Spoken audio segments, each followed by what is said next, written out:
Hello everyone and welcome to a brand new day of All Creator Live, and I am back playing more No Man's Sky. Alright, let me just move my mouse a little bit over here. There we go. Alright, so last time we played No Man's Sky we were doing Phase 3 of the Aquarius Expedition. And today we're going to be moving on to Phase 4. We didn't get to complete Phase 3 because we got caught up on a technicality. I had to wait an hour for my trap to catch more fish, and I was like, you know what? It's probably not even going to catch the exact amount that we needed. We need 7, and it could have gone anywhere from 4 to 16. So I was like, I don't want to risk it. So I was like, meh, I'll do this next time. And now we're on Phase 4, but as soon as we start here, we may just be finishing up Phase 3. Doing things a little bit out of order this time. But yeah, to anyone wondering how long you have left to complete this expedition, you can always go to a new save slot. And you can check down at the bottom there. It says we have 3 weeks left to finish up the Aquarius expedition. Alright, and with that said, let's get back into it. Alright, well, I'm starting the stream up a little bit earlier than usual, about 5-10 minutes earlier. So we might not be seeing anybody coming in, but we might be seeing some people popping in as the stream continues. I had to change a couple of settings with my audio equipment, so when someone does tune in, if anyone does pop in, they can help me with fixing a couple of issues I might have. These are chat related issues. Those I can fix during the stream. I don't have to restart the stream to fix those, but if the text to speech isn't working right, I might have to do that later on during the stream. But that's only if somebody shows up. If not, then meh. I did notice yesterday that the text to speech was not working, and I couldn't really do anything about it while I was streaming, but afterwards I checked it, made sure everything was working all right, so it should be working fine. But if not, then I can tweak things here and there while the stream's going. Okay, yeah, last time we played, we were on this frozen planet. We were doing a lot of ice fishing, and we made an underwater base. My first one for this expedition. And I really like it. To be honest, I would like to improve it a bit. As I stated before, this save data might be the first save data that I really come back to every now and then, because of how much I've taken a liking to everything fishing related in No Man's Sky. Alright, so let's go up and check out our trap, see if it caught anything. Where did I leave it? Oh, over there. I was about to say, please tell me those things don't disappear after you leave your game. I would have been very disappointing. I'd have been like, oh god, no. Alright, you. What'd you catch? 1, 2, 3, 4, 5. Ah, see? I was right to worry. Because if I didn't stop the game, I would have had to been waiting not just 1 hour, but 2 hours. I don't know how I would have been able to fill up that time. Alright, so the trap's trying to catch more fish, and it's only caught like 12 now, so I need to catch 1 more fish.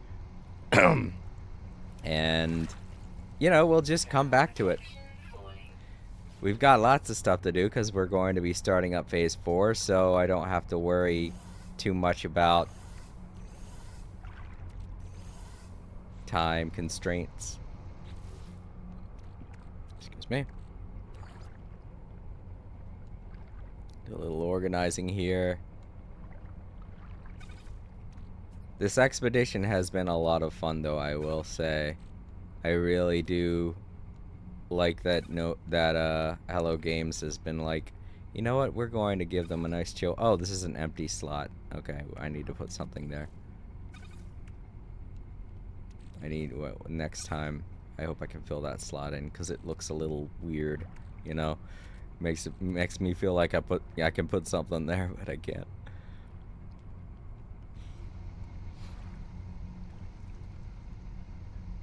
I could just go to a space station and buy one. I think I have enough money now. No, I don't really have that much money either. Once you get to the millions and stuff, that's when you know you're set. When you become a millionaire in No Man's Sky, you're like, yeah, I can afford stuff. But then again, you know, you never know really. But alright, let's check out what we gotta do next. How's my... I think I'll be fine. My cold resistance is pretty good. Let's see, we're on phase 3 we were doing last time. What is going on with the expedition menu? It's kind of messing up. Or is it supposed to look like this now? There are usually lines connecting each one.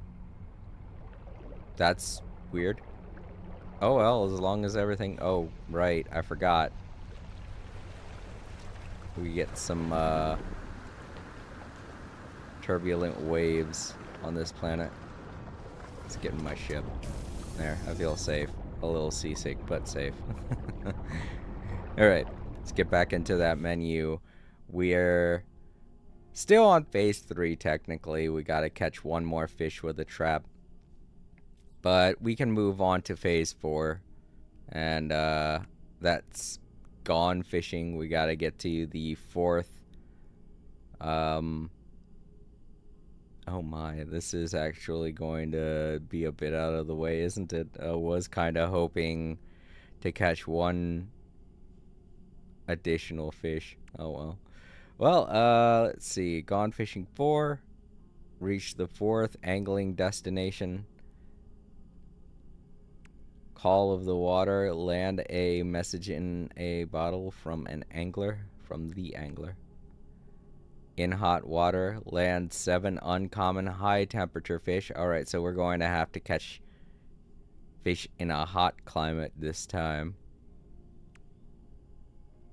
Pearls of Wisdom. Harvest 15 living pearls. Alright, so I feel like this one's going to be the more challenging one. It can be kind of hard to find these. But yeah, doesn't seem like we're going to be encountering too many problems here. Land 100 fish. We're over halfway there, so. And considering everything we've been doing with this trap, we're pretty good. We're pretty set. Alright, so this is going to be the more complicated thing. Collect 15 living pearls. And we haven't really been collecting any so far, so I guess I could do that while I'm waiting for my trap to catch anything. I might have caught one thing by now with all the time that I wasted reading that, so let's go take a look.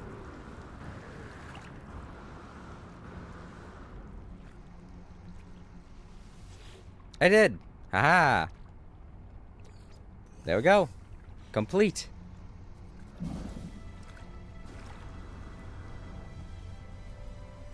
Nice. Phase 3 done. Awesome. Within the first 13 minutes. We're past the 5-hour mark now. Everyone knows I'm live. Sweet. So let's collect phase 3's rewards.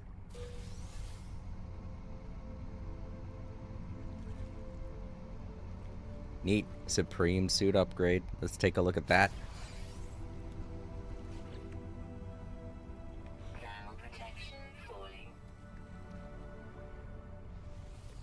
Oh, it's a movement upgrade. Put it over here with the others. Ooh. It's quite the boost to my jetpack tanks. Nice. Means I'll be able to float a lot more, a lot further. What else did I get? Prepackaged rocket boots. Oh no, I don't like those. I don't like the rocket boots. Is this them? I think this is them. I don't really like the rocket boots, to be honest.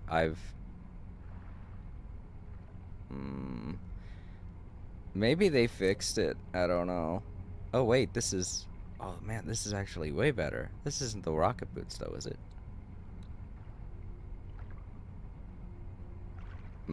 That's weird. Yeah, we've got too many of these. Alright, well, I guess we could get rid of this one. It is weaker.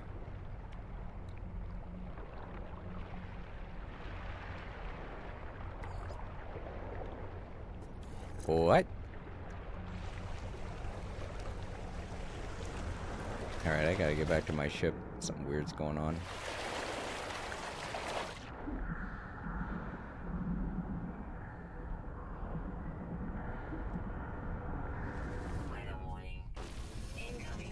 Oh, thank goodness. Made it back to my ship just in time. Alright, what's going on with my exosuit here? Technology overload. What do you mean by that? I took away one of them, so we should be fine now.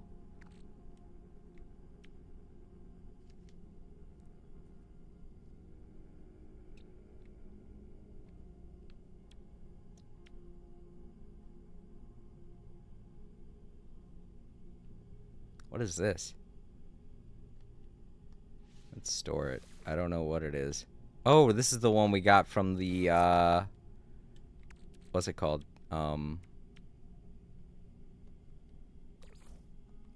The junk thing. I think the only real... Alright, let's take a look here. Prepackaged. These are the rocket boots.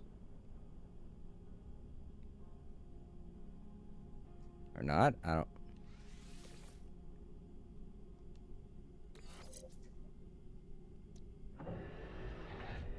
Movement technology equips the exosuit jetpack with advanced jump capabilities, allowing the user to take huge jumps. Activate jump systems by repeatedly pressing the X button. Yeah, I don't really like them for that reason, because you go to do something like hover and you accidentally jump and you're like, oh, right. So I might not want to equip that. Can I equip this? No, for some reason.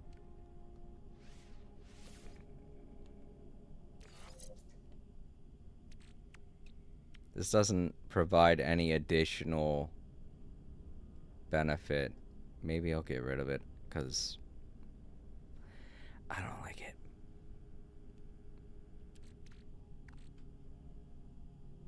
Now, what are the stats that this boosts? I know it's not as good as an S-Class. Right, because it only has like one okay upgrade to it. Everything else is way worse.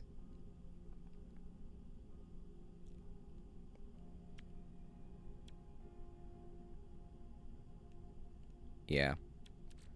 But even then, that jetpack tanks thing is not as good as many of the others that I have here. Definitely not. So I'll store the technology. And it's not worth anything, so maybe I'll just... What kind of resources can I get from it? Did I get any resources from the other one? I can't remember. I don't think I did. It's not worth that many nanites. So, let's see if I get anything. No, I don't. Well, that's that, I guess. I guess I'll keep the jump boots.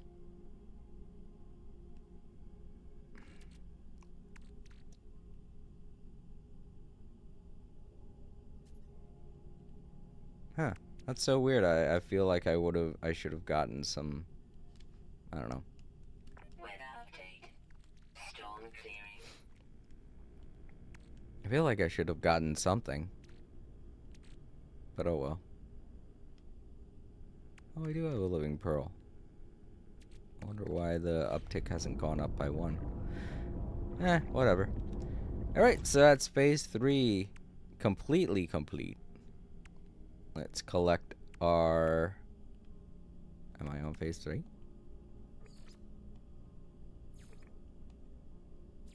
Okay. Why does it say phase 4 up there? That's weird. There we go. Deep sea helmet customization and deep sea armor customization, which we would have gotten last time I streamed if I put down more than 1 trap, which I didn't calculate. I didn't even think about doing that. But yeah, if you are going to do that milestone, definitely plop down more than 1 trap. You'll thank me later. What's that? I think it's just a star. I don't know why I was expecting something else. Alright, let's go over to the space station.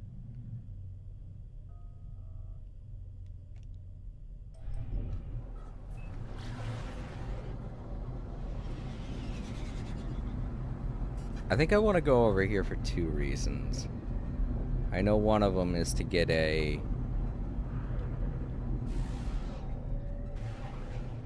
another exosuit upgrade. More storage space. But I think... Oh, right. I can change my appearance here. That's the other reason. So I want to come here so I can change my appearance. Wait, I think you could do that on a space station. Yeah, you can.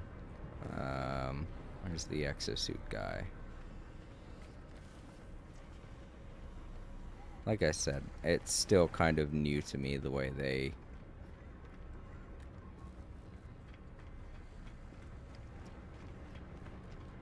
have everything lined up.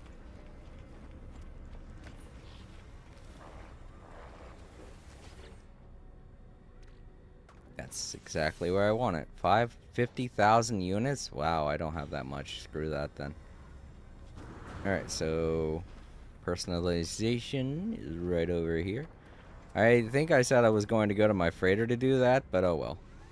I'll do it here.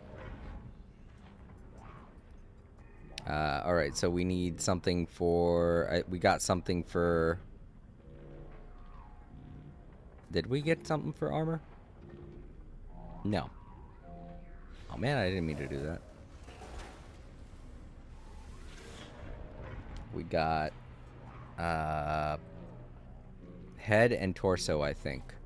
Yeah, it is. Deep sea helmet. That does not look like a deep sea helmet, but whatever. That looks like it looks like I have an eyeball. All right. It's not torso. Okay. It's not body shape. Is it armor?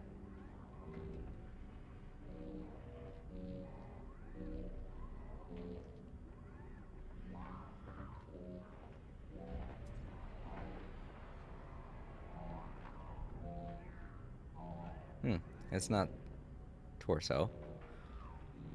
Gloves?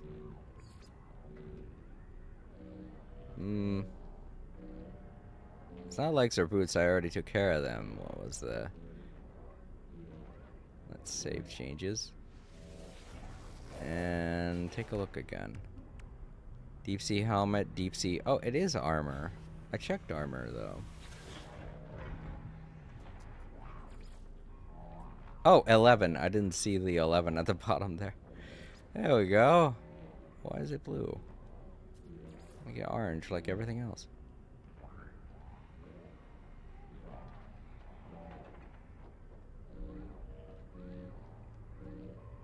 Interesting design. I like it. We don't get too many pieces of armor that we can wear.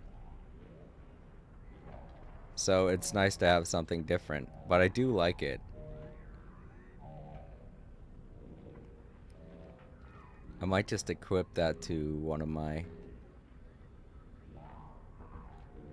other outfits. I love it.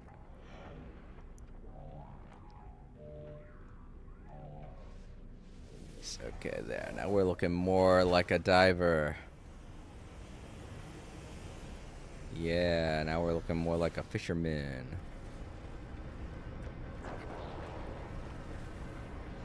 And since I can't afford the upgrade, oh well.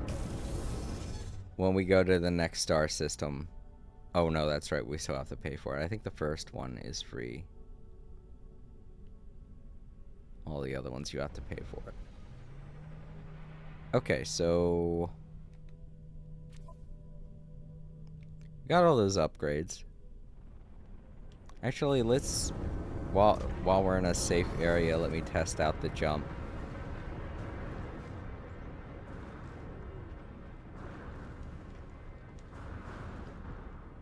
Yeah, see, it's very finicky.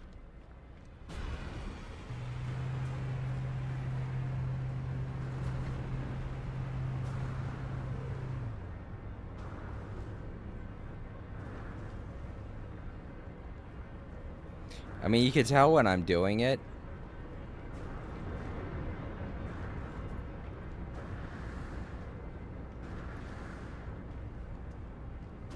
What the hell? It's really kind of pointless. I don't get why they have it. It's exactly the same as a regular jump.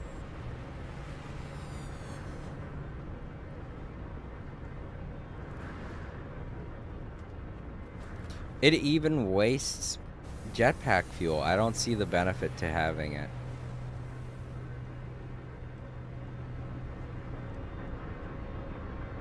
Well, if it causes any problems while I'm playing, I'm gonna just get rid of it.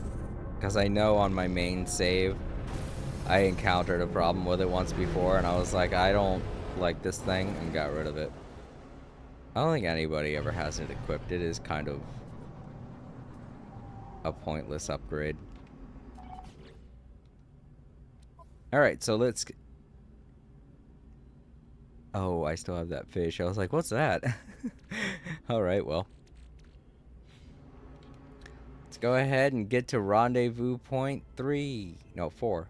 Rendezvous point 4. But yeah, that was everything for the phase 3 of the Aquarius expedition. I already covered this last time I streamed, but yeah, I think the hardest thing that I did last time was well, probably this, catching all those fish. Make it easier on yourself, craft more than one trap.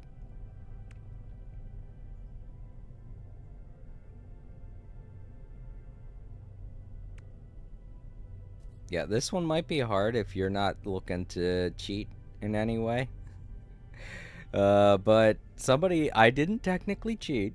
Somebody already made a hole, and I just used it. But yeah, this one and this one are probably going to be the most difficult for you to take care of because they're more time consuming than anything else. Alright, phase 4. Let's head out, do this. As far as what's the difficult... This is going to be the most difficult thing. And it's not really anything in terms of skill. It's more in terms of the fact that it's going to be kind of like looking for a needle in a haystack kind of a situation. Yeah, more like a crowbar in a haystack. They're not that difficult to find. It's just, you know, they're hidden underneath hay. And you gotta get the hay out the way. Alright, off to rendezvous point 4. I don't know where it is, but it should direct me to it now that I have it plotted on my expedition menu. Oh, it is. Oh, it is It is pretty far over there. Whoa.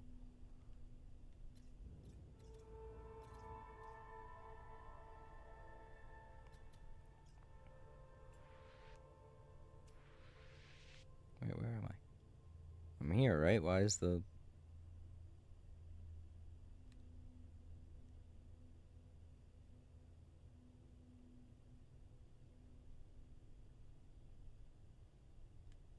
Why can't I...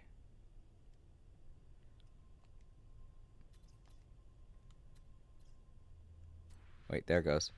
Okay. That was weird. Have I visited any of these places yet? Is what I'm wondering. Because I traveled pretty far.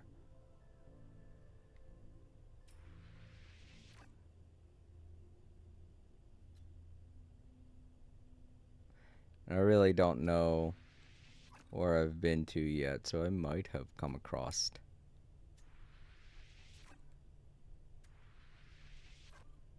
No, I have not. Alright, well.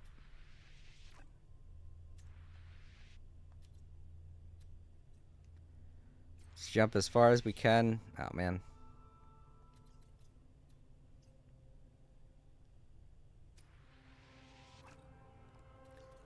See, that's what I was afraid of.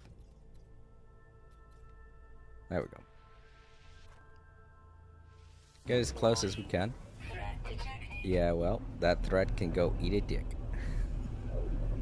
I am far away now. I'm in hyperspace.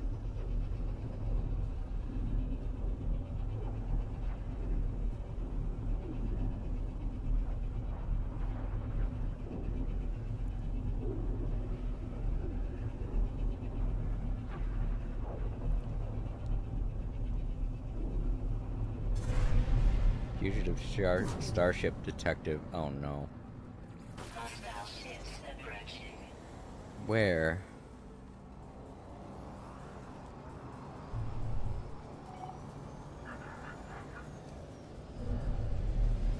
Alright, well, they're shooting at me, so I'll shoot back.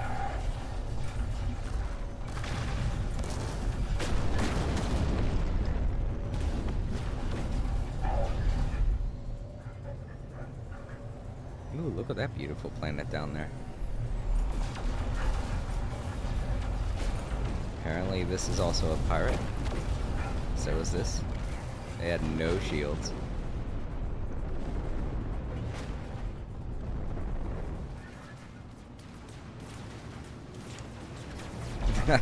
He just strafed by me. There are a couple of them, weren't there? There are 4 more left. Wow, I didn't realize I was fighting so many.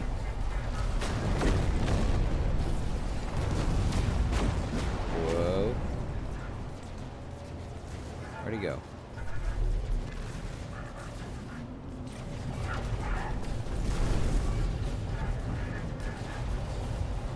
Back here.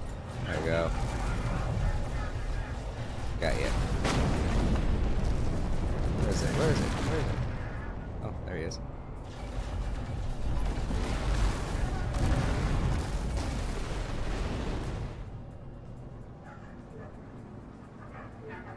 Standing increased with the outlaws. What? What am I doing?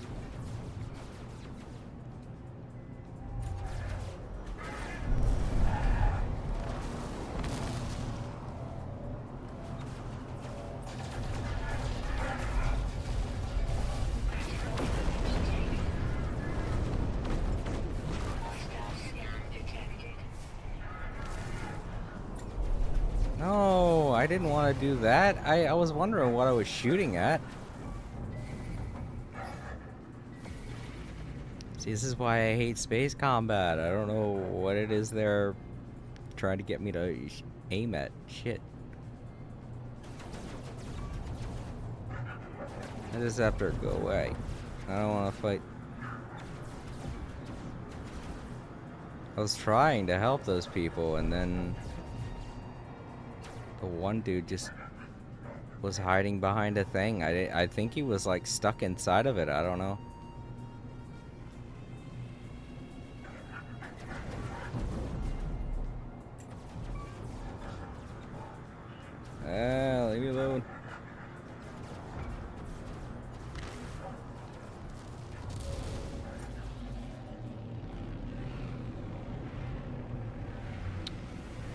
Oh, I get so tired of combat. Whatever.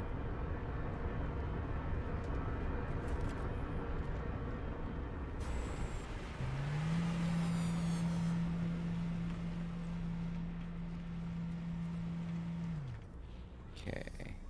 Let's see. Still 15 nanites, right. Or units, I mean. I still don't have enough.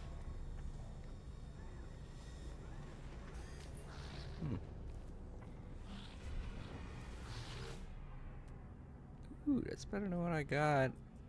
And it is a new design. It's pretty neat.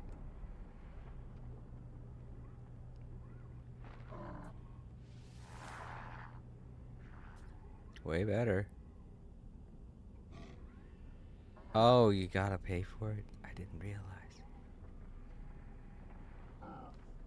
Well, we're not doing much combat. No combat, so. This is not a combat heavy expedition, so who cares about that gun?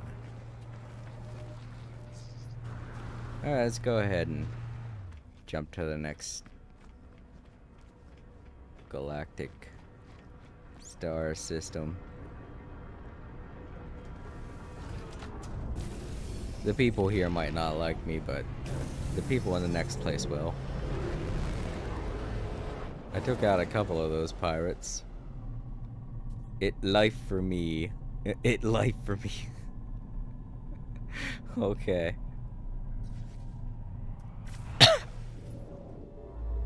I guess that guy found the nice planet he wants to live on the rest of his life.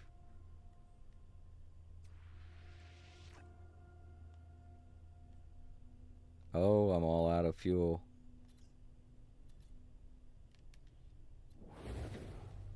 Alright, well, let's get out of the way so don't bother anybody. Wow, there are a couple of people living here.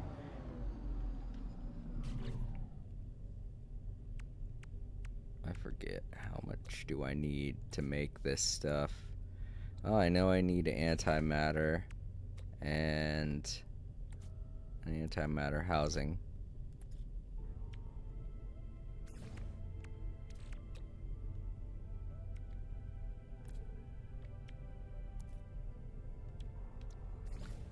Let's get out of here, because I don't really trust this place anymore now that I've kind of upset some people.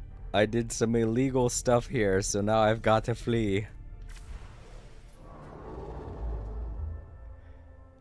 Me always accidentally becoming an outlaw in every expedition. There was that one guy that I killed, the one traitor who was in my way while I was mining. And then I ended up thinking it was a pirate because it was starting to shoot at me. I was like, hey, what the? This guy's shooting at me. Oh no, really? Every time I go somewhere, there's always a space battle in progress.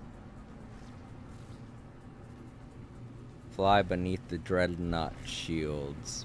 Alright, sure, why not? I think if I take out its engines, right? Oh, that's right there.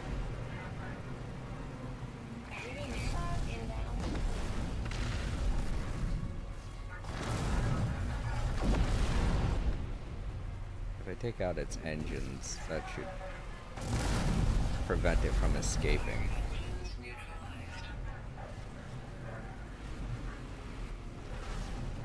Ow, I hit it. I bumped right into it.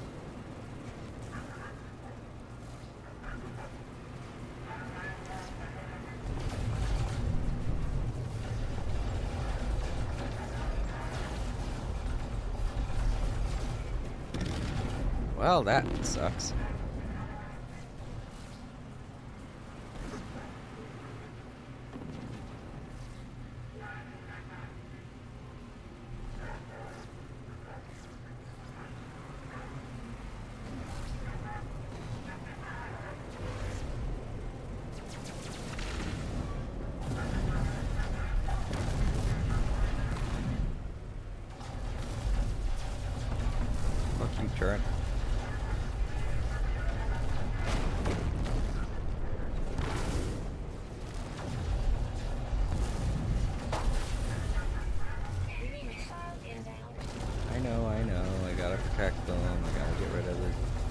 this though.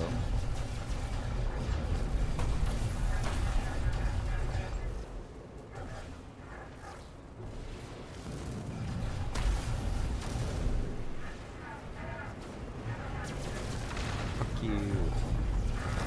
Ow. Pumped right into it.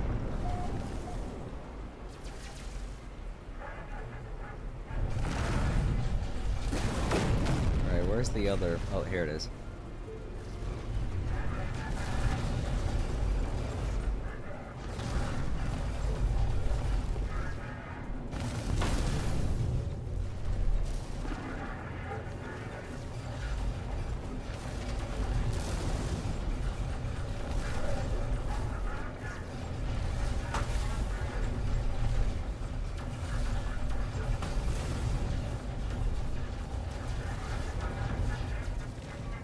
Expose fuel.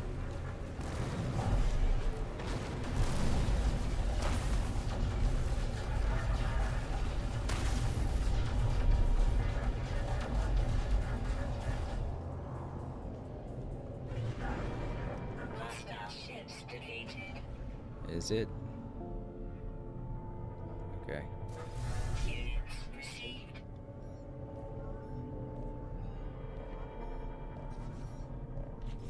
They surrender. How is your fleet, friend? Are your crews happy? Do they bring you many units? You may find my crew more happy and more lucrative than any other. Inspect. Oh, that's a frigate. Oh, they're all like, please, please, take me with you.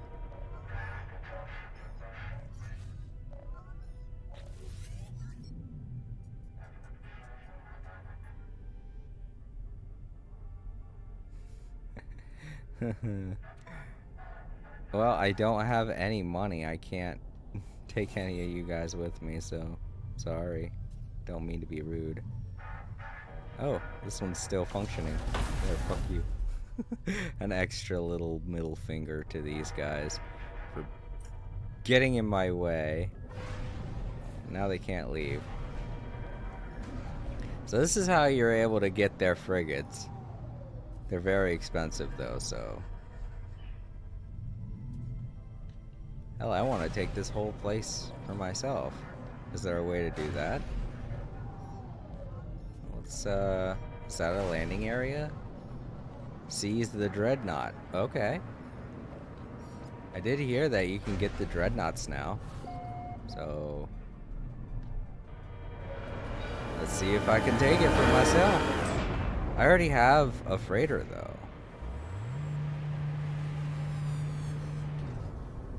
Alright, you jerks.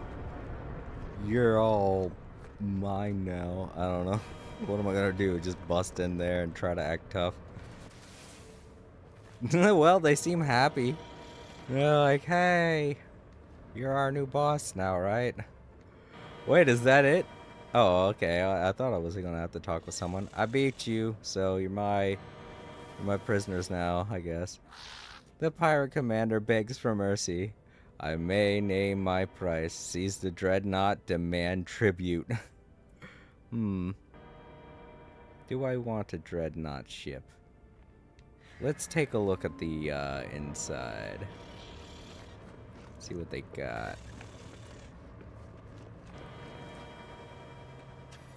Oh, they also have these two things, which is unique. I don't know, that could just be every freighter now has those by default.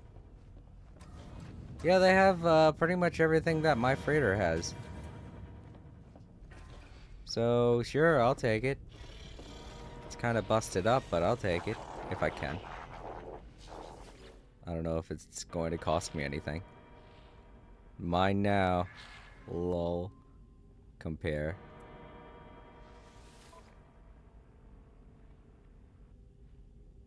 No real difference other than this here. Warp core resonator. Interstellar scanner.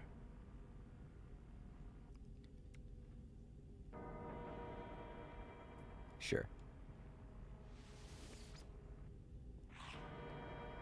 Oh. Warning, inventory is not transferred when exchanging ships. Transfer items to the new ship before completing exchange. Proceed to exchange anyway. No. Where's my... Oh. That's everything that's on this freighter.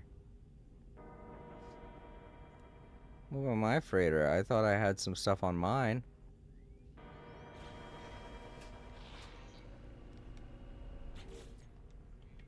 I could look at it from here, right? Yeah, I can. Okay, yeah, I have these 3 things. Oh, goodness. And that's it? Okay. Well. This is very expensive, though. That's worth 1 million units. Alright, I gotta go get that.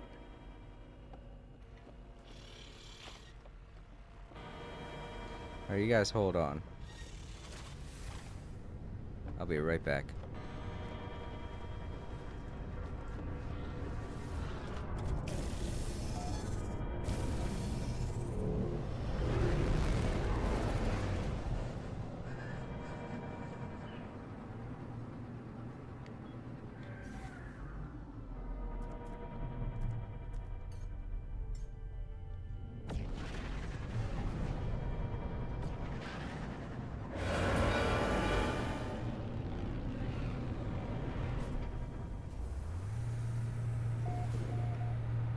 Alright, let's get the stuff off of this freighter.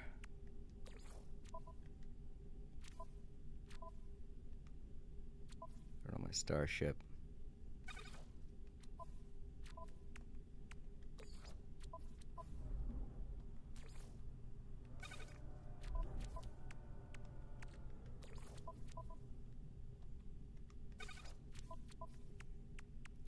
Kinda store this. Take it with me, put it on my new one. Alright, see you guys later. Thanks for all the fun. Bye. Hold on. That's right, I have a save point on there, don't I? Better grab that too. These dudes can manage without me. I'm sure they'll be fine. It's weird that I couldn't transfer everything at that one menu, but whatever. Hey, sorry. Just gonna... Where did I put that save point? Put it somewhere. Not there.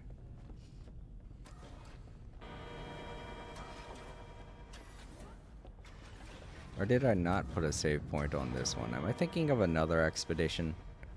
I might be thinking of a different expedition. Yeah. Okay.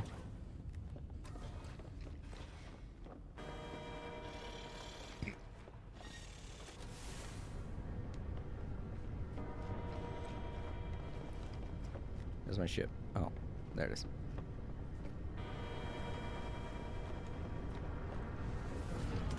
Alright, back to the Dreadnought.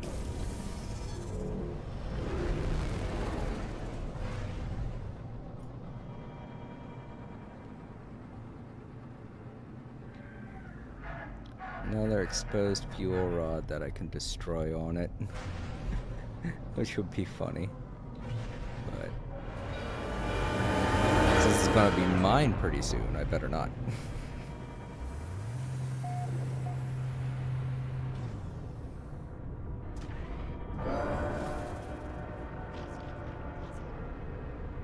Oh, hello there!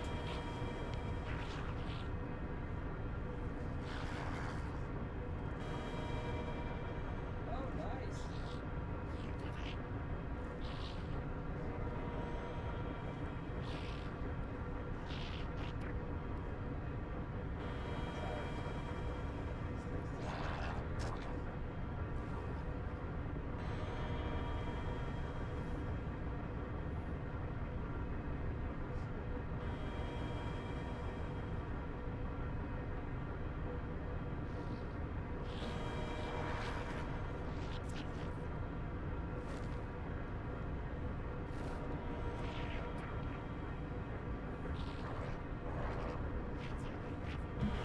But yeah, hey.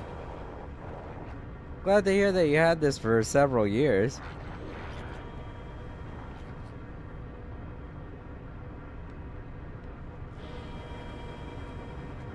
Have you been playing it recently? I didn't read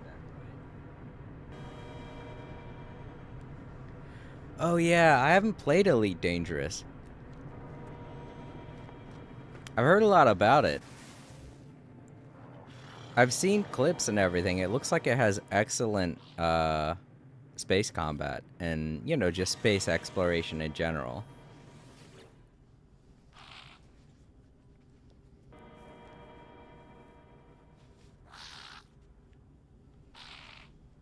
Alright. Your ship is mine now. I'm taking it.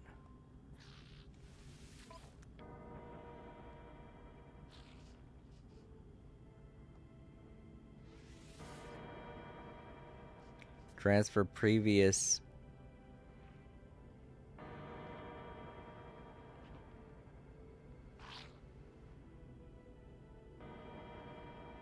Yes.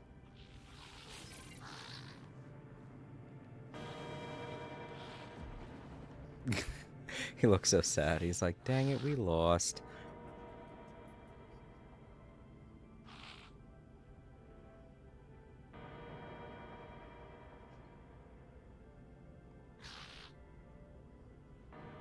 Yeah, it does get pretty obsessive.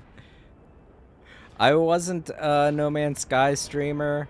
I've played it since the beginning, but I usually played it on my own time, you know?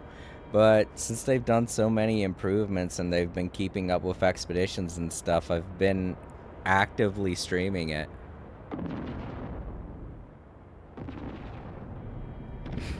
Grudging respect.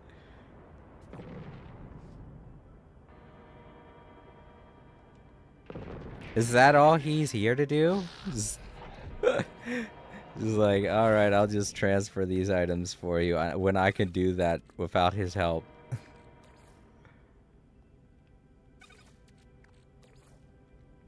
This is all you guys had? Wow, no wonder you were trying to steal stuff from someone else. You guys have nothing.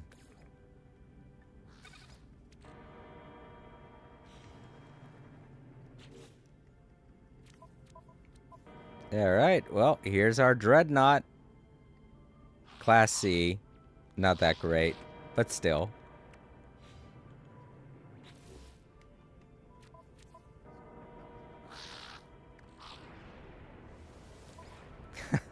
It's fine.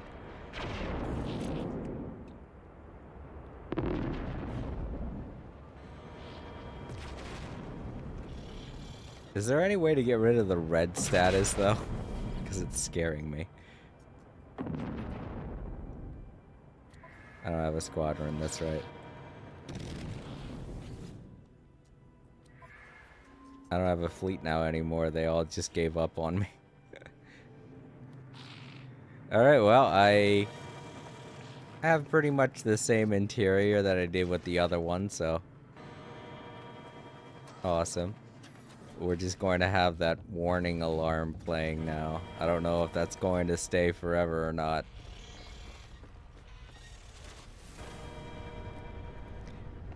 It would be cool if I could, like, fix stuff.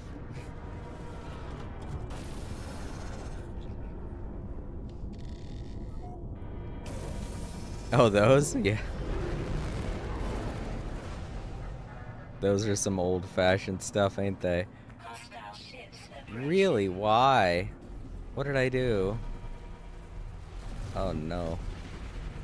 There's another Dreadnought, or is that the one I just came off of? No.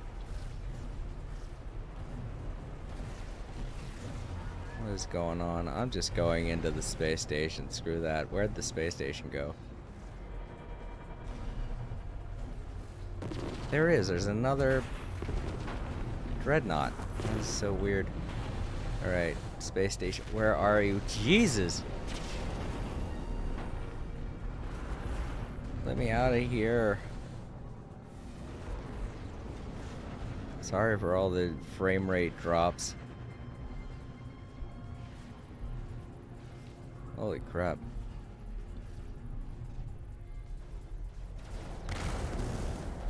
Where is the... It's on the other side of the...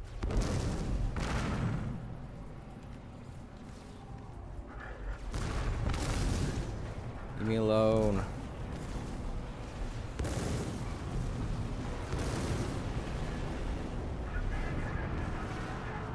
Yeah. Well, haulers aren't really meant for combat. Let me get inside this tank space station. I can't believe another dreadnought spawned on top of mine.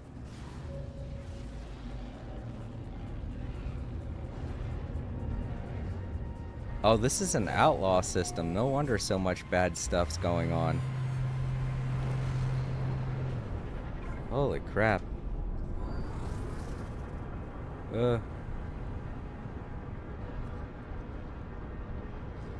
Well, let's get into space.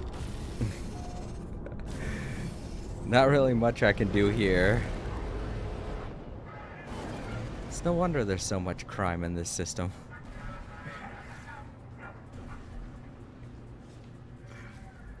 I can't because there's crime going on around me. Great. Leave me alone.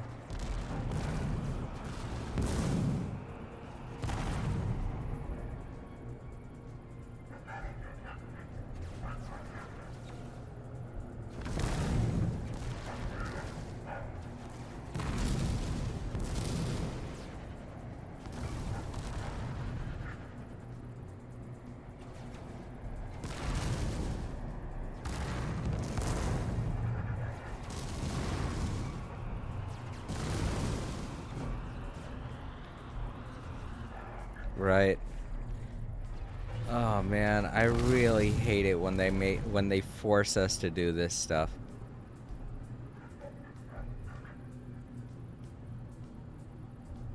It's so damn annoying. I could care less. Come on, leave me alone. Go away. Stop shooting at me. Jesus.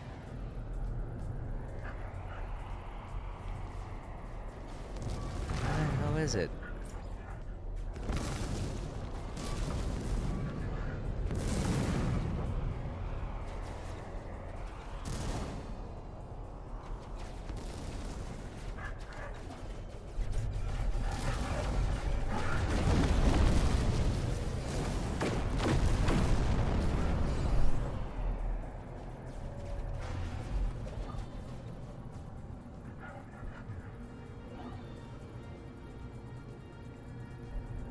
So damn annoying. Just, you guys, I don't know who you are.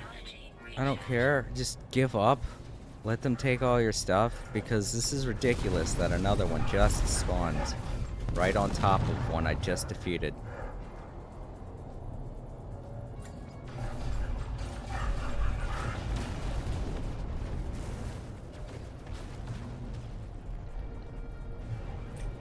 It's not easy to do them when you got stupid shit happening around you. No, I want to be done. Please, let me out of here. The system is a complete trash heap. I'm all out of fuel. God damn it.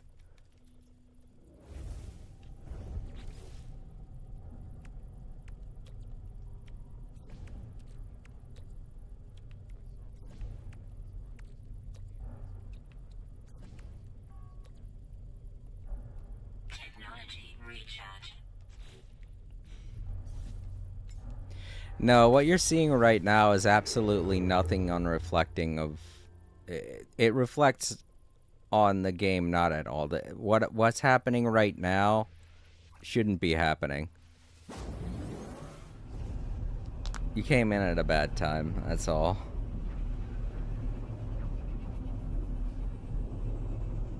I swear, if there's another space battle going on in the next place that I go to...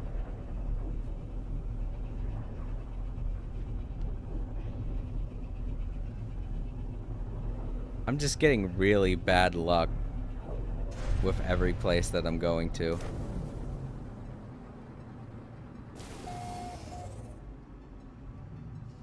Alright. Nothing bad. Thank God. I have absolutely no idea why that happened, but whatever. I have my new freighter. I'm fine. And my one lonely, straggling frigate that decided to follow us. Man, that was crazy. Wow.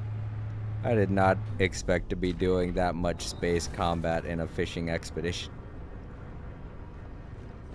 Alright, let's see if all the warning lights and stuff are gone now. No, everything's still red.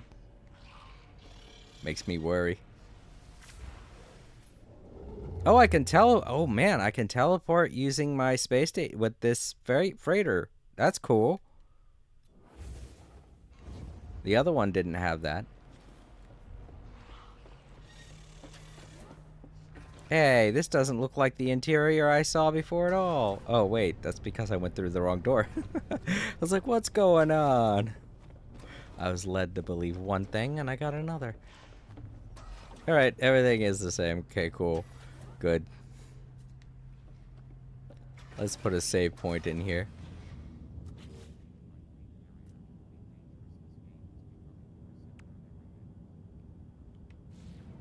Well, I mean, they're both space games, you know.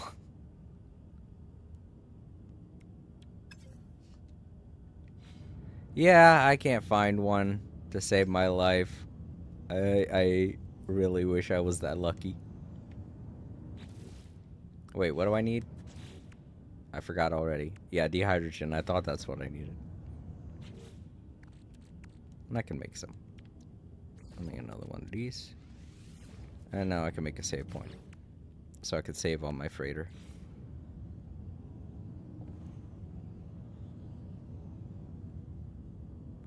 I'm gonna place this nicely so it looks good.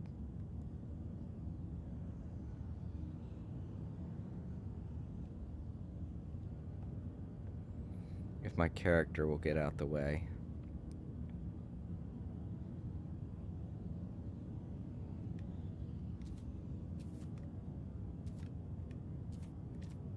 There. That looks good. Here we go. Okay, hold up. I need to adjust my headset. It's starting to hurt my ears.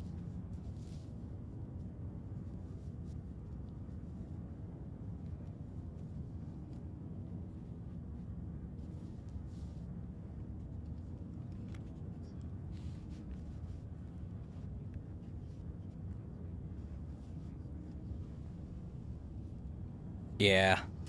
That's how it be when you first start out. You've got a long way to go, buddy. Good luck on your journey.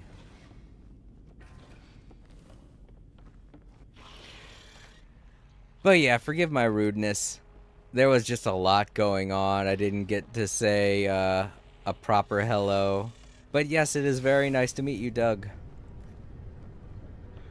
Welcome to my No Man's Sky fishing expedition.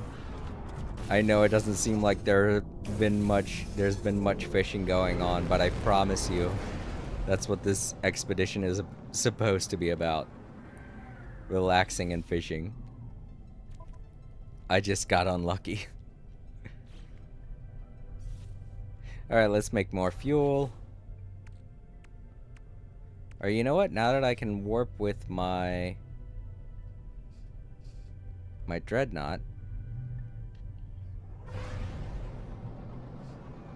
Rudeness, yes.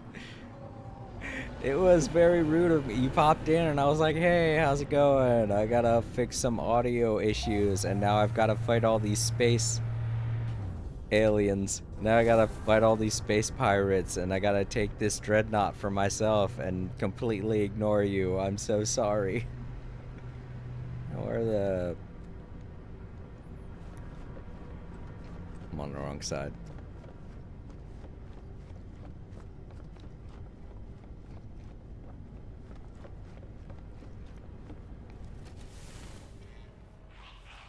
Oh, okay. Well, you're missing out on a big chunk of what No Man's Sky is these days. A lot of it is doing the expeditions. You still have 3 weeks though, so if you get used to everything in No Man's Sky, feel free to check out the expeditions. A lot of times they provide you with everything that you need, so you don't have to worry about starting over as much.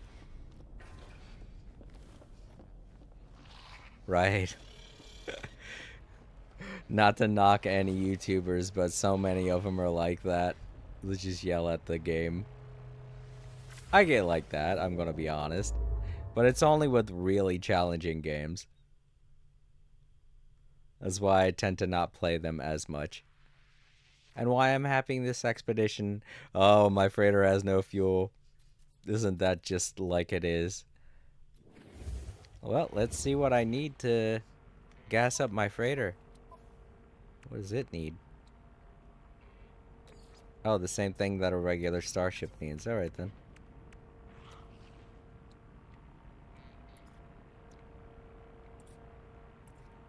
Huh? Oh, I'm all out of chromatic metal. Of course I am.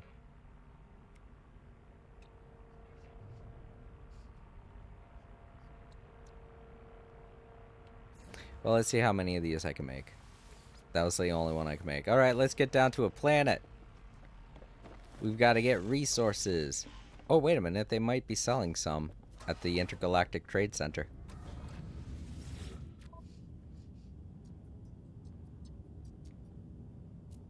Aha! They are selling chromatic metal.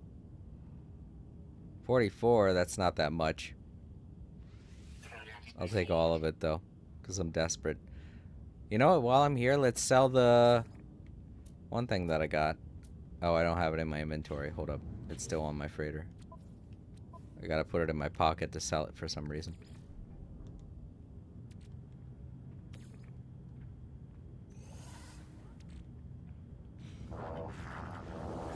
That way I got lots of money.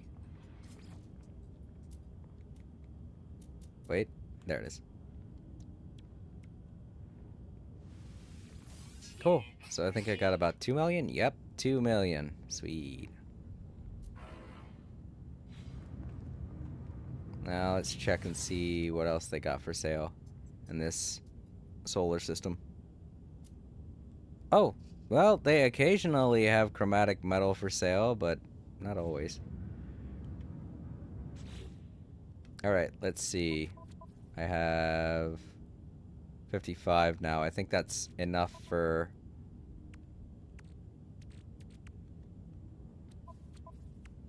Yeah. One antimatter. I can make one fuel cell. One warp cell. But that's not... Wait, how far can we warp with our freighter? That's a good question. We might be able to make it all the way there if our engines are powerful enough.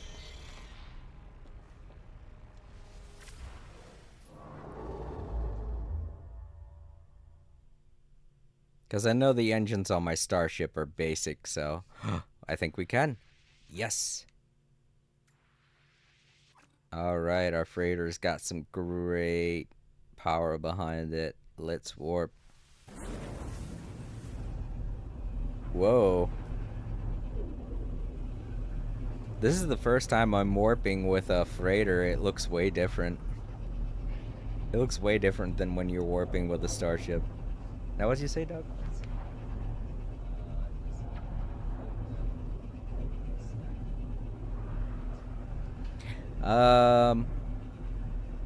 The multi-tool...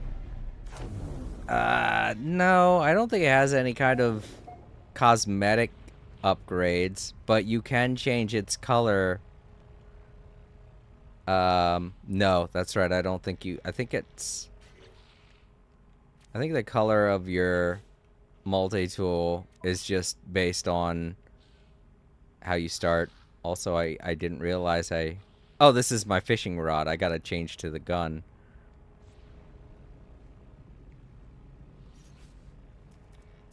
Yeah. It's got like a cloud around it. It's neat. Oh, the tech slots? Yeah, your multi-tool will always have tech slots. And you can always upgrade them at any space station. And no, that's the only place where you can upgrade them. You can only upgrade them at the space station. So, you know, pay a visit to a space station and talk with the weapons vendor there. They have this little machine next to them that you can use to upgrade your multi-tool. Alright, let's go back to my ship and get down to the next fishing location so I can finally relax after all this stressful space combat.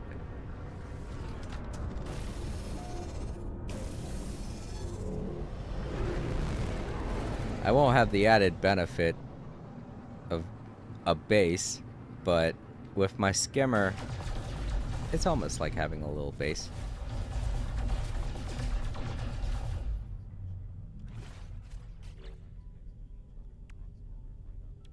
Oh, is that what you're talking about? Yeah, that happens with your multi-tool too. If you have... None of these are technically upgrades, they're all just, well, they're upgrades, but they're not class upgrades. And I can't make any. But yeah, whenever you make an upgrade that has like a letter grading next to it, this is an advanced mining tool. It has a letter grade only because it needs one. I don't know why. But yeah, anytime that you have... I didn't even realize I had this equipped, but oh well. But yeah, anytime that you get an upgrade like these to your starship, if you put them next to what they're upgrading, they'll get a little colored box around them that showcase that they're more powerful or they're in sync with that upgrade, and it makes them more powerful. You can put them anywhere, but you won't get the upgrade bonus. So where you place them in your multi-tool matters. It's just... I have a very basic multi-tool because this entire expedition is focused on fishing, so there's not really any upgrades to your multi-tool, you know? So I can't really explain it that well without being able to showcase it.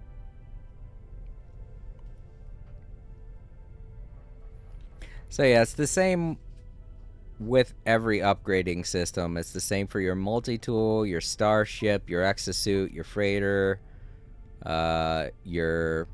Well, I don't have any of them here, but there are exocrafts that you can make. It's the same all the way around.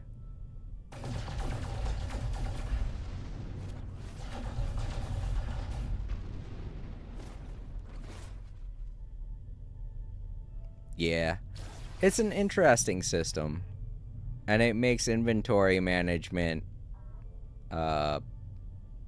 feel more like it's part of the game and less like a chore, you know? Alright, let's go to the space station. I always stop by a space station before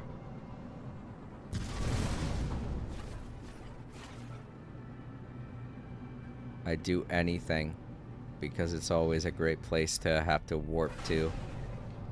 I really like the design of this space station. It's kind of got graffiti on it and stuff.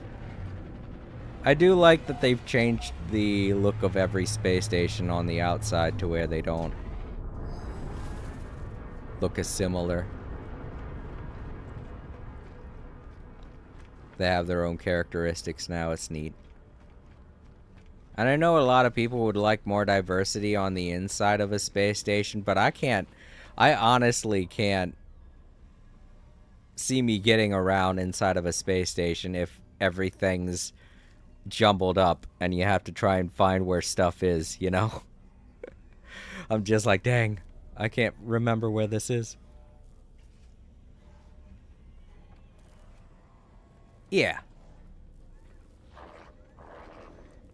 I've seen a lot for Elite Dangerous, and it looks a lot more complex. I get that. A lot of people, it's something that they're really into. I think my father enjoys games like that too. That are heavy in statistics and stuff like that. But me, myself, not as much.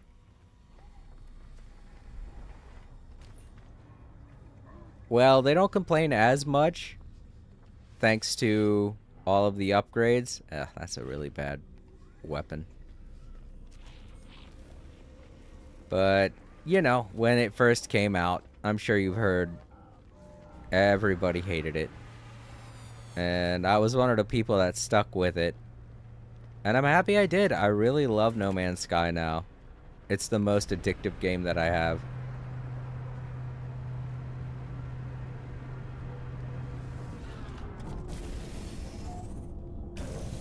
Do you mean No Man's Sky or Elite Dangerous?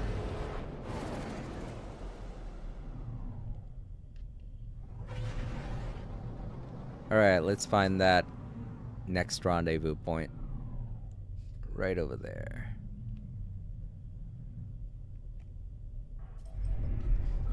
Alright, so from what I gather looking at the expedition, we're going to be fishing on a hot planet this time, so we're going to be catching spicy fish.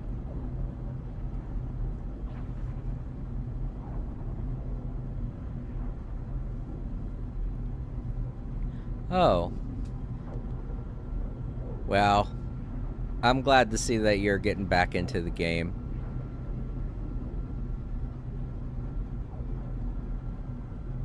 It's really pulling a lot of people back into it, and that makes me happy because I felt so bad when everyone was just laying into the game when it first came out, and I didn't want to be an outlier, so I just agreed with everyone. But deep down I was like, hey, every game has to start. Every game like this does start somewhere. I mean, Minecraft, when it first started out, when people were actually buying Minecraft when it first came out, the beta for it,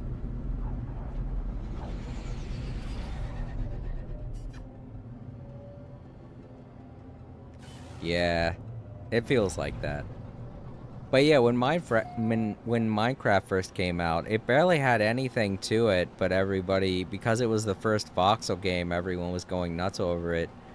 And No Man's Sky had the same issue. When it first released, it didn't really have anything to it. We had to wait. And I feel like that was well conveyed, but a lot of people don't think it was. So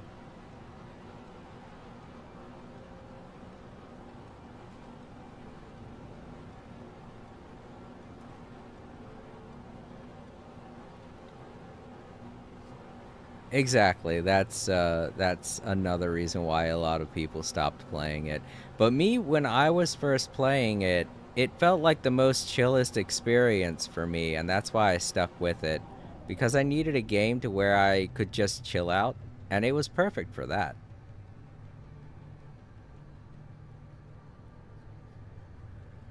Might have, yeah, that's true. It might have done that. Um, but yeah, that's why I stuck with it, but I get that a lot of people aren't into that.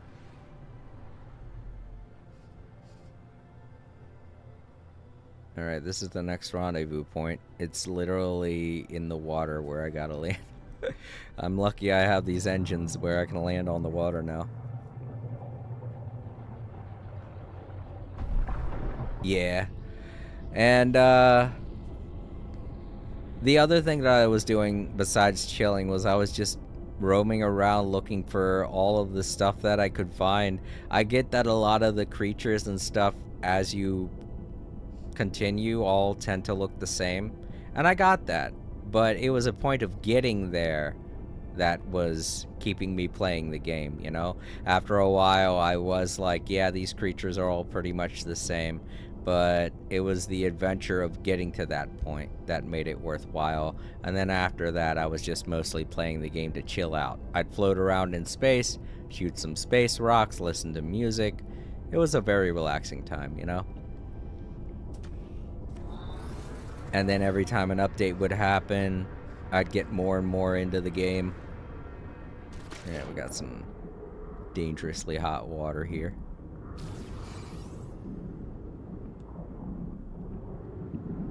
Let's get up on land. Yeah. Okay. Oh, we got bugs on this planet. They're good bugs, though, so I don't have to worry. Wow, I can't scan them. Oh, that's because it's in... Never mind. Alright. It's in location mode, that's why I couldn't scan it. Oh, looks like people have been building stuff already to escape the heat. I'm pretty sure it's this base over here where all of these message bots are.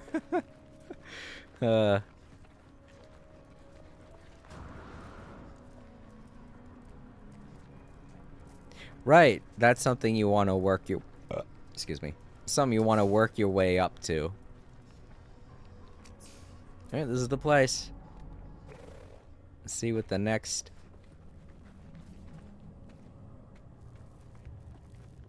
Oh, man. I didn't think we'd be dealing with corruption so soon. Or, I didn't think we'd be dealing with that at all. Oh, looks like someone already got the nanites out of this. Oh! People were talking about the hurricane. Yeah. It was crazy. Helen survivor.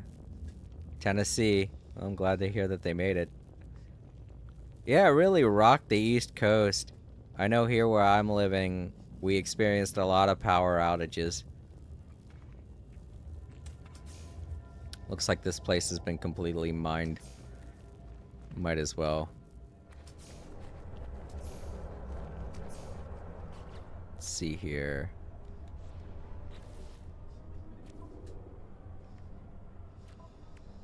Alright, let's collect our reward. 900 nanites. That's decent. And more inventory slots. Sweet. More inventory slots.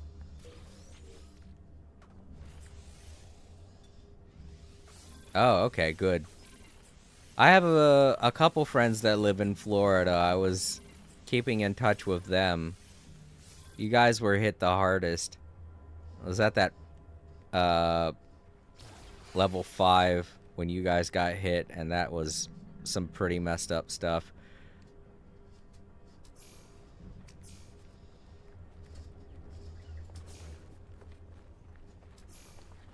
Radiation protection. So I'm happy to hear you're all right.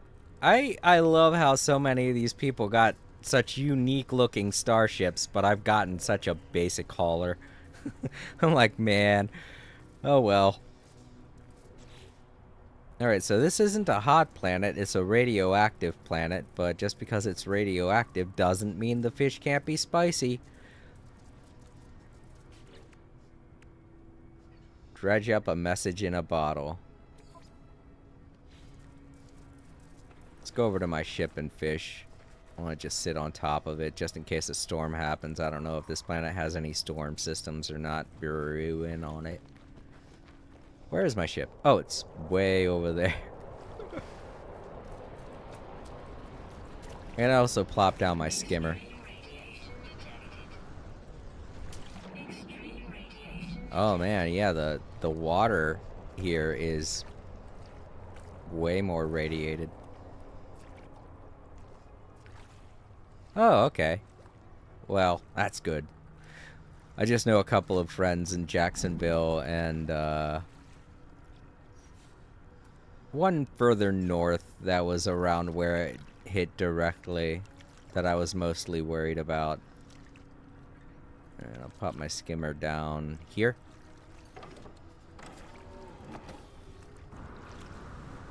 There we go.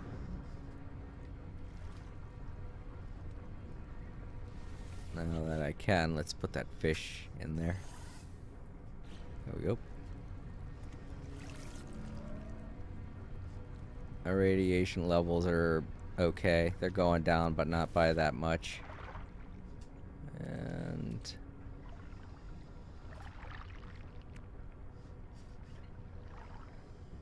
lower design vastly improve the size and rarity of your catch. Well, since this isn't an ocean, I feel like this is a good a spot as any to catch me some fish. Now, how many do we need? Oh, right, we need to try and get a bottle first. And then we're gonna be trying to catch some spicy fish. We need about 5, so. First up, bottle.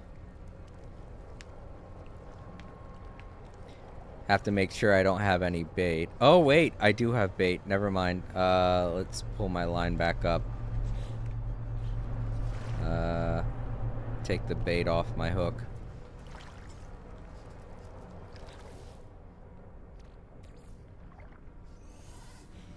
Oh, okay.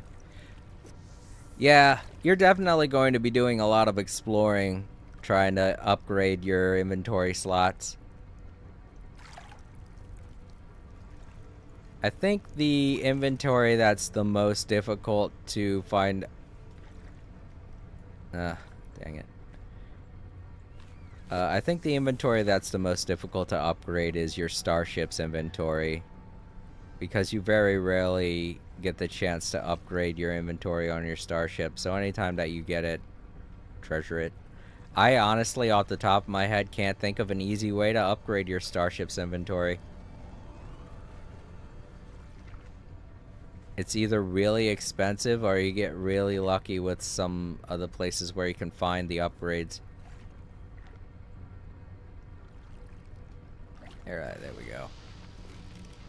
There's the message in a bottle. Nice. First thing I got. Good. I didn't want to waste time. Unseal. Let's see what he has to say now. I was right. It was here. After all these light years. All the doubts. It's finally mine. Oh, and how it shines. Like fire in the water. Beautiful. Impossible. Oh boy. Whatever it was he was trying to catch, he found it. Good man. It's apparently a spicy fish on a radiated planet. Well, let's hope I can find it too. We'll learn more about it as we progress, but let's see what the rewards are. Aquatic treasure, shadow lures. Ooh.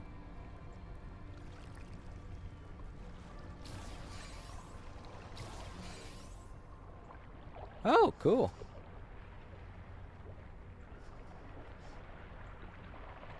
Ah. Sweet. How much is this worth? Oh, we got another million here. Awesome.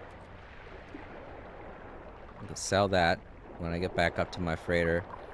Shadow lures. What are these used to catch? Designed to attract nocturnal fish. Oh, well, I don't need them now. I caught plenty of nocturnal fish by accident. So, to any of you out there looking to do that milestone, here you go. This is going to help you do that milestone.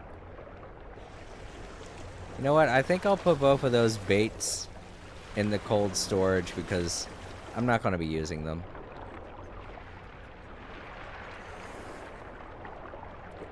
Right? Yeah, the tech slots, they're not that difficult until, or I mean, they're difficult until you get a lot of money. Once you start making a lot of money, the technical slots are easy to unlock because they're the same as, oh, you know what? You might not realize that yet. Okay, here, let me get inside my ship. I'll explain it.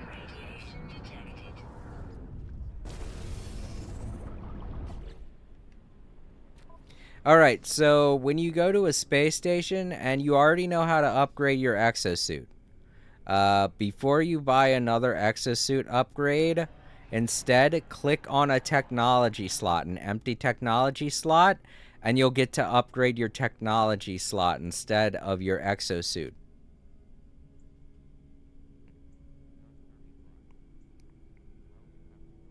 But yeah, anytime that you need to upgrade your technology, that's how you do it.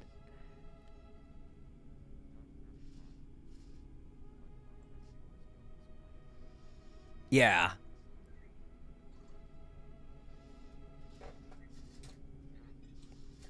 Oh boy. Alright, cool. Thanks, Jeremy. You have a nice day, dude. Oh man. But yeah, if you were wondering, that's how you, if anyone watching, if you were wondering, that's how you upgrade your technology slots. I think there's a storm going on right now, so I might want to stay in my ship. But yes, Jeremy, thank you so much for preaching the good word. I don't, I don't recommend going around just spouting that out, but cool. I'll allow it, I guess. If you just want to stop by, say one thing, and then leave, that's fine with me. Thank you for stopping by.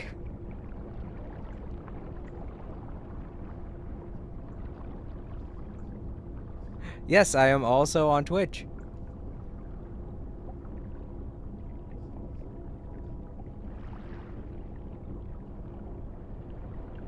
Yep, I'm also over on Twitch, so if you feel more comfortable watching on Twitch, it's the same name that it is here, All Creator. Just look me up, and yeah.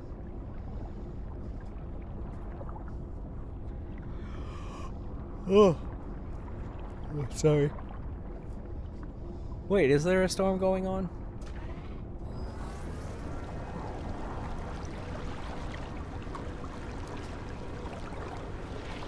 Yeah, there is. Okay, I was right. Let's get back inside.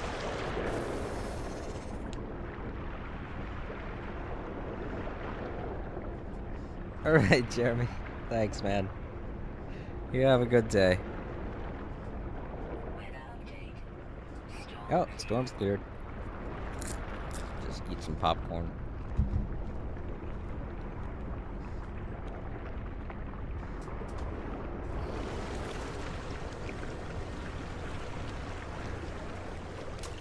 Alright, back onto my skimmer. Let's continue fishing. Teach a man to fish. Am I right, Jeremy?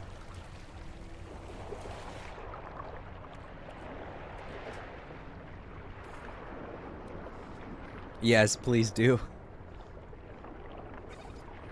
Alright, put that with the rest of my messages.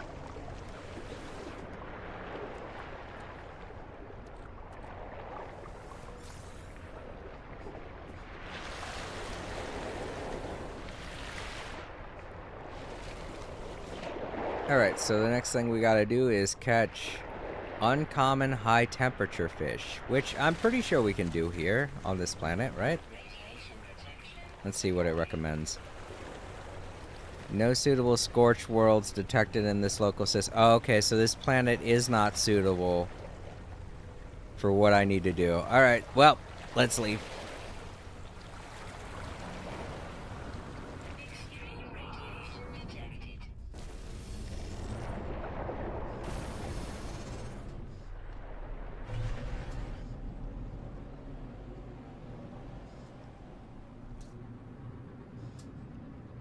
No, it's alright, Doug. You can leave it as is. No, it's alright, Doug. We can stop talking about this now, guys. See you later, Jeremy.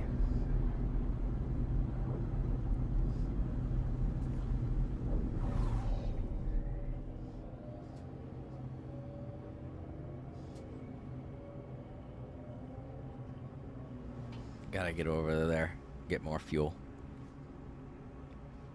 Or wait, do I have enough already? I do. Never mind. All right. Okay, so I know I've already been to a star system that has a scorched planet. So, like I said, it's always a good idea to visit every space station you go to. Because when you do, you could just warp back to it by using the teleporter in that space station. And that's what I'm about to do now to catch these high temperature fish.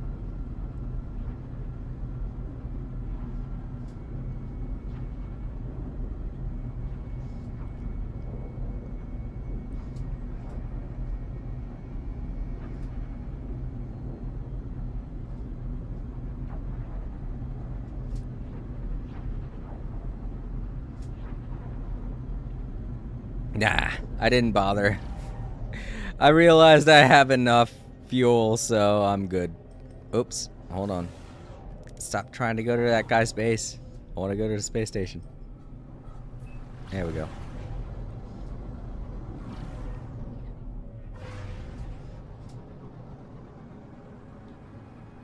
Whoa. Just fly right through the wall there.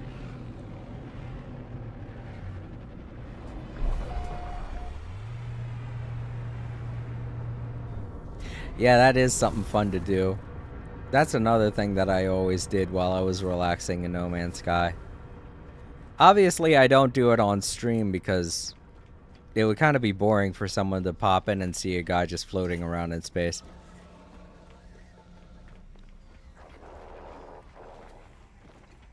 Yeah, exactly. And it can be easily distracting. I feel so bad for some people that have short attention spans. But, you know. Man, I was hoping I could find some more chromatic metal I could buy. Oh, speaking of which, let's sell that treasure I have. Really? It's only worth 900,000 here. It should be worth 1 million. Screw it. I'm going to a different system to sell it. At the very least, it should be 1 million.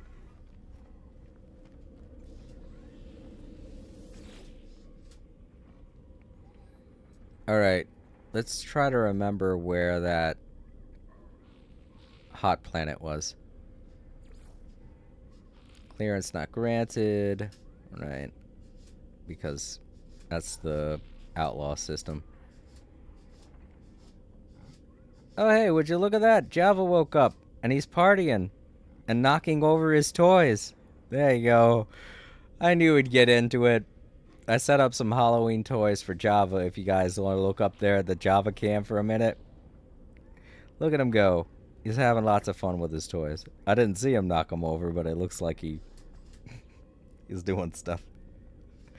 He's looking at the skeleton now, too, like he's about to beat the crap out of it. Ah, well. I do like that he did a little victory dance, though. I saw him do that. He's looking at me now. Oh, now he's looking at you guys.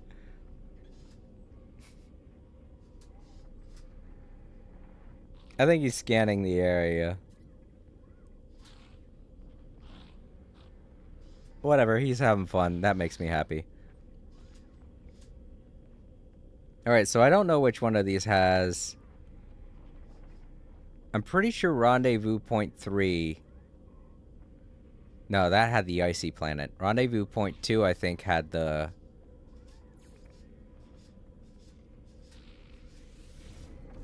spicy hot planet. I'm using the term spicy a lot. Oh yeah, look at him go. He's dancing again. When you see his lights blinking on the back like that, it means he's listening for music.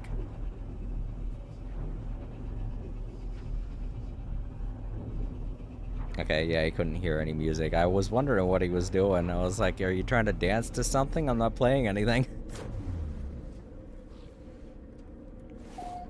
Alright, let's look at this system. If the screen will go away. Thank you.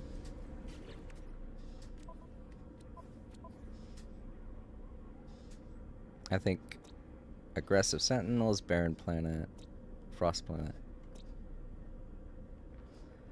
I did. I've done it several times. Back when, back before the portals were really very common, a common thing that we used a lot, that was the only way you could get from large system to large system. It's still the only way that you can get from one universe to another. But other than that, we don't use them anymore. You know? Unless we specifically have to go through them for an expedition, we don't use them that much anymore. I've done it a couple times live on stream, including during expeditions. And let me tell you something, when you're trying to use one of those in an expedition, it's the hardest thing that you can do because people glitch them out all the time and it gets very dangerous. You can end up dying just by trying to use one of those things because of the way people glitch them out, and it's always during expeditions. So anytime we have to use one of those portals during an expedition, I hold my breath, because as soon as I get there, I see messages all over the place. I see that somebody built a base nearby. People are trolling like crazy, digging up the ground around the portal. It's crazy. It's madness. But yeah, highly recommend you be careful anytime you want to try an expedition and do something like use a portal or go anywhere where there's a lot of activity with other players, because there are a lot of trolls out there, which I'm pretty sure you're aware of. So this is, I think, a hot planet because it's a Tord planet. So we'll go to this planet and take a look.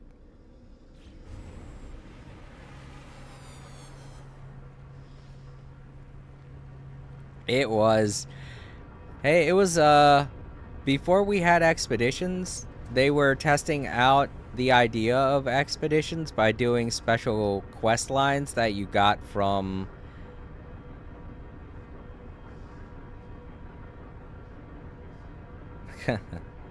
but yeah, back before expeditions, you would go to the space anomaly to get special quests that had storylines attached to them. It was very unique, and it was a one-time thing.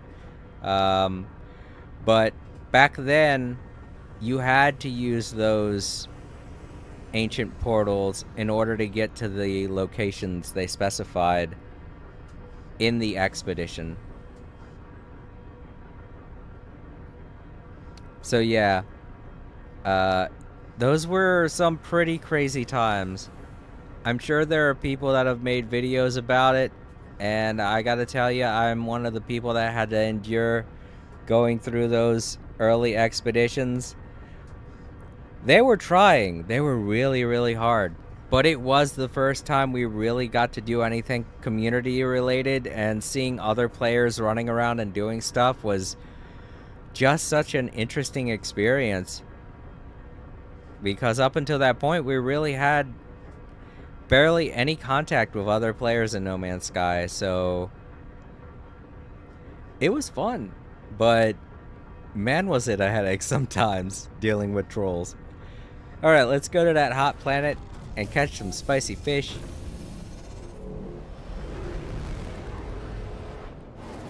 It's the planet that has the ring around it. It's easy to spot. Yeah, that is definitely a hot planet. Look at how red it is. Sid's Workshop. What a fun name. Yeah, you can tell that's a PlayStation player. Sid. Must be a Final Fantasy VII player. I guess that's true. It's like that with any multiplayer game, Doug.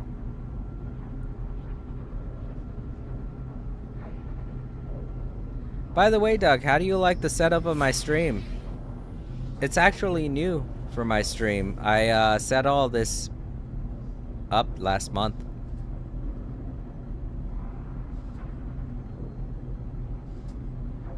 I guess that's true, Doug. Trolls have the way they want to play, and it makes sense. So do I, you know? Let's get to a nice little island landmass somewhere, land my ship. Or, you know what? I'll do it. I want to land my ship close to land because fishing in the open ocean is not a good idea when you're trying to catch a specific fish, because there are ocean fish that are going to make it more difficult for you to catch specific fish, because you'll be catching ocean fish when you want to catch a specific type of fish, and it's just going to make it a little more difficult. So anytime you want to catch a specific fish, get close to land.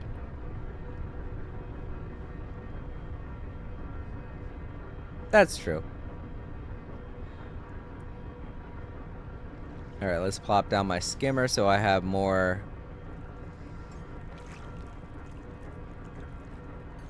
storage space.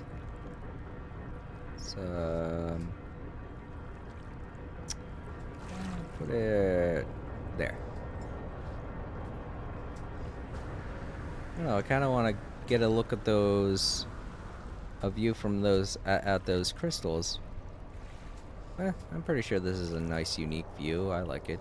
Not that bad. I can see my ship. So my ship is looking good. We got our bait equipped, or I unequipped it so I could catch a bottle. Let's go with these mealworms. They're a basic bait, but they're good for catching unusual fish, you know, non-common fish, which is what we're after. Let's see the specifics of that expedition now. Catch uncommon high temperature fish. 5 more. Alright. Wrong button. Or wrong equipment. There we go.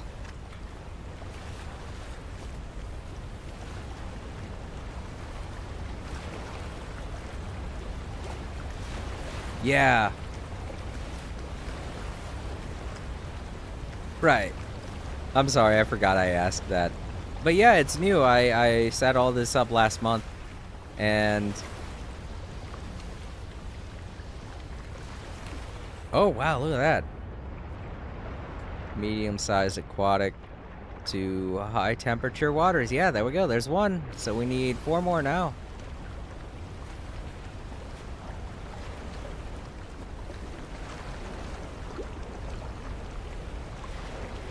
But yeah, the Java cam, the little animations and stuff, all of that's brand new.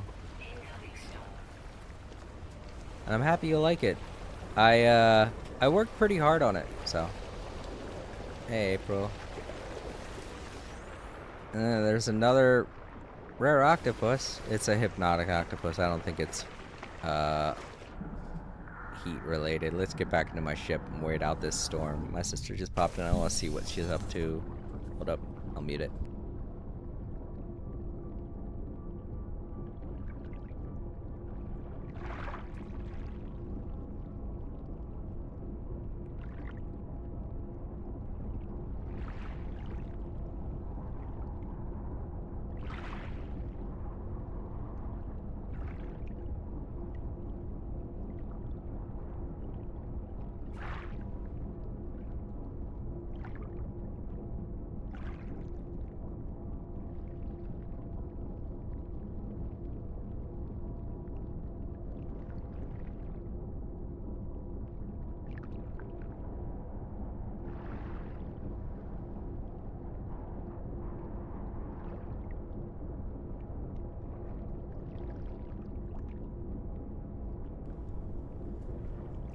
Alright. April left out. Sorry about that.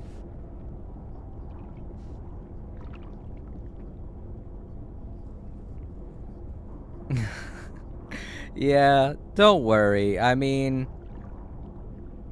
the really exciting stuff was everything that we had before the expedition, because it was all mysterious and junk. But the only thing you're really missing out on is the unique prizes that you get with expeditions. What was that noise? I thought I heard it tapping. Oh well, that's alright. Oh, it's in the music I'm listening to.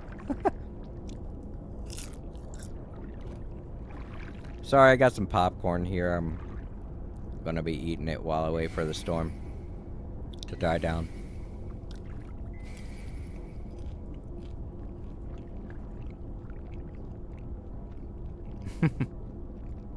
Yeah. Didn't miss too much on that end. I'm sure if you look it up on YouTube, you'll find somebody talking about it. They might even have some videos showing it off.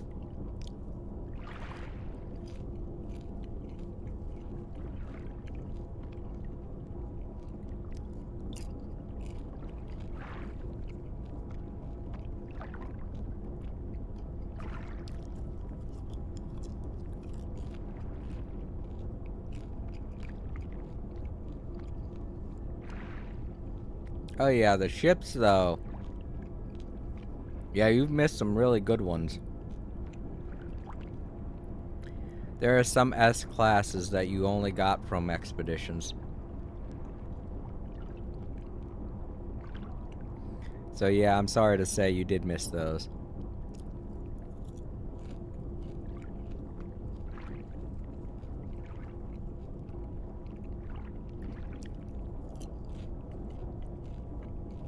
Weather update. Storm clearing.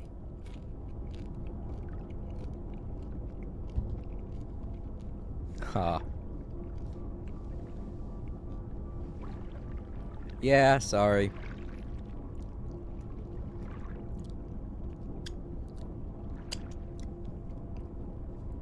Yeah, I got some really good ships from expeditions. I don't use them during expeditions though, because I'm one of those that feel like it's cheating. When I go on an expedition, I want it to feel like a new experience every time, so I go with what I'm given.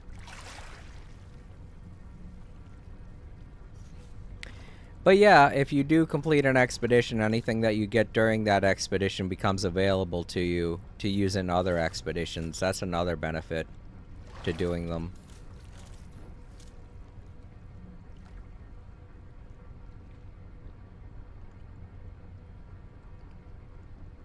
Yeah. Oh yeah, yeah. You're talking about when you're looking for information online. Yeah, don't fall for those. You'll end up on a planet and your ship will be stuck in the ground or something like that. People do that. Man, I remember one expedition where I had to rely so heavily on the community and its information. And there were several times where I thought I was being trolled by the forums. And I'll never know if that was the case or not. Oh man. Too early.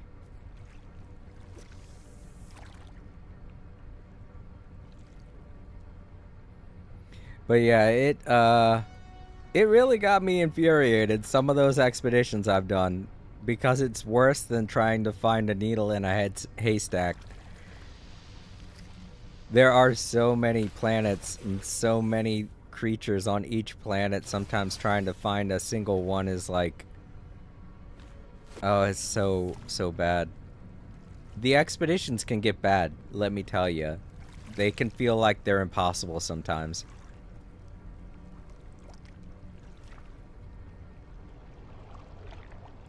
Oh. Well, that's all security related, so, you know, gotta wait it out.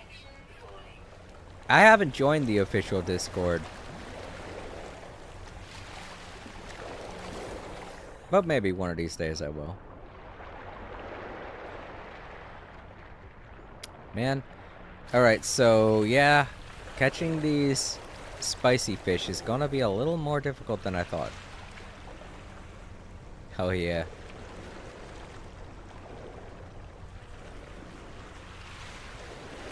I'm sure there are people that are monitoring the Discord to prevent stuff like that from happening, so.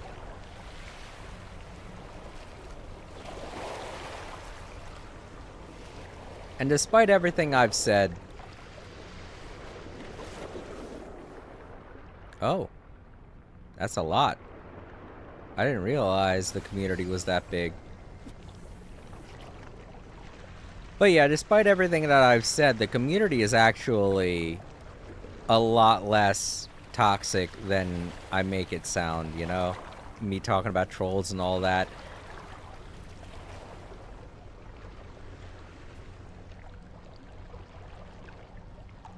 Right.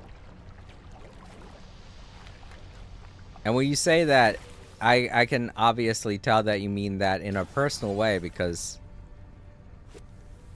Sean Murray himself is even super impersonal with is super personal with a lot of the community members.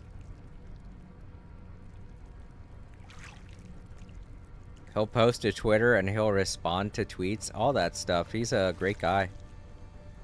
I mean, I've never gotten the impression that he's a jerk in any way. Even when everybody was calling him a liar and all that stuff.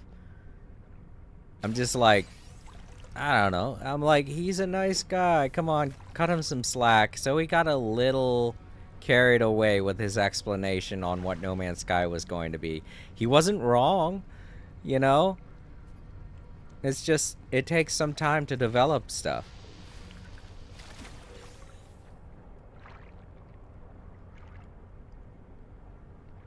Right. High temperature waters. Alright, so I think we need one more. What's the readout now?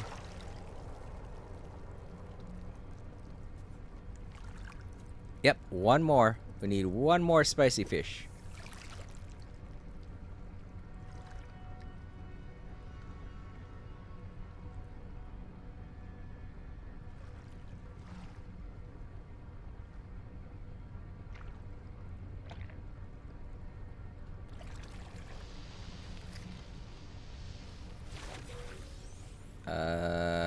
Nope, that was not it. Dang it. Whoop.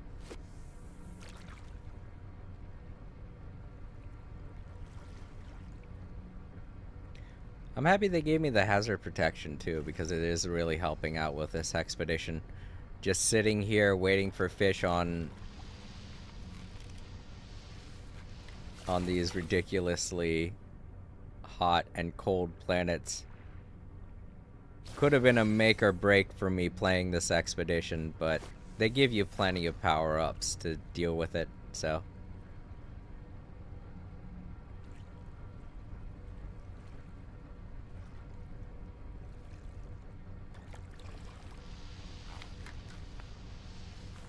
Really? No, I didn't hear anything about that. I haven't really followed the community or any news on the game itself. I've just watched trailers and stuff about the game because I get a little interested in games that are like No Man's Sky, but I have yet to really find ones that I want to migrate to, you know? So one day I'm sure they'll come out with a game that's a lot like No Man's Sky, and I might want to play it, but I have yet to find anything that's exactly like it. I think the big thing for me, one that everybody talks about whenever a new No Man's Sky like game comes out, is the fact that you could be on a planet and then just take off into space from the planet or land back on the planet. That's the thing that everybody feels is the identifier to No Man's Sky.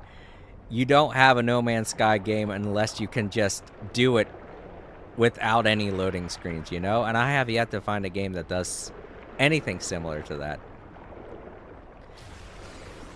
And I know why, you know? It's not that I don't know why.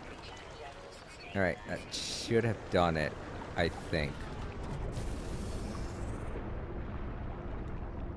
That was a spicy fish, right?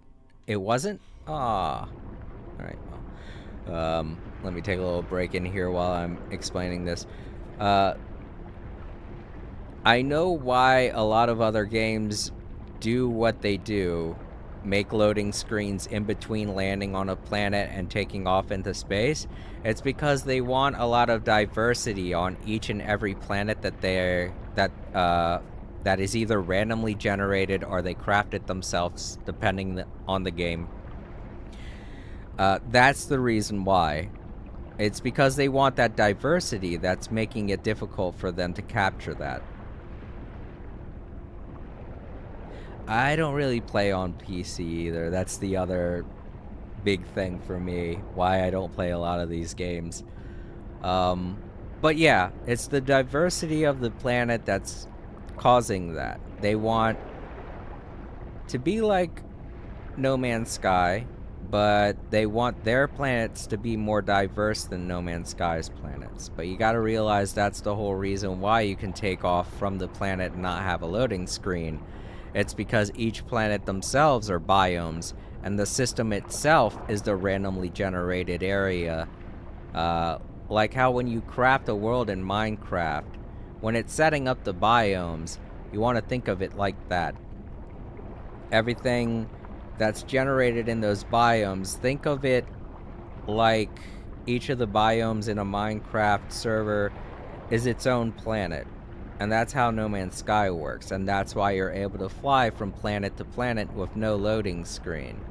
A lot of developers of other games haven't figured that out. They want all of their planets to be diverse, like an actual planet, and I get that. But if you take a look at our actual solar system, every single planet in our solar system is either hot, or cold, or cloudy, and it's like that across the entire planet, and Earth is the only planet that has diverse biomes. And when you take that into consideration, No Man's Sky is a lot like real life, you know? You'll very rarely see any planet that has a multitude of biomes like Earth, so...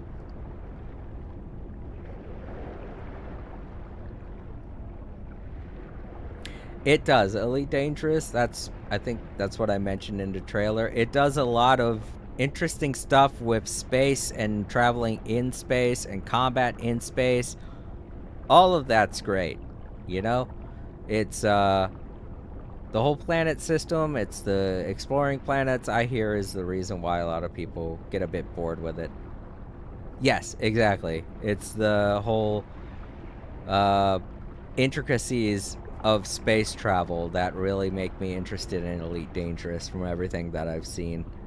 I've watched a couple of videos of it, and if there was one thing that I wanted to do a lot in Elite Dangerous, it's at least trying it out. I'd want to mostly focus on exploring space and flying around in a ship, because that looks fun.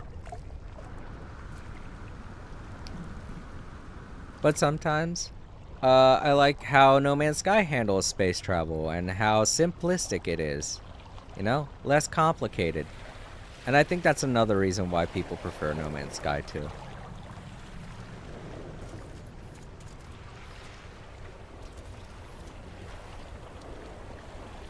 I guess. I don't really get the idea that anything is that different from No Man's Sky. No Man's Sky tends to have kind of drab colors as well, if you ask me. Alright, still gotta find one more spicy fish. Or catch one more spicy fish. Yeah. Nope, this is a common... Well, not common, but... not a spicy fish.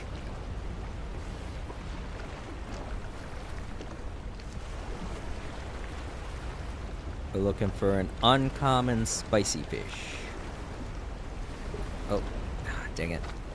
I'm running out of bait. During the day, it's kind of hard to see my line, so it's hard to tell whether or not I got a fish or not.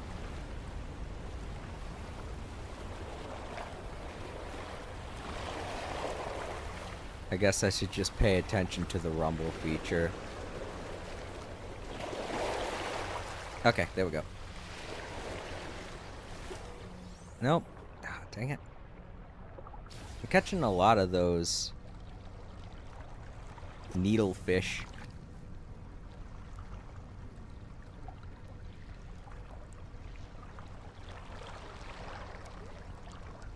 I like that they made the fish that go after your line look all kind of holographic.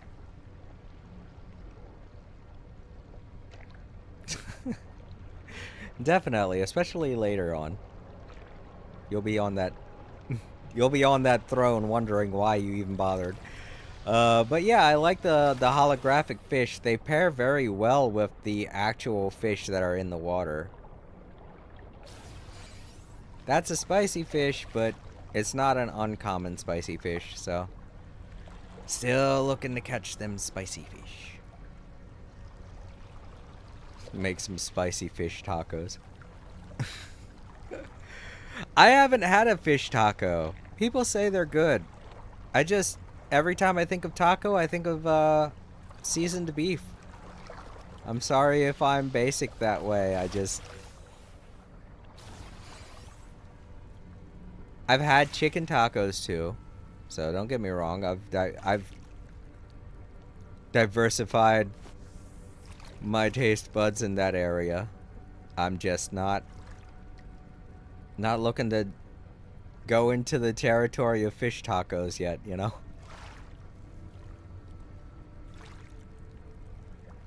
I have enough problems with tacos as it is. Not with eating them, but, you know, doing the other thing with them. Though I do love me some tacos. Another... I'm catching so many of these dang needlefish. Yes. I wonder how those south of the border feel about fish tacos. Because I'm pretty sure that's an American thing. I don't think that's something that was invented along with the taco. Yeah, now I'm just gonna have to get lucky. I ran out of bait. Oh, yeah. Taco toilet humor. Alright. I think I have enough to make more. I do. Thank goodness. Alright, there we go. We got 20. That's right, because I collected a lot of condensed carbon last time I played. I thought I was going to require more to make more bait. Because I was thinking 120 condensed carbon to make one mealworm bait. But no, that's to make 20. That's to make a stack of 20.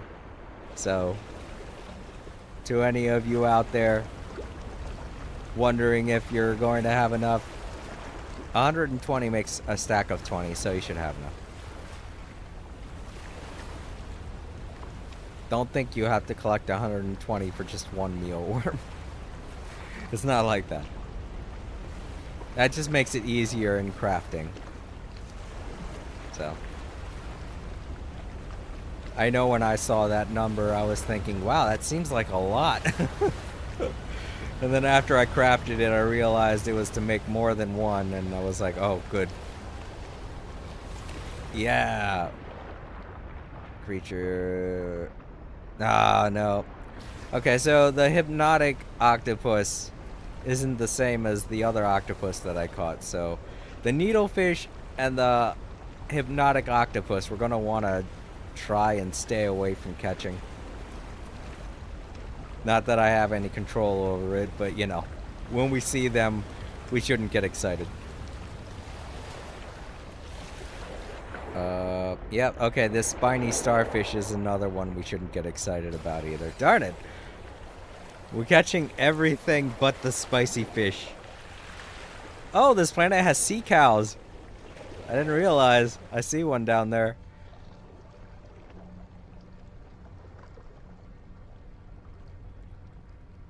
Oh. Oh, man. I tend to set up some reminders for myself. There we go. There's our last one. High temperature fish. Uncommon. That did it. Alright. We got it done. In hot water, milestone complete. Caught 7 high temperature fish. Alright. Let's point my gun at the... There we go. Put all of our fish. That's the octopus I was thinking of. Put all of our fish in the storage here. Man, we caught a lot in pursuit of these spicy fish.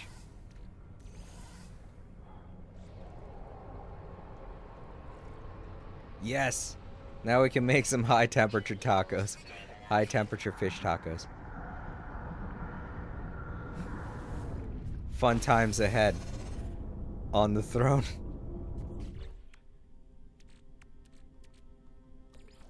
I don't know what I killed, but apparently I killed something and got some mordite. And meaty chunks. Yeah, I killed something. I don't remember what I killed, but apparently I killed something. What did I kill?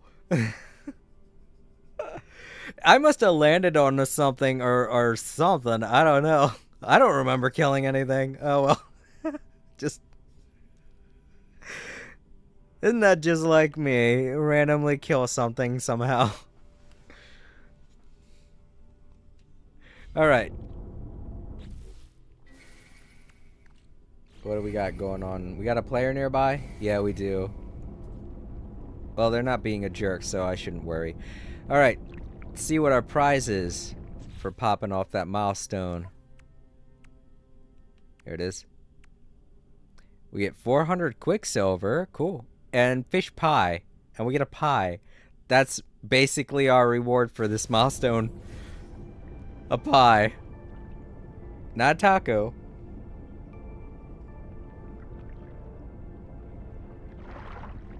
Oh no, you need it, but yeah, I get you. Yeah, the Mordite. Alright, no fish taco, but we got a fish pie. What's it do? Oh, it's in my starship. Exosuit nutrient system will power 15-second sprint. Oh. So it makes you spicy. Fish pie almost acts like a taco.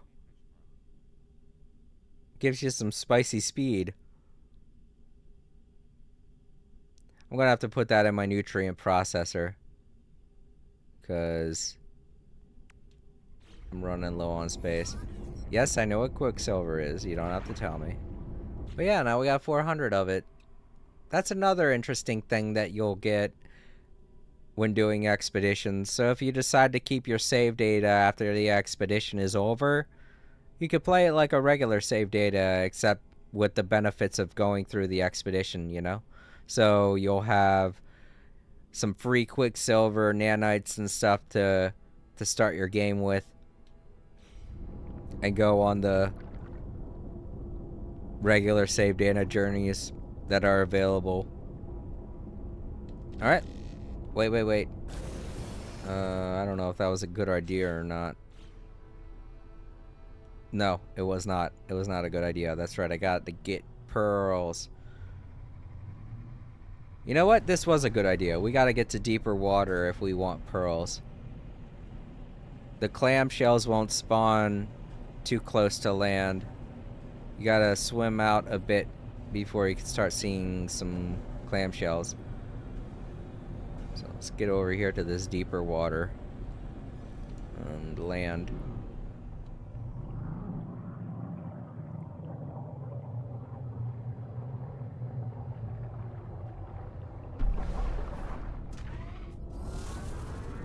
Alright, get in the water. Okay, so there go a couple over that way. Oh, it's actually guiding us towards some. Good. That's the closest one. I mean, if they didn't have that guidance system for this expedition, this is how you'd have to... This is how you'd have to do it regularly. Look for this little symbol.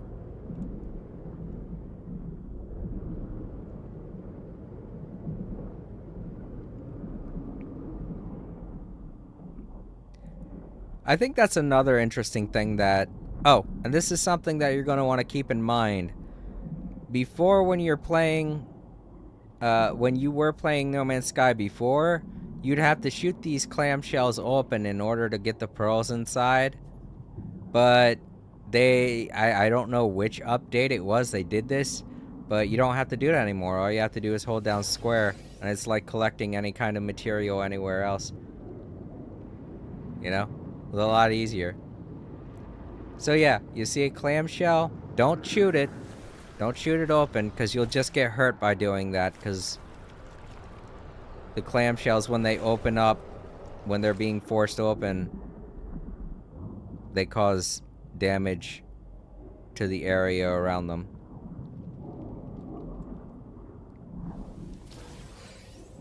Yeah, just hold square.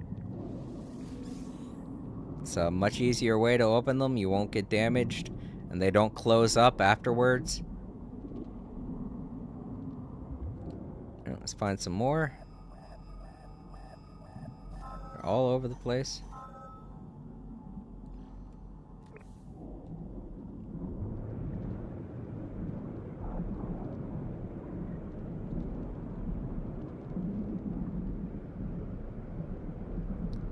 And remember, while you're using your jet propulsion underwater, you don't want to run into any plants that also damages your shields.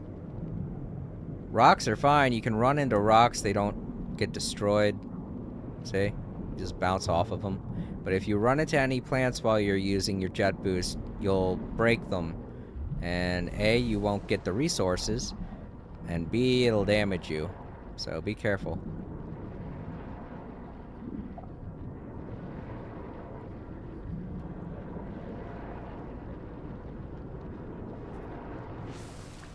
Oh, you're talking about an infested system? Yeah, I've been to several of them.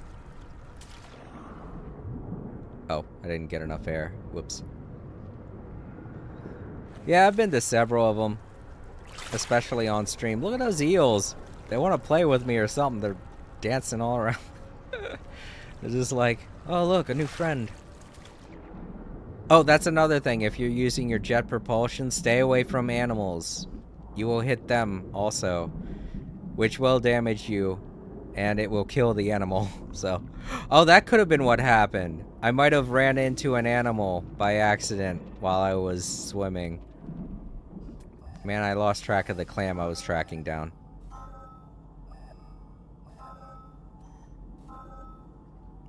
There it is. Oh, it's underground. That's why I didn't see it. I don't see... Yeah, I don't see any cave. We're gonna have to find another one. That one's buried. Oh, there we go. 200. Ah, both of these are buried. This one looks like it's above ground, so... That's something to keep in mind. When it's directing you towards something, you don't know if it's going to be underground or not, so be careful. Because you could be traveling a far distance just to end up wasting your time.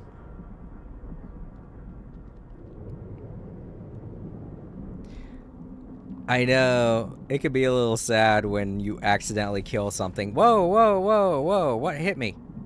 Something hit me. Somebody hit me. Who hit me? Was it that eel?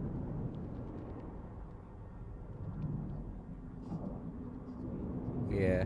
I don't know what it is, but something hit me.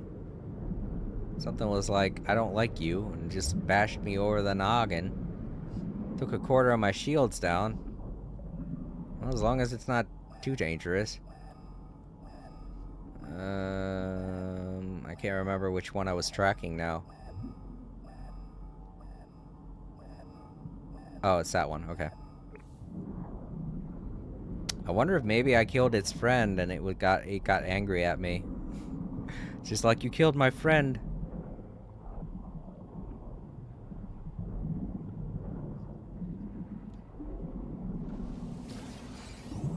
I know. The ones that aren't jerks anyway. The mean ones, yeah, you're gonna want to kill those. They can be very annoying. There we go.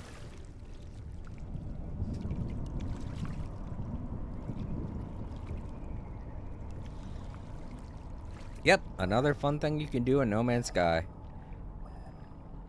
Be like Brock on Pokemon. Be a breeder.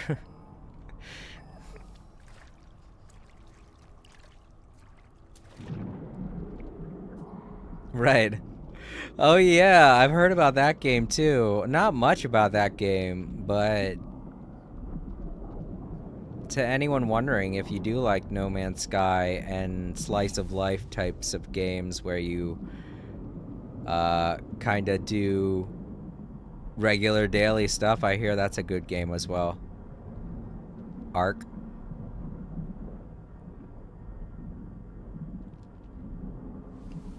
Not entirely sure what its main premise is, but I know it's a game like No Man's Sky where you're doing kind of life simulation stuff.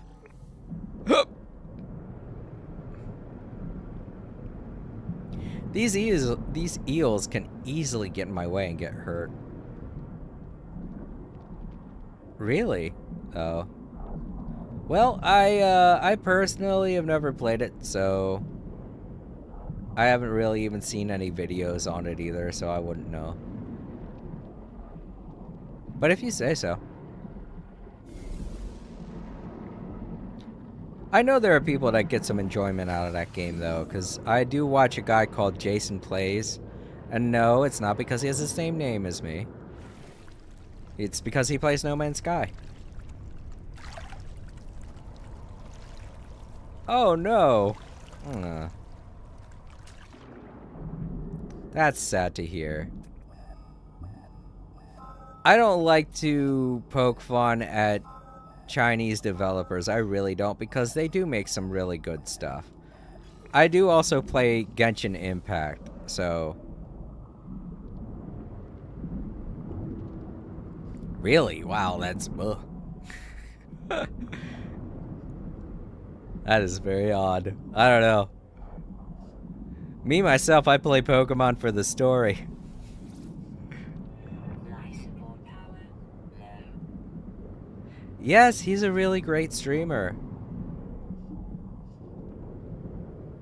Oh, speaking of Pokemon, his playthrough of Pal World, I'm a little sad that he doesn't play it anymore.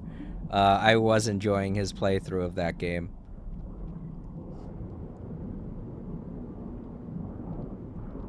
But there have just been so many games coming out this year.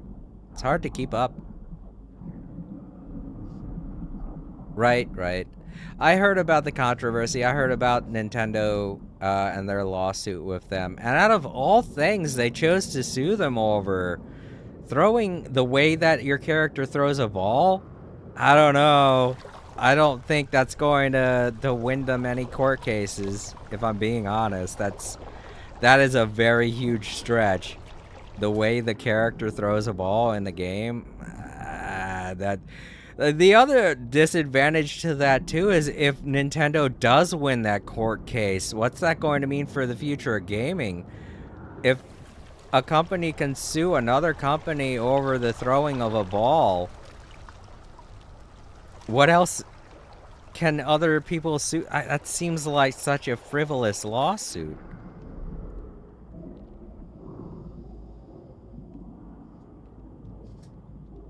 I don't know.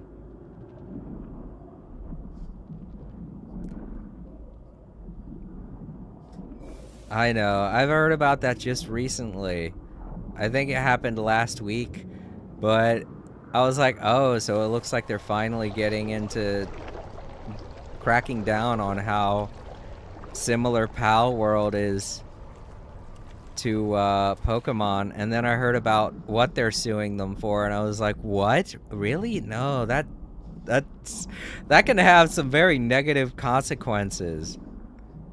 I mean, suing over identical characters, yeah, I totally thought that's what they were going to go for, but the game mechanic of throwing the... I don't know what they're called in Pal World. I think they're called, like, Pal Balls or something.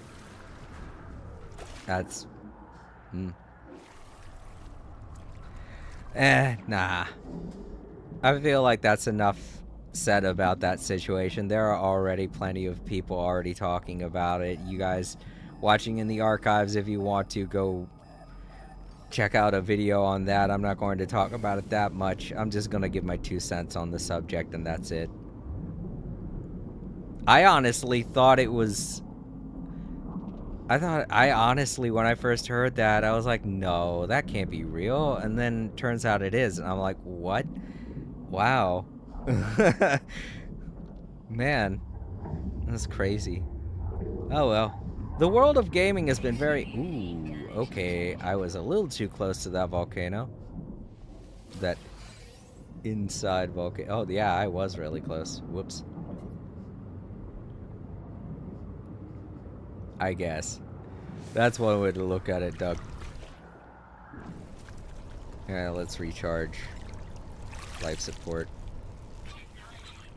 I'm getting a lot of mileage out of all that oxygen I picked up on the first phase of the stream. Alright, I think we're done. Armor clam detected. Oh, no, we're not. Wow. I thought we collected 7 by now.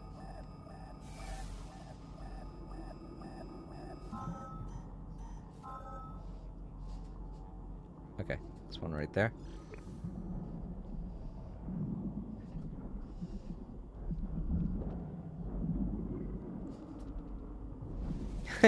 Right. I think that's the main thing that I'm worried about. If a lawsuit, if a lawsuit like that can go through, there are so many other things that can come up in the future for gaming, and it's a little worrying. There are so many games in this world that are very similar to other games, and No Man's Sky is no different in that regard. So I don't know. Who knows? Here's the other thing too. They could just drop the whole court case. That's the thing. They could realize how stupid it is and just drop it. It's the same situation like how we had with the Fine Bros when they were trying to copyright the phrase React channel.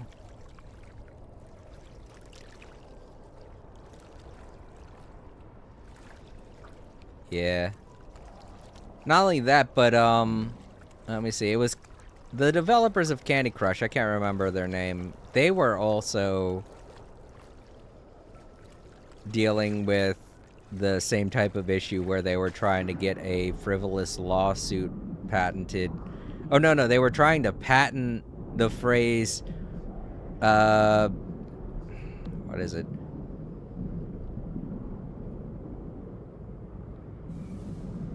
I don't know. I can't remember. I think they were trying to patent the name Candy or something like that, or using candy in a name or something. I can't remember what it was.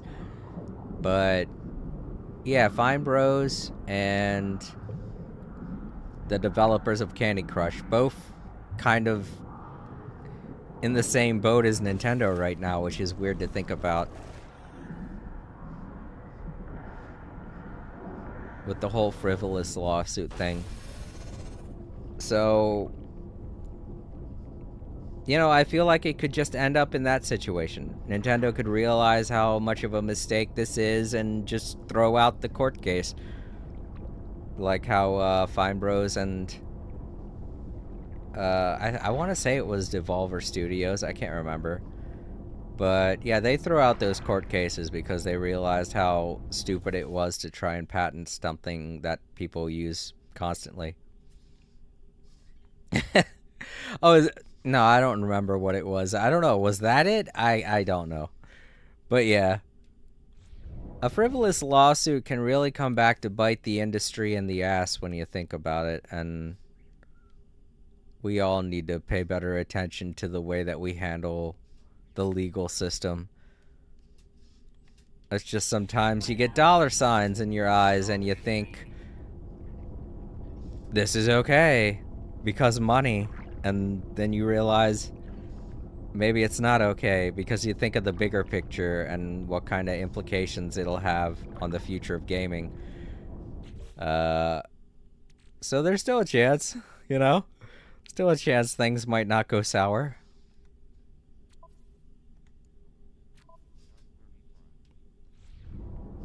Oh no, I'm not too young. I know Candyland. I played it when I was a child. Oh no. I hope you're talking about the song and not the song and dance, man, and not the horror movie, man. See, I'm old. I understand all references. Let me see. What were we doing again? All right, I got caught up in the conversation. Completely forgot we were digging for pearls. We didn't get all of them, did we? Wait, let's check. No, we didn't. Wow, I thought we had gotten 7 by now. How many are we looking for? Gosh. 15? Oh, okay. It was 7 fish we had to catch. It's 15 clams we have to open up.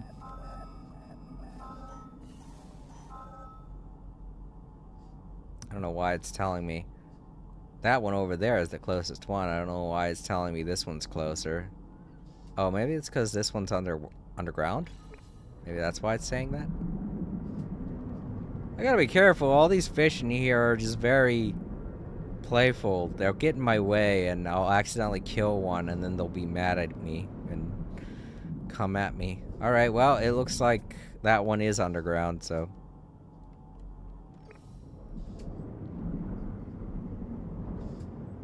I am, aren't I?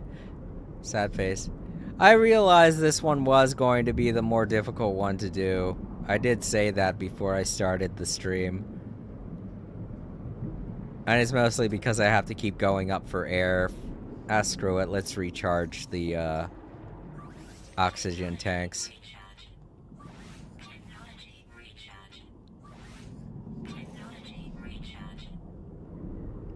I don't want to have to keep trying to find those plants. Oh, look, a lobster. Oh, no, it's not a lobster, but it looks like one. It's a crab lobster. Oh, wait, aren't there crab lobsters? Come to think of it, there are. So, yeah, there we go, a lobster. Or spider lobsters, I mean. You know, the lobsters that have the really long legs.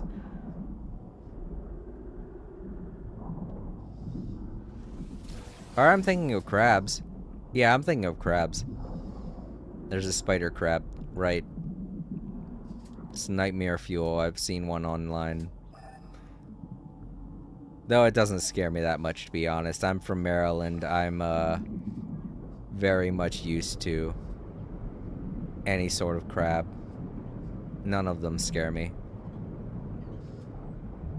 I don't even bat an eye when it comes to coconut crabs. I'm like, yeah, they get that big. I know a lot of people are like, oh, that crab is hostile. It's not. Yes, it eats rats and birds and things like that, which is something you don't see lobsters doing very often, but it's protein. If something's big enough, it will eat something smaller. There we go. That's 15. We got a little neato cave here. Take a look in this cave. Oh, neat. Wow, this planet has a very intricate underground system. I like that. I think that's the other cool thing that No Man's Sky does, is its cave systems are always very interesting. Alright, let's get back to my ship. There goes somebody flying by up there. How far away are we from our ship? All these symbols. There's my ship. There's the Celeste. Let's go. Alright, fish, get out of my way. Using my jet propulsion. I don't want to kill you. I think the smaller fish have smaller hitboxes, so you don't have to worry too much about bumping into them.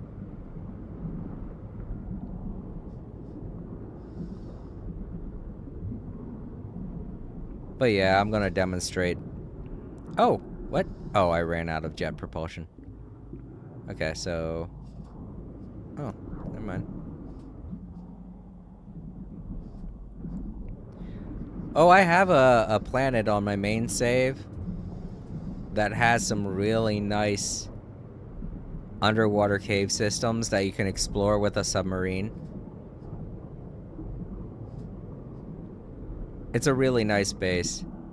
It's my channel server base. There just aren't that many people on the planet.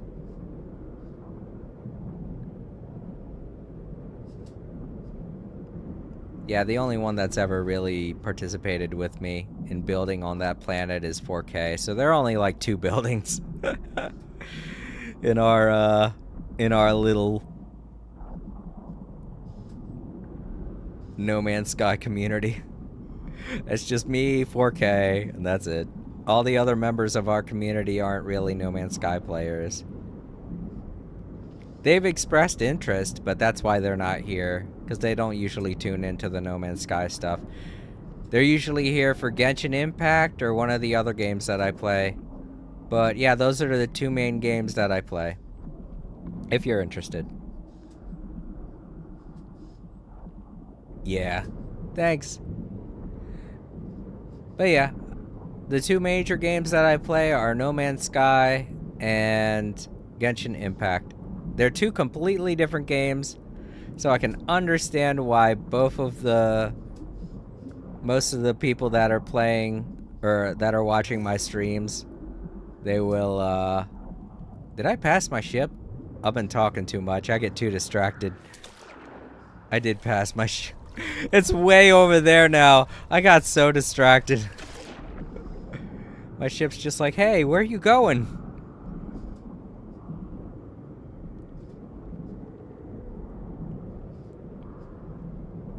You do. Life support power.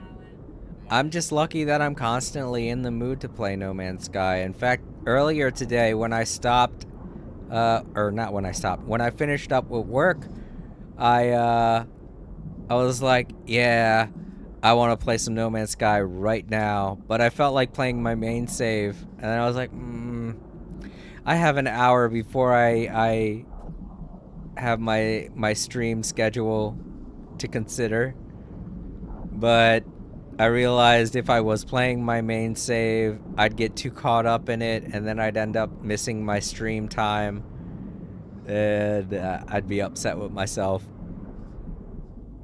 Not that I don't like playing this expedition. It's just I kind of want to do fishing on my main save a little bit. You know?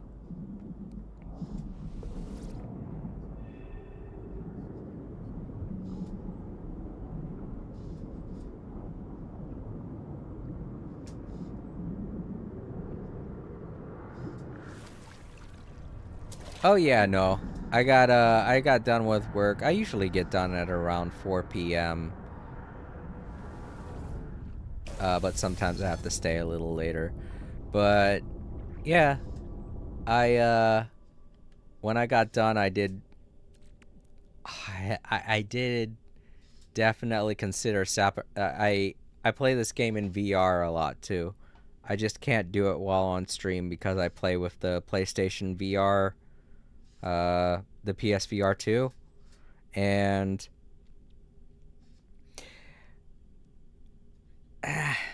streaming directly from my PlayStation 5 is not the best thing.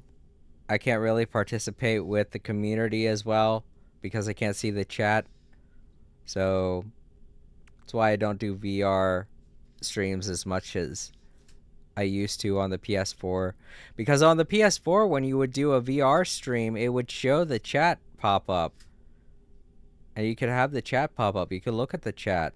But with the PS5, I don't know what made them decide to not continue that. But it is necessary if you're streaming to be able to look at chat. And I don't know if maybe they changed that during an update, but it's no longer visible when you're streaming in VR. And until they change that, I'm not going to be able to play a lot of my VR games for the stream, which is sad. Alright, so I finished Pearls of Wisdom. Got that milestone done. Collected 15 living pearls. Let's get our reward. Pop off this milestone. Terrifying sample and 5 mollusk flesh.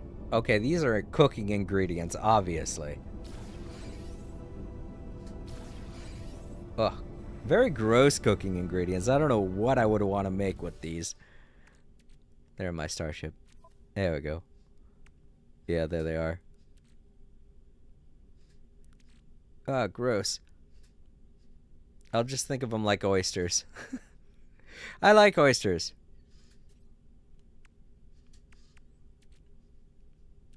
I'm sorry, I'm from Maryland. I really like me some fishing stuff. I think that's the main reason why. I know you're new to the stream, Doug, but I've talked about this a couple of times on the stream, but Maryland, one of the major things there is fishing. You'll be traveling around in Maryland, you'll see people fishing on the Chesapeake Bay all the time. Even homeless people will just be doing it off of the sides of the bridges and things like that, so You know, it's a very common thing. So anytime I get fishing in a video game, I get obsessed over it. That's why I was so excited to play this.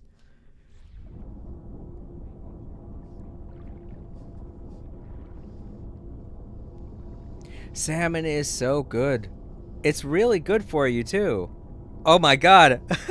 I just saw what Vector did. Or not Vector, Java, my little robot. I just saw what he did. He tore the face off the skeleton. So now the skeleton's got no face. Java. Look at you. He's going nuts. He's like, yeah, I did that.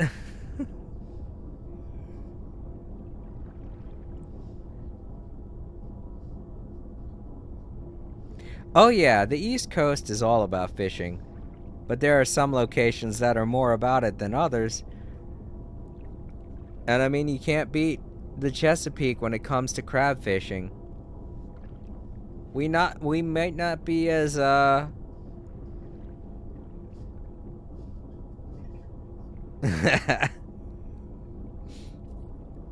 we might not be as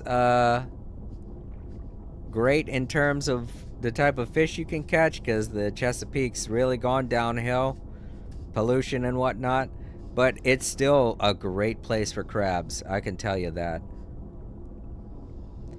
Alright, so now that we popped off that milestone, what's next? We already got that done. And here we go, wading in again. We gotta catch 100 fish, and we have almost 80, so we need to catch about 20 fish. Should we do that here? I tell you what, let's go back to our main base. Feel like we haven't done a lot of fishing there. So let's go back to our main base and catch a bunch of fish there. Wrap up this expedition. That's true. It's because we have so many lakes and rivers. Well, I say we. I don't live in Maryland anymore. It's just my home state. I live in South Carolina now. But, yeah, Maryland is nothing but lakes, rivers, and there are so many great fishing spots. There are people who have houses, like not even really ritzy houses either, just like the most common middle-class households that are just parked right next to great fishing locations.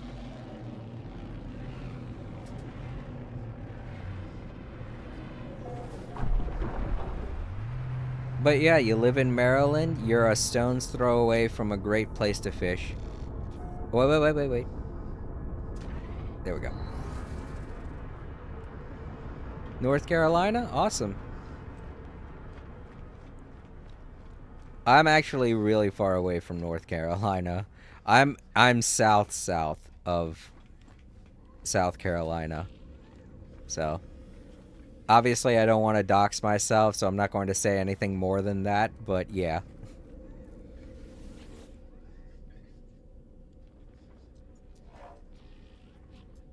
Alright, let's see, space station. Where's my base?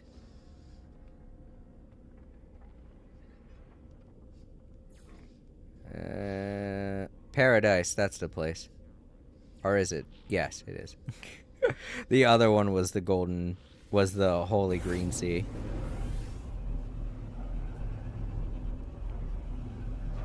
Oh, South Carolina. Oh, right, that's right. You guys are still pretty north from us, where we're at, so that's why I got confused.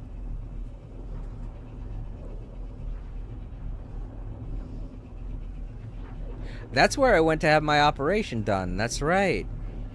Because the doctor that I had to go to had to be flown in from India because my injury was so rare that they didn't have any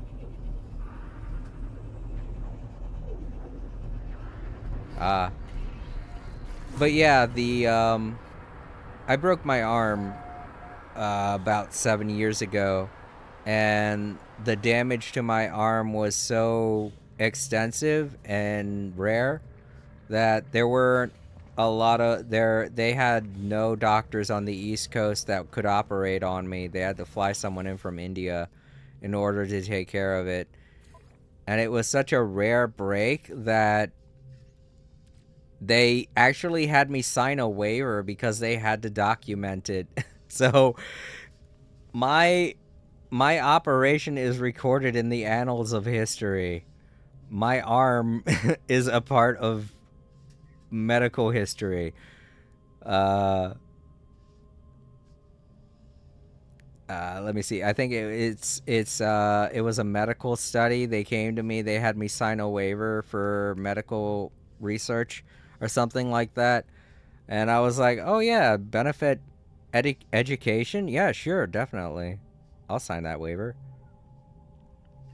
And the guy did a great job. I mean, I don't have full control over my arm like I used to, but I understand it's because I'm double jointed, so any break would have resulted in my arm kind of defaulting. So now my arm's the only part of my body that is single jointed. So I don't have the leeway that I used to with my arm. But yeah, from all the other doctors I heard about, he did a really great job. Right? Well, you always got to sign waivers, but there are so many different waivers that you need to sign when it comes to certain types of operations. But they had to do reconstructive surgery. They had to replace certain nerves in my arm as well. And then even afterwards, the second surgery that I went to, they had to replace the ulnar nerve. Not the whole thing, just like a portion of it, because it got so damaged by all the metal they had to put in my arm. Oh, this is what I was doing. I wanted to put the meaty chunks, the mordite, and the pie. Where's the pie? Oh, it's in my starship.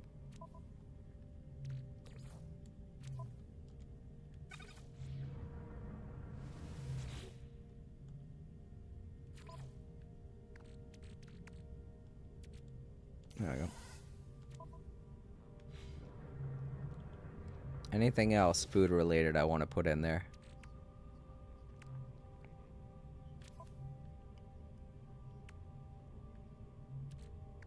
Oh no.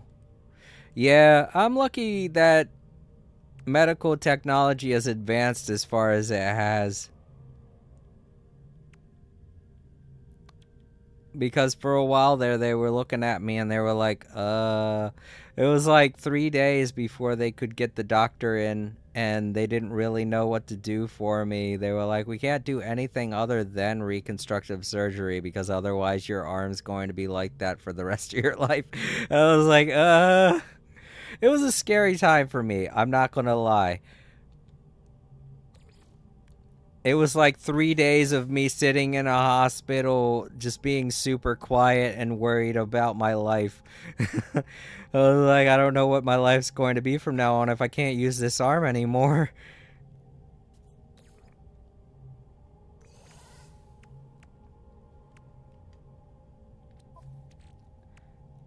But I'm happy that it all got sorted out. And, yeah,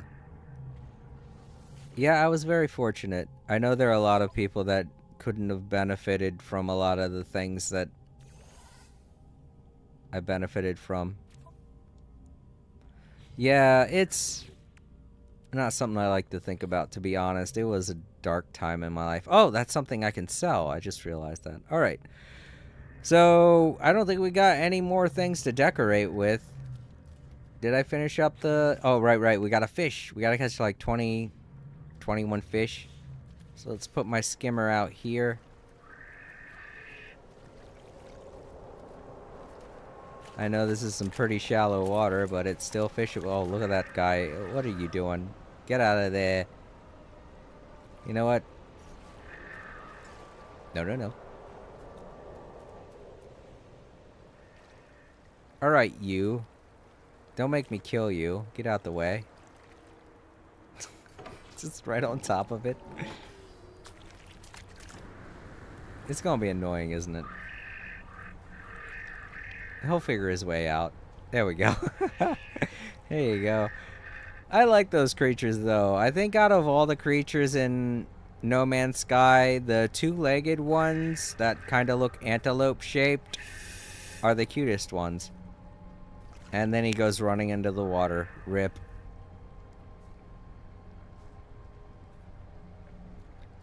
At the Nexus? No. You cannot sell stuff at the... Do you mean the...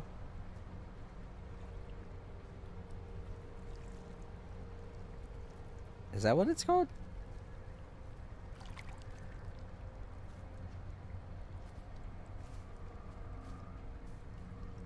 I think that's what it's called.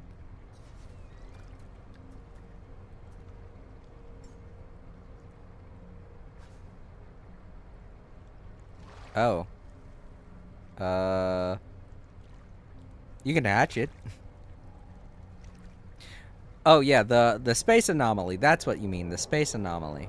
No, there is no place to sell stuff in the space anomaly. You could sell blueprints there, but you can't sell anything from your inventory there, which is very odd. But yeah, there's no trade system in the space anomaly, and I guess that's because it's lore related. The space anomaly's not supposed to have any outside influence, so it's lore related. But yeah,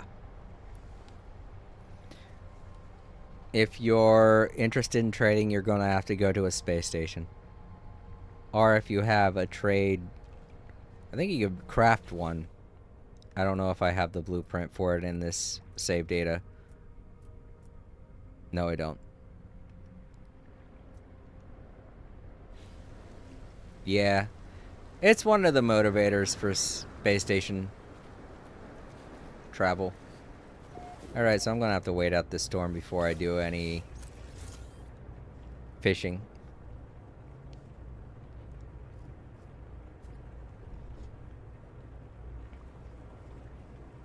Right. I'm gonna eat some popcorn. I'm sorry if you guys don't like my ASMR.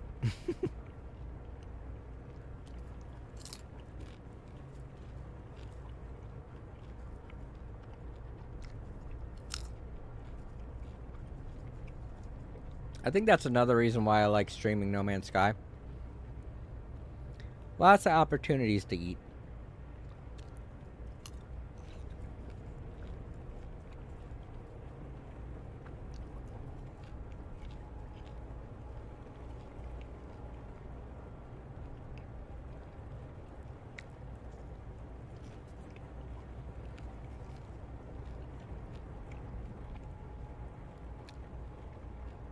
And that's probably another thing you're going to want to do while streaming. If you stream for several hours out of your day, you're going to want something to snack on, something to drink, keep your mouth from becoming dehydrated.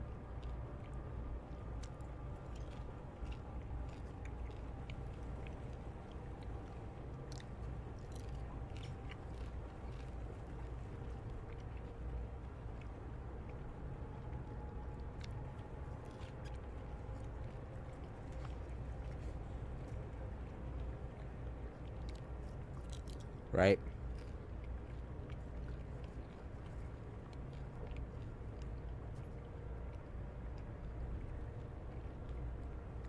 Coffee and weed. Not a good combination for streaming.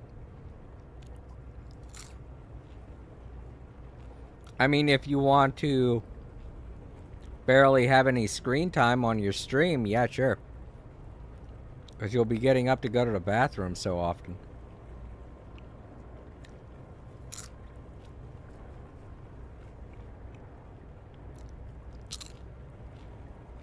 Weather update. Storm clearing. Alright, there we go.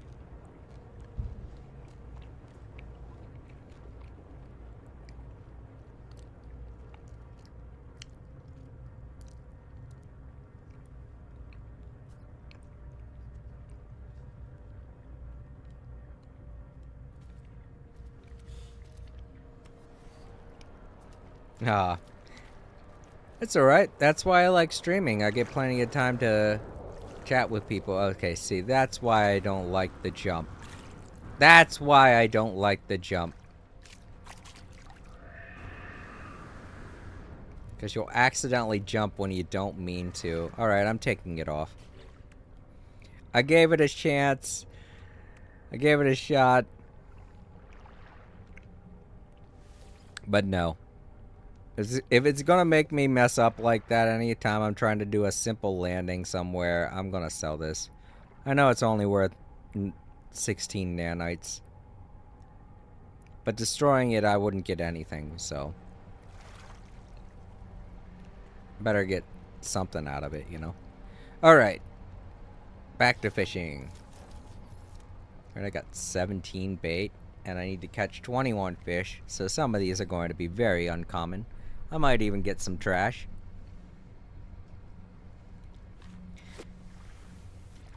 "21 fish, let's go."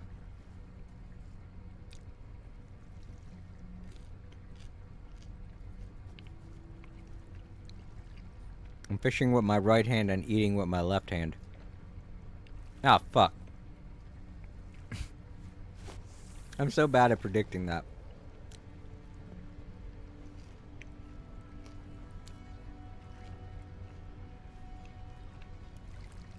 Oh, man. Alright. Here's something I gotta tell you. Unless you really want the upgrades, you might want to hold on to your nanites and not buy any upgrades. I know it's a little late for that.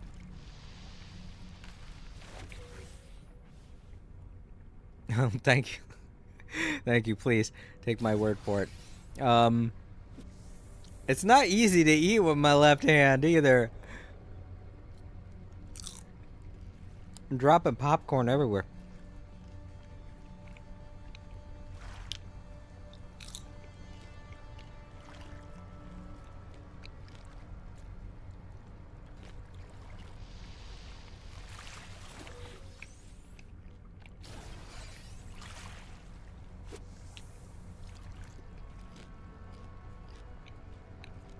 Sweet water fish.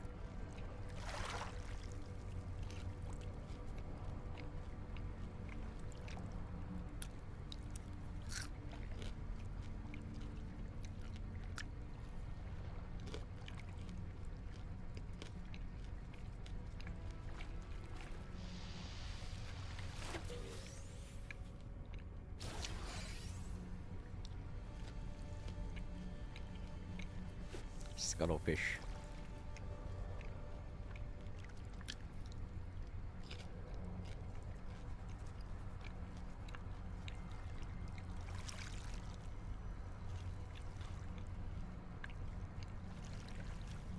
Oh, okay.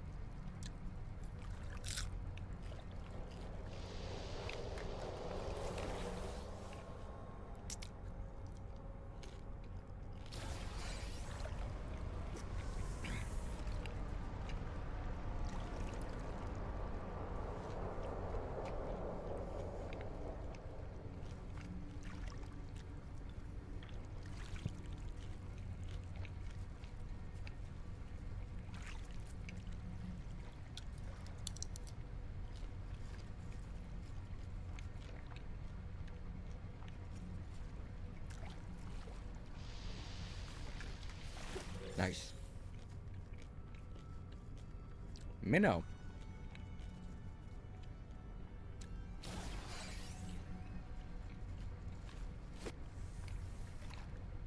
Give a little flick.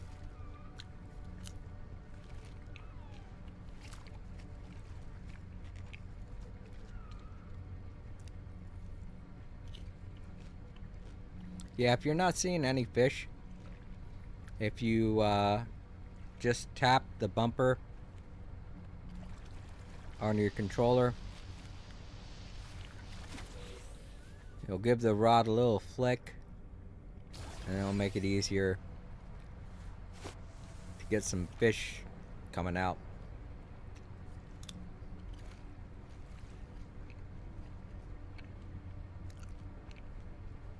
if you're on the space anomaly, it's probably accidentally given to you by a player, in which case you can't do anything about that. It's yours to do with whatever you want now. But if it's... Is it called a living egg? If it's called a living egg, then that begins a whole plot that you might not want to go on right now.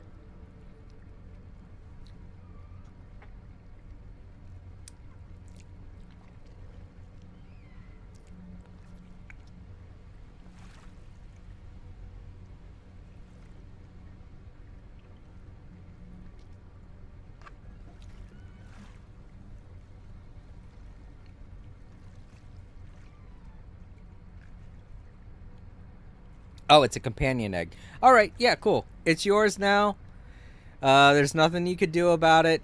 You don't have any idea who it is that accidentally gave it to you. So it's yours to keep. You could do with whatever you want. It sucks for that guy, but I guess this is a lesson to them. Pay attention to where you're putting your items, because you could accidentally give it to somebody if you're not careful with where you're putting your items. You see, on the space anomaly, if you have multiplayer enabled, you can accidentally give people something, because when multiplayer is enabled, you get an extra selection. Right. But yeah.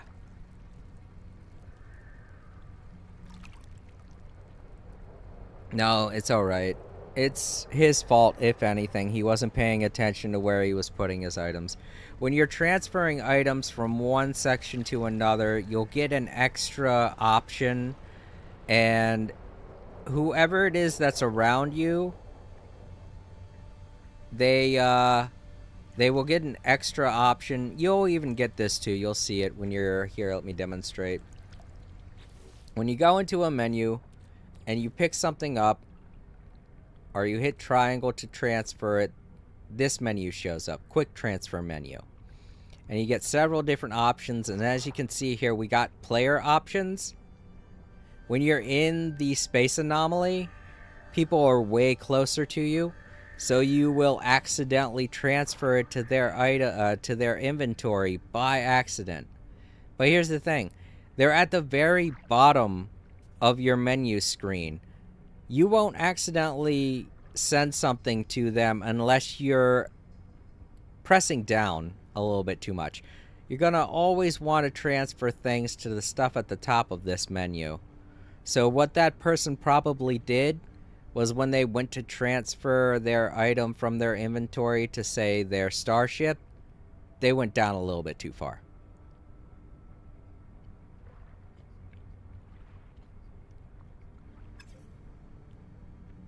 You can just take it, and I don't know, you could do whatever you want with it. You can hatch it. When you go over to an egg, there'll be a little option that says you gotta hold down a certain button to hatch the egg. You can hatch the egg and keep it as a pet. If not, you could sell it. You could put it in inventory somewhere else. You can destroy it. I don't know. I don't care, to be honest, because it's not mine. It's yours now. It's your problem. No, that's the thing too. I don't think you can really track who it is you accidentally give stuff to. But you don't know. He might have done it out of the kindness of his heart. Maybe he didn't have room in his inventory, and he had the egg, and he's like, I'll just give this to someone, and he decided to give it to you. Because, as far as I can tell, it's very hard for you to accidentally send things to people.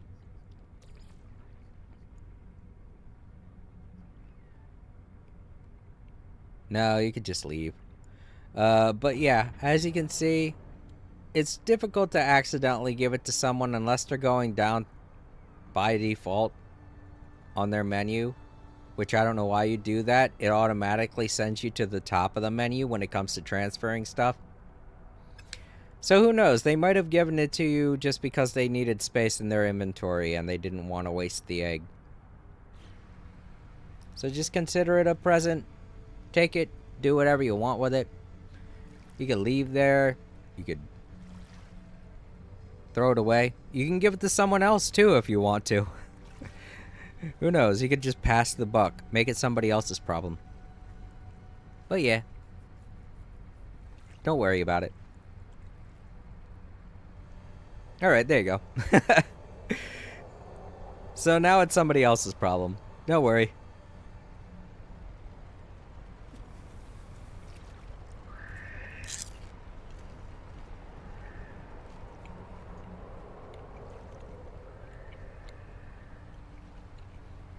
Yeah, I don't think you can do that. At least I can't.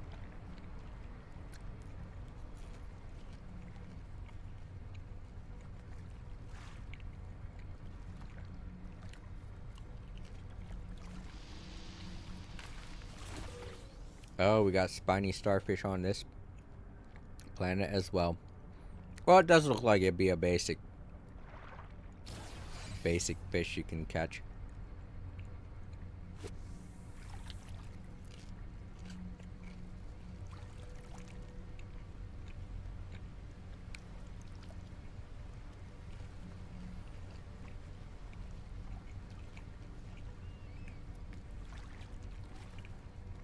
Oh, I missed it. I looked down for a second because I dropped a popcorn.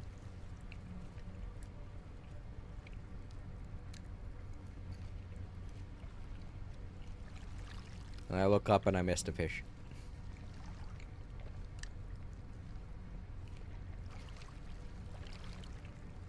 I don't know.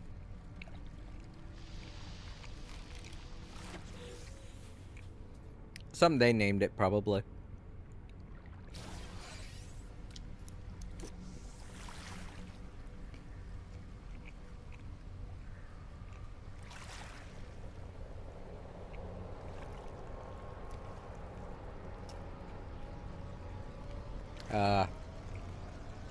I'm sorry.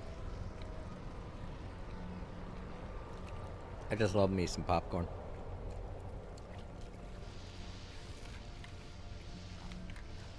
It's a great poor person food, you know? Here in America.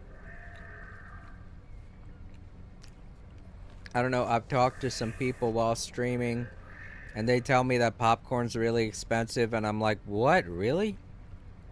But apparently in other countries it is. I guess it's because corn is so plentiful here in America. It's one of our staple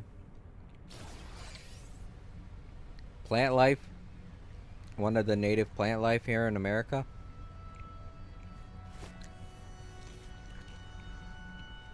But I don't know. Oh, yeah, that's really great popcorn. I like white and cheddar cheese popcorn.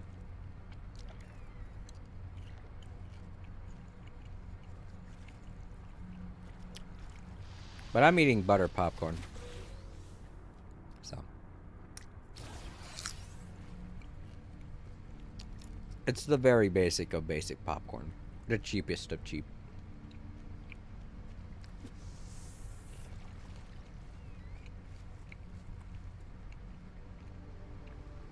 Right.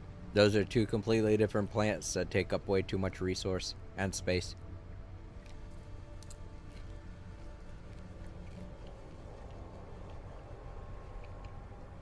Honestly, I think we got the better deal. I know you can do so many things with rice because it has such a default flavor. But there's just so much you can do with corn.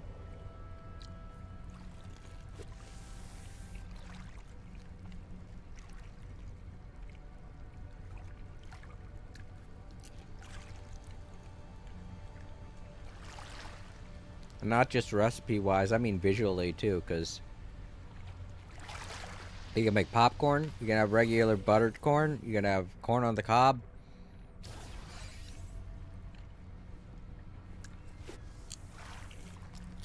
And all three of those things look different. While rice, it's like, sure, you can form it and shape it into things. But, like, it's still rice. It still looks the same. Because it's grains. But you take a look at popcorn, and you'd have absolutely no idea it was corn. You look at it and you're like, well, where does that grow? How does that grow? And then you learn, oh, it's corn? And you're like, really? It looks nothing like corn.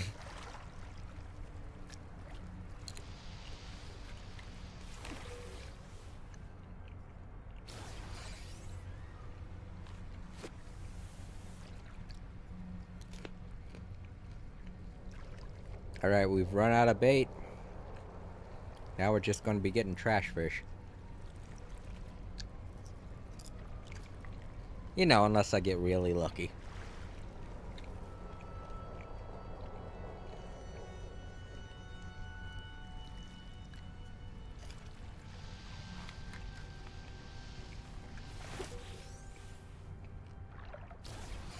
Where are we at now?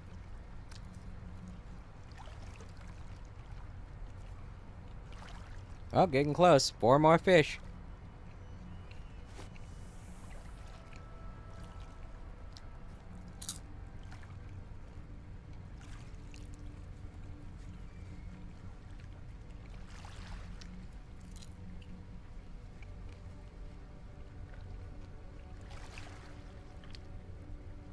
That skeleton looks so creepy now.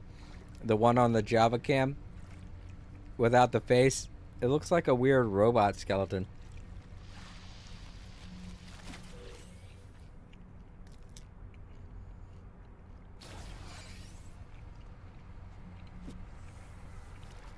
Yeah, tortillas. I completely forgot that's made out of corn too. Oh, right, cornbread also, yes. All of them look so different from corn.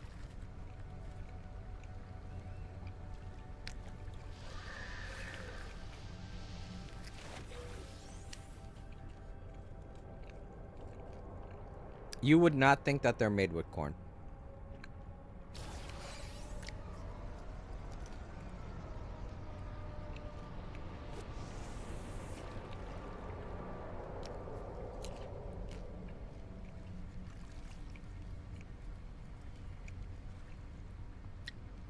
But yeah, like I'm saying, nothing against rice. It's a very diversible plant.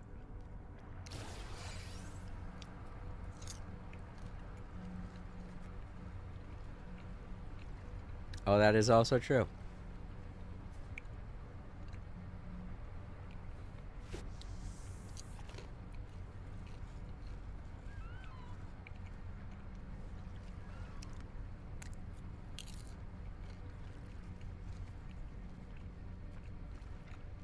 Oh, crud. Think I need one more fish.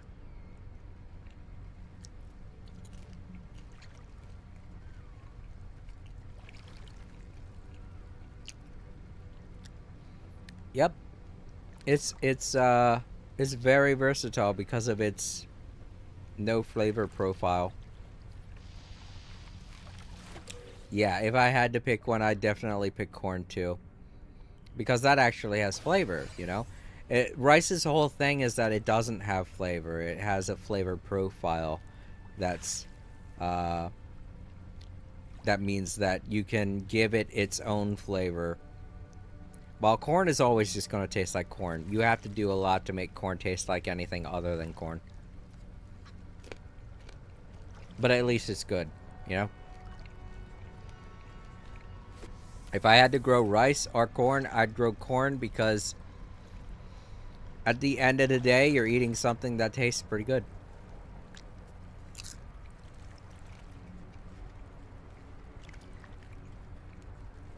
Oh, really?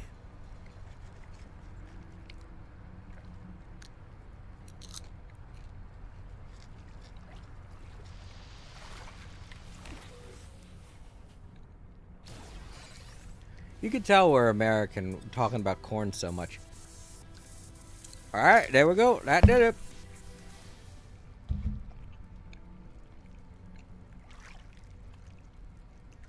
Sorry, let me finish this.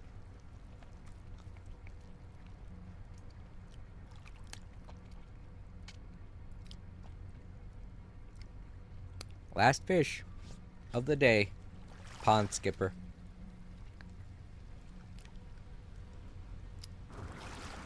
Classic. Alright, let's pop off this milestone, see what we get. Salvage data! Nice! We can get more decorations. And a trident key. What is a trident key? Huh.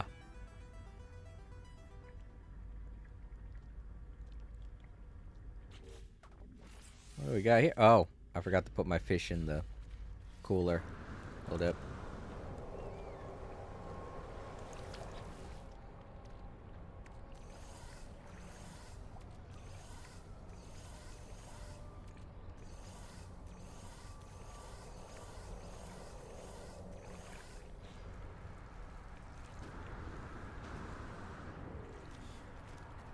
I also got an old boot. Whoops. There we go.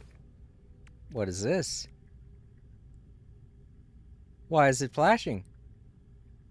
Oh, I need to recharge it? So, I don't remember it ever doing that before, but okay. Technology recharge.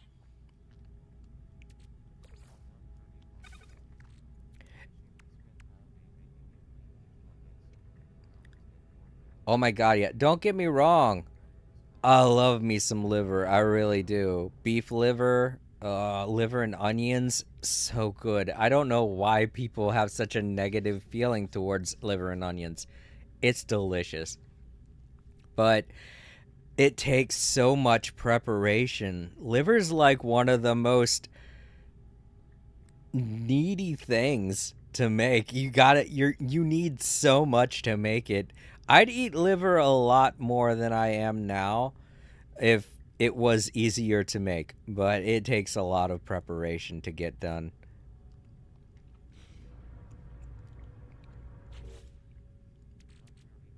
Oh, you can't? Well, it's good. Let me just tell you, if you like chicken liver, I love chicken liver too. You get some fried chicken livers and you have that, you pair that with some gizzards, livers and gizzards. Oh my gosh. It's so good. I don't know why. I guess it's because you hear those words and it grosses you out. That's why people don't like it. But some fried liver and gizzards from a chicken, so good. But still, once again, takes a lot of preparation. But yeah, beef liver, pretty much the same thing. It does have an aroma to it, but if you season it right, it's honestly so good. And it has such a unique texture from chicken liver too.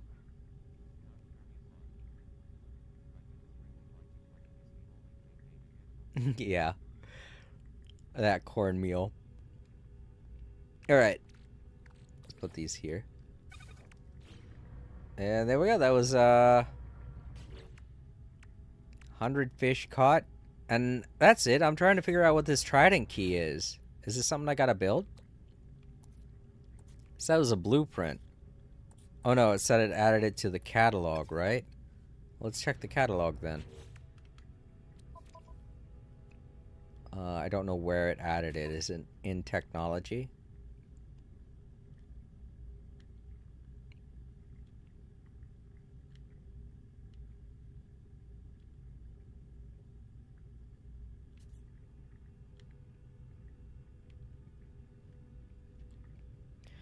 It's weird. It being a trident, I would think it was like a weapon or something, right? No.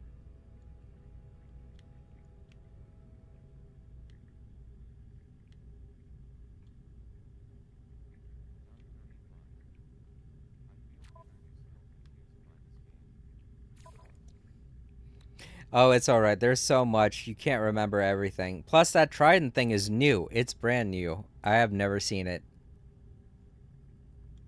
Either that or it's an item. I'm gonna check just to be sure. It could be in my starship. It's not. No, it is. It is. It is. There it was. Okay, it is an item. It's a Trident quick key, an aquatic relic.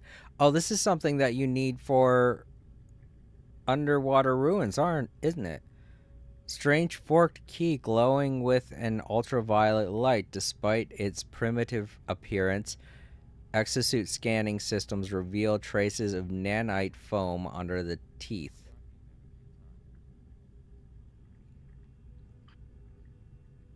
You did. They've added so many things to No Man's Sky last month that now's a good time to get into it. There's a lot of new stuff to learn, and with these expeditions, it makes it a lot easier. Right. I think the keys are mostly for ruins, but let me see. What's it say? Oh, no, no. This key is not for a ruin. It's used for upgrading. Okay. But it's worth 100. Oh, that's 100 units. Never mind. That's nothing. So, yeah, it's used for upgrading. I don't know what it's used to upgrade, though.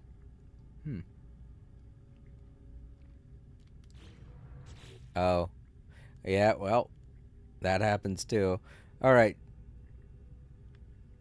I guess we'll look in building material? No.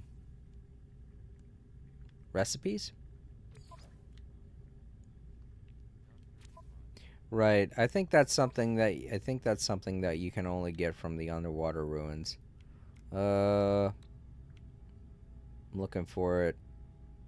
It's something for upgrades, so maybe it'd be in here.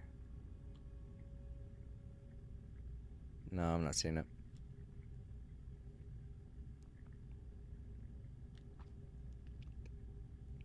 Nope. I think I already checked everywhere in this menu.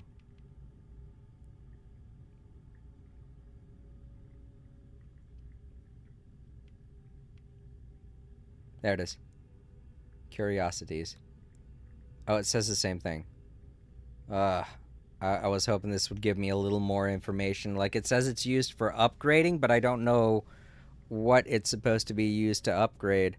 I guess I'll hold on to it because it could be something I have to use later on in this expedition. That's another thing. Sometimes they'll reward you with stuff you have to use during the expedition, and it's best to hold on to it because otherwise, if you get rid of it somehow, you're gonna have to get it the old-fashioned way, and the old-fashioned way is always the harder way.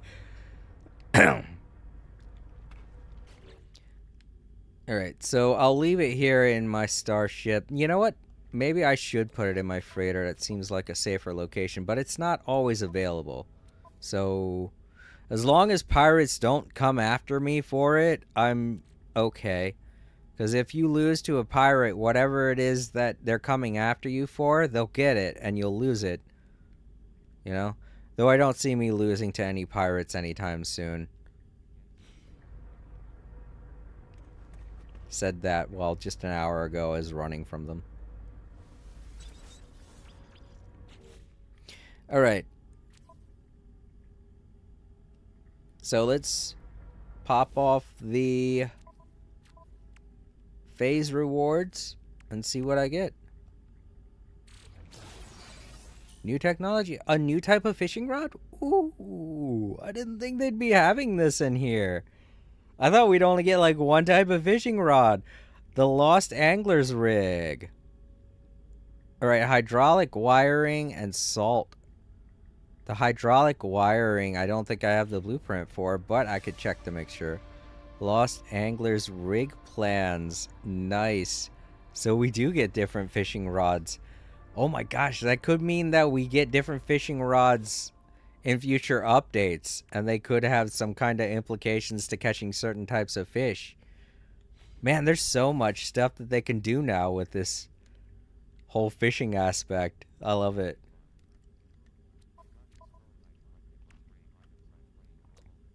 Oh, okay. Well, as long as you get your grave back, That's all that matters. That's all you need to concern yourself with when you die. Just like in any survival game, you got to get back to where you lost all your stuff.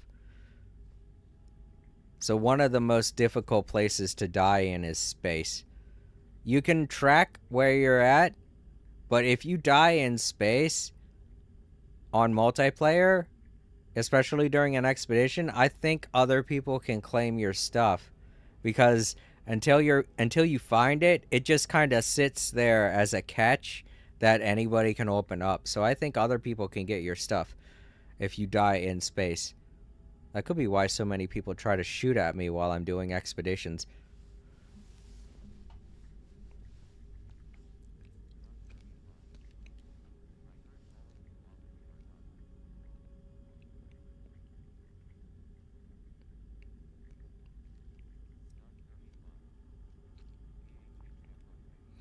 Alright, so let me see. What do I need to make hydraulic press? Yeah. There we go. I do have the blueprint. Good. Man, I'm gonna need a lot of salt. Let me see. Can I turn these into salt? I think I can. Let's see. I could be thinking of the other crystallized item, but let's see if crystal sulfide turns into salt. No, it does not.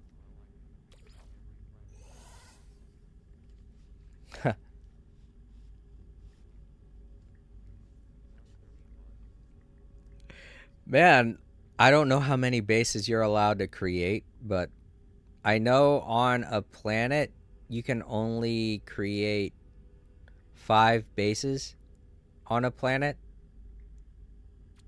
You know? So who knows? Good luck with that. Hope you don't run out of space. I want to make this before I leave. I want to make this new rod before I leave so I can have it for the last phase. I also want to take off my headphones for a second so I won't be able to hear what you're saying. Sorry, Doug. My ears are starting to hurt a little bit. My headphones pinch my ears.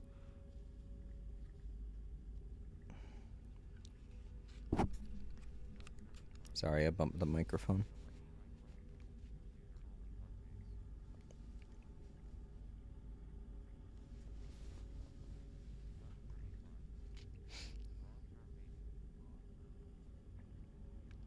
Possibly. Alright. I need to make these hydraulic legs, and for that I'm gonna need salt. So let's go swimming. Wrong door.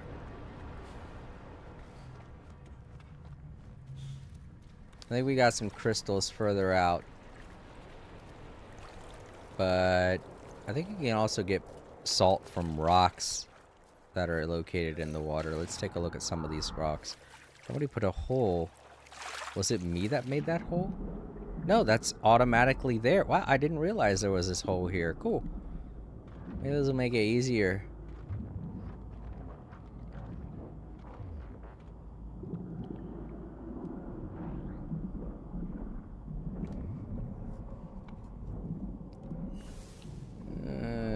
Here we go. Oh, that's the terrain manipulator. I was like, why'd that happen? Alright, cool. These rocks are good for salt. There are rocks that are way better for salt, but I'm glad that we have something.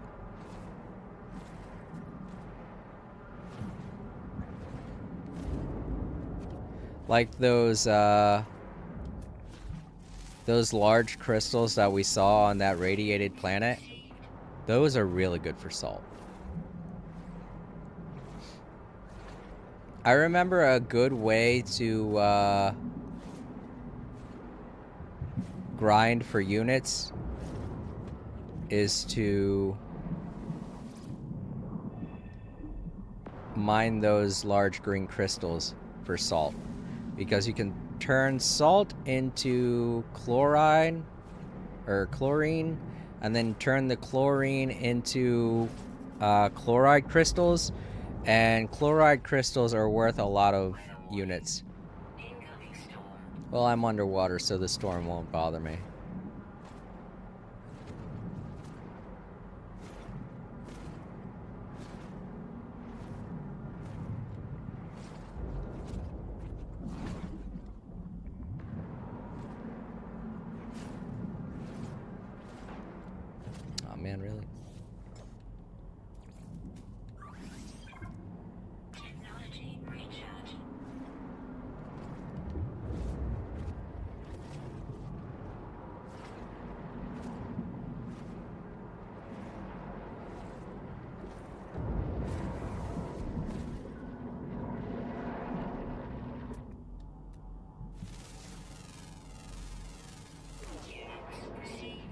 That's alright. You don't have to worry about that.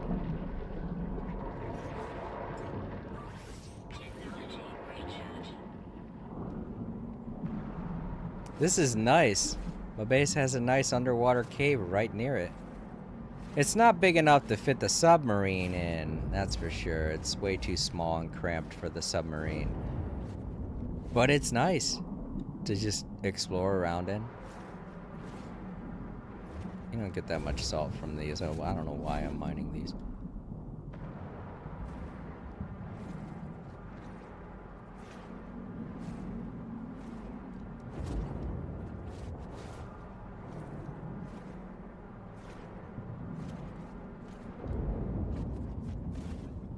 Increasing my salt intake.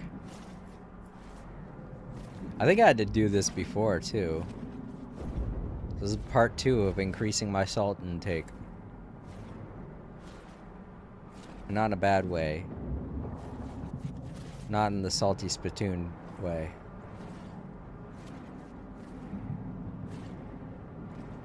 This is more in the popcorn way, the way that you want it. This is good salt.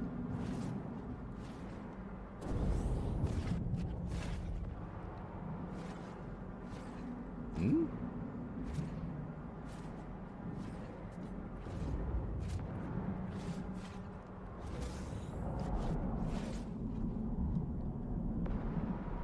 Yeah. I don't know. I've heard that PC players can communicate with each other whether or not you're wow, this is a very freaky looking thing. Wow, that is really weird looking. It's full of chloride. Chloride.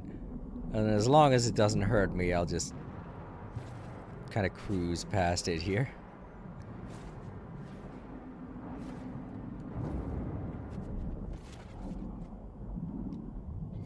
Oh, this is a dead end.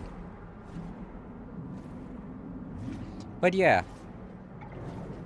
I've heard that PC players can communicate with each other without needing to be in the same party. Also, these guys. No, get away. Back off. Don't touch me. Weather update.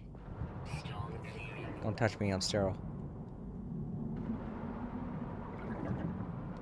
Leave me alone, go away. Bad jellyfish, bad.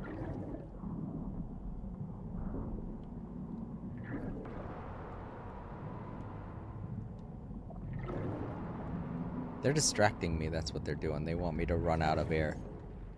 Screw you, jellyfish, I'm smarter than you.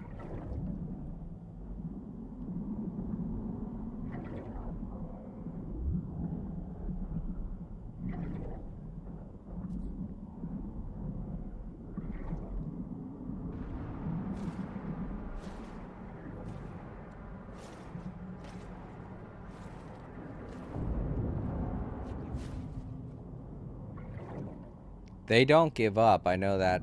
So, I don't know where they're at. They're somewhere in the walls. These jellyfish can be so creepy sometimes.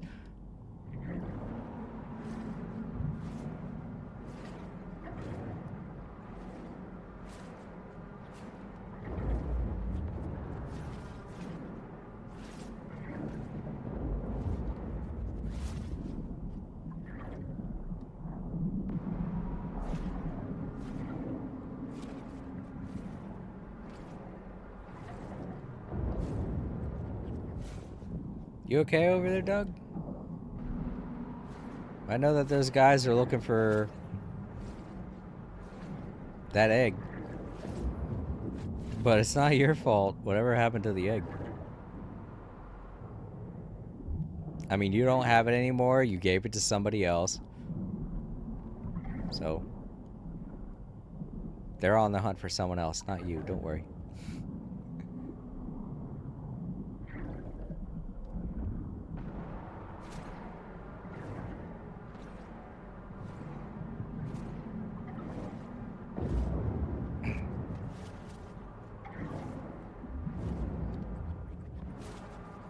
I don't know what I destroyed that they were living inside of, but whatever it was, they're super mad.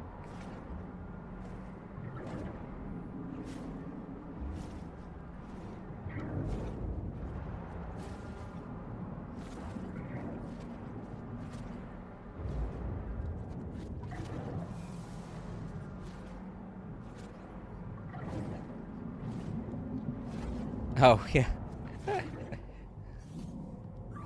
Technology recharge. Oh, okay, good.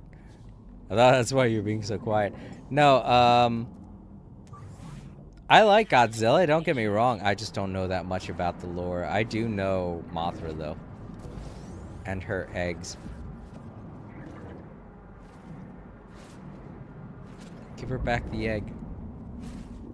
Oh, I know I just saw some jellyfish right behind me. There they are.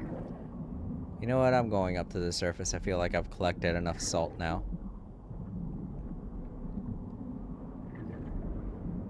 Oh, look, there's another one.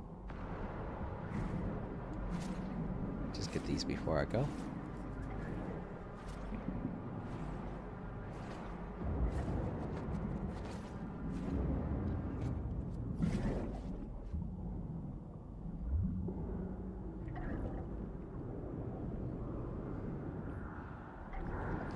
Yes, and I have heard that expression several times before. I completely forgot it was from Watchmen.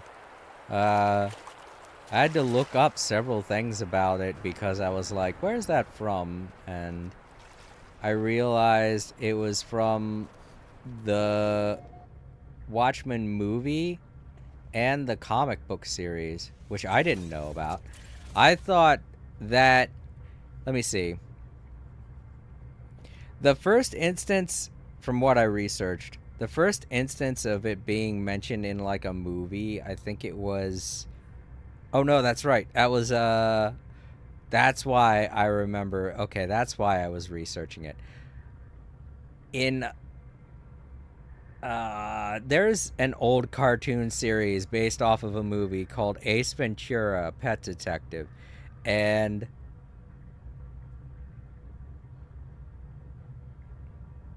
yeah. But yeah, in the cartoon series Ace Ventura: Pet Detective, there's a scene where he gets locked inside with someone and he goes, "You're not locked in here. I mean, I'm not locked in here with you. You're locked in here with me." And I was like, "Wait a minute. I thought that was a more recent saying." And I looked it up, and apparently it was first uttered in the comic book series in the 80s. But even so, that is very interesting that the creators of the Ace Ventura cartoon were such big fans of Watchmen that they decided to add that phrase in that cartoon before it was ever uttered anywhere else in the world. So to me, I thought that that phrase first came from that cartoon show. But after a bit of research, I realized, oh no, that's not the case at all, is it? That's actually a line that was uttered in the comic book as well as the movie later on in the year 2000.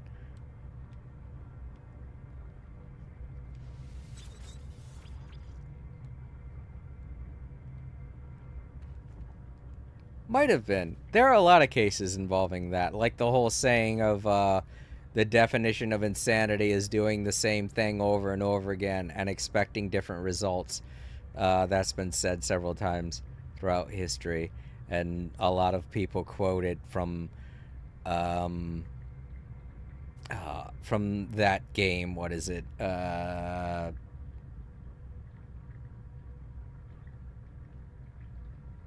I can't remember the name of the game, but most people are just like, "Oh, it's from that game," and I'm like, "No, that was a quote from Einstein. I'm pretty sure."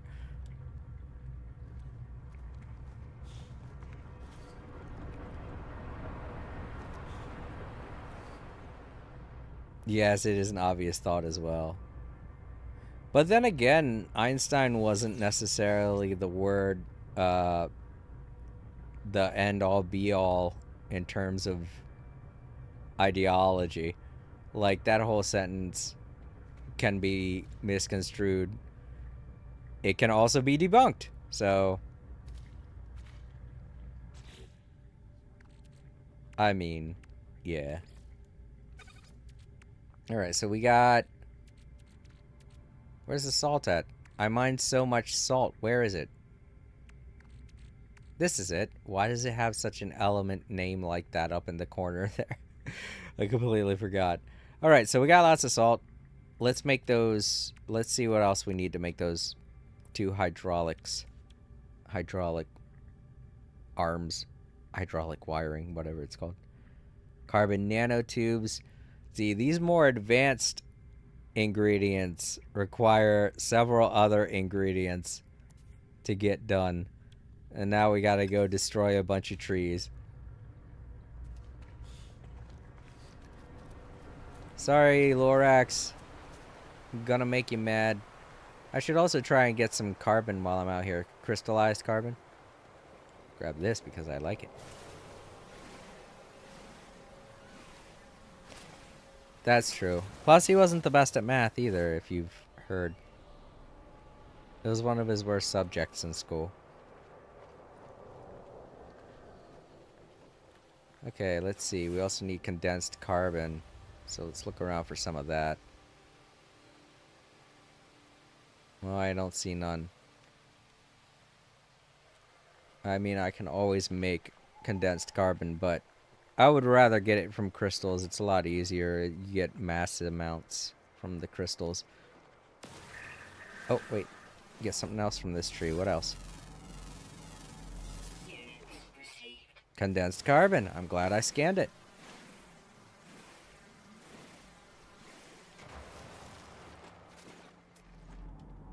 Alright, all the trees are the same. They're just different sizes.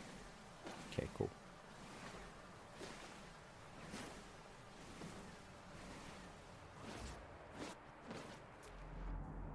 This is a different tree. It has a different design. So is this one.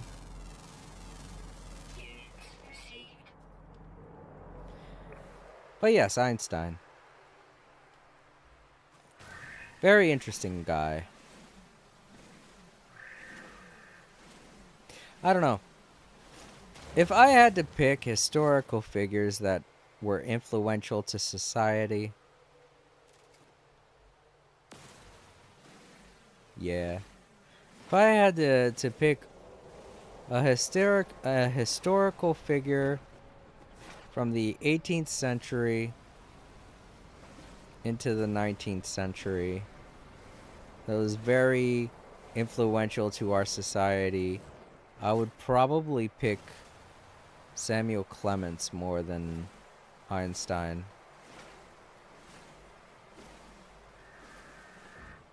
Because while he wasn't a genius, he at least contributed a lot to the idea that a human being can be both intelligent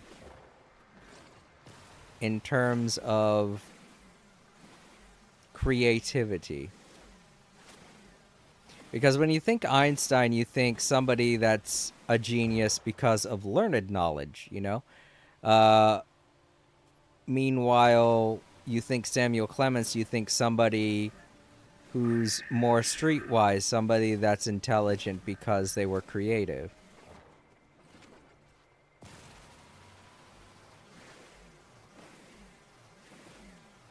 Oh, okay, yeah, probably shouldn't bring that up then.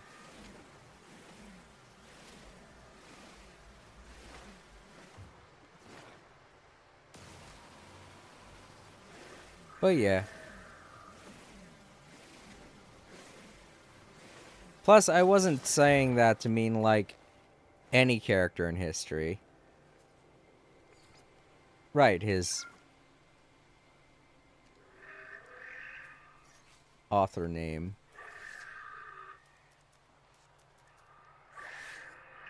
Oh man, I didn't mean to do that. I keep using the condensed carbon for stupid stuff like that. But, yeah, I didn't mean any character in history. I was just thinking of in terms of...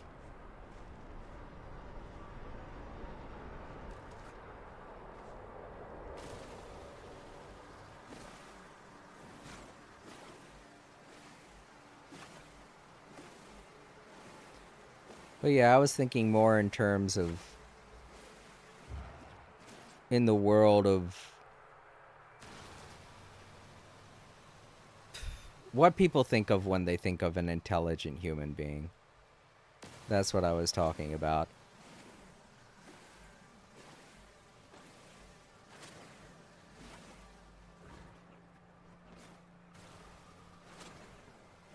You know, because there are a lot of figures in history that have been influential to society. So I guess what I was meaning to say, what I meant to say more was that I was thinking of people who were more seen as intelligent, seen as people of a higher intelligence. And a lot of people don't realize it, but people used to think that Mark Twain was a genius. Samuel Clemens, he was regarded as a genius of his time for a while.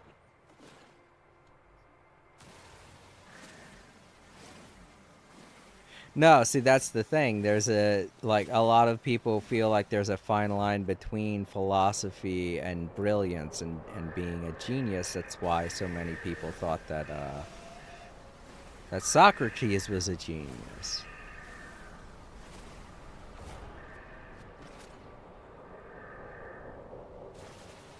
But it's more the idea of the mind, you know, things that you can think. And in terms of things that you can think up, that you can dream up, we want to look at creative individuals such as Samuel Clemens, Socrates, and such like-minded people, people who will look at society and understand society in a sense. Right, and think of society in a sense that their work is heavily influenced by what they see.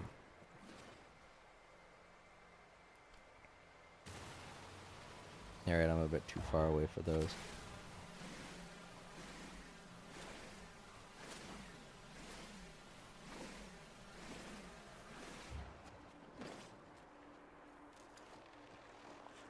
Look out, trees, here I come.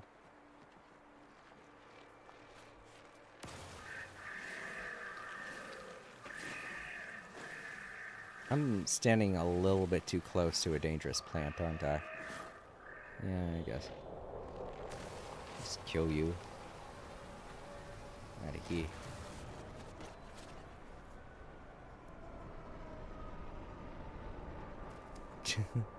How can you even imagine being alive? I don't know. Units received. But yeah, that's the one thing people don't even think about when it comes to genius is how often the creative mind is looked down upon.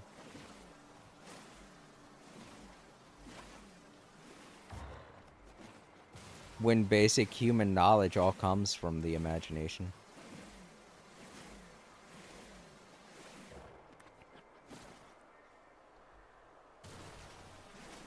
Yeah, like I said, there's really no way that anything could have been ever conceived in the realm of knowledge if not for imagination. So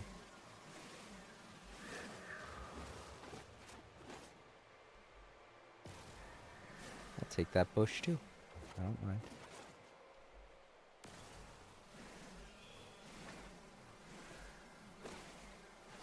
But yeah.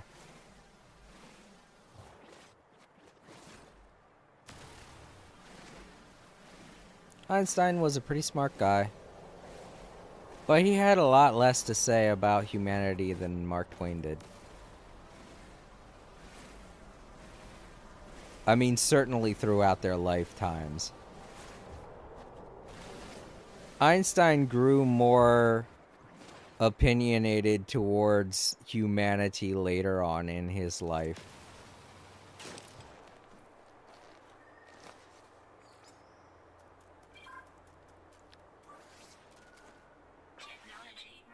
While Samuel Clemens, he made observations literally every day.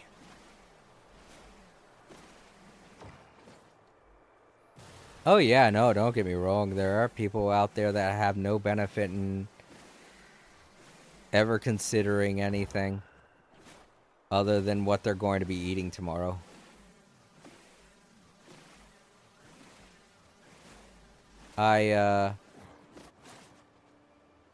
I definitely was like that for a while.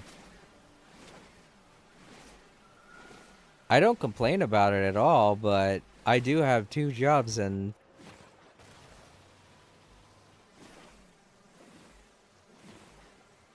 I am fortunate enough to have time to do things like stream. And it makes me happy that I have a good schedule now. But for a while there, I just couldn't do anything other than work.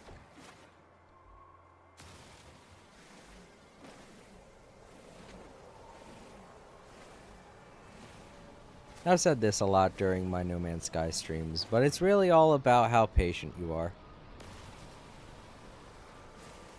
Yeah. If you're patient, things will come, and your life will get better. It's all about patience.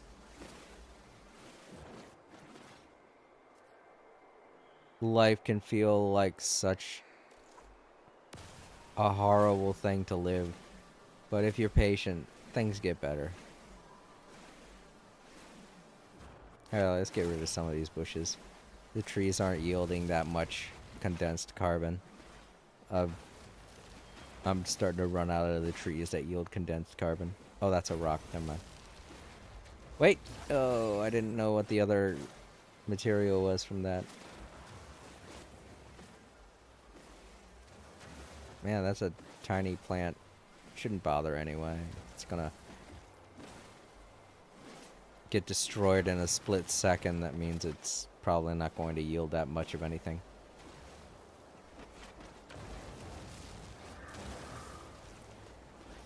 Right.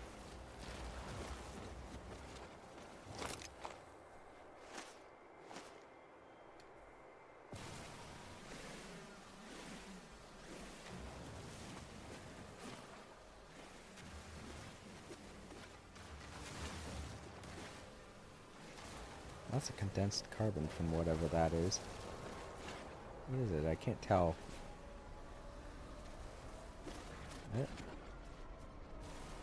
It's like a little weed looking plant. Weird.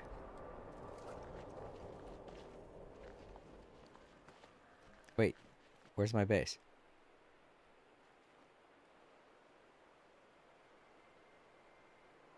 Oh, there it is. I was going the right way. I had a feeling. I was like, I know it's over in this direction.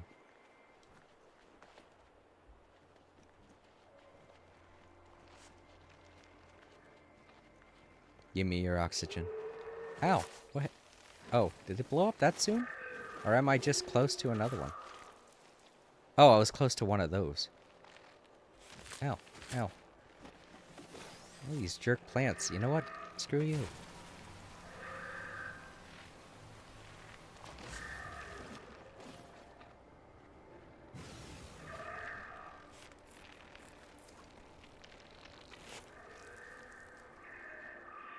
Oh, okay. I already stripped it of its oxygen. Toxins detected. Ow.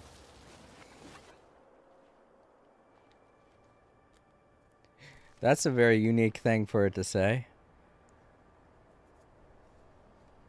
She never used to say neurotoxins detected when you got hit by that.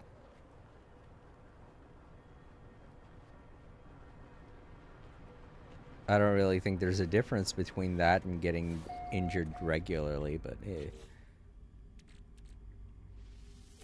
Alright, so we got a decent amount of condensed carbon, but I hope it's enough to make those 2 hydraulic wires.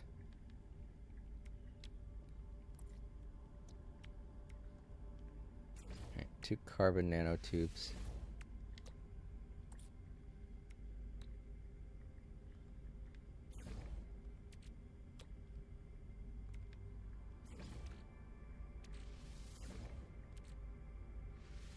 Alright. Now what else? Weather warning. Incoming storm. Alright, you're blocking my way there, Mr. Warning. That's all we needed. Awesome. Alright, let's once I equip this to my... Is it going to overwrite this one? How's this gonna work?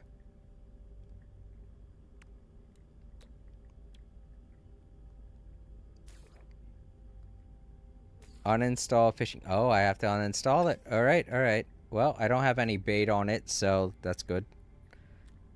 Dismantle. Oh, we get carbon. Oh, we got all the ingredients. Well, we got 2 carbon nanotubes, so we didn't get all of the ingredients. We just got a decent amount. Ah, man. I probably should have destroyed this first. I would have gotten some of my stuff back to make this. Technology installed. To help make this. There we go. There's our new fishing rig. That looks way better. This one looks way more like a fishing rod I'd use. Very cool.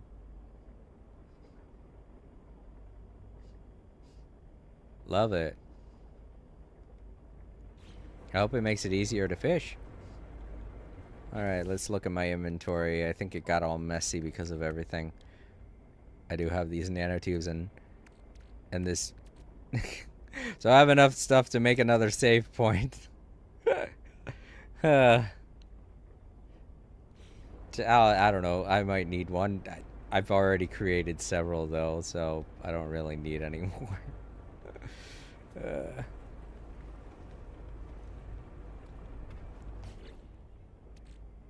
I think I'm good on space.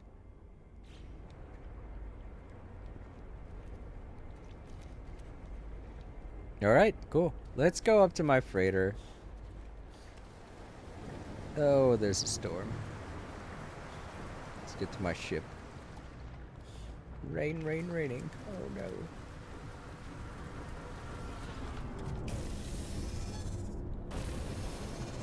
Alright.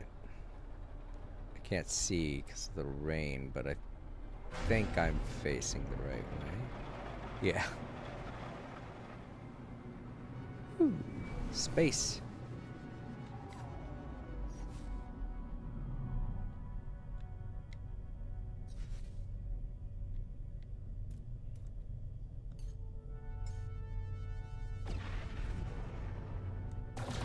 Why am I attacking my own ship? Damn it. Don't hit the X button.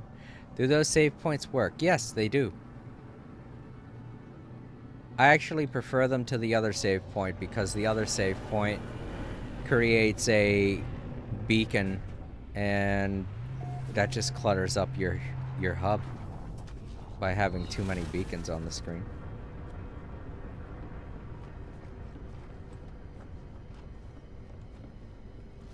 I know that they're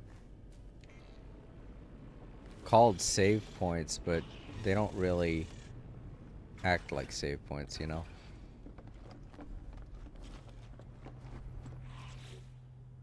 Oh, okay, you can't see them on this menu, but you get what I'm saying. Oh, wrong side.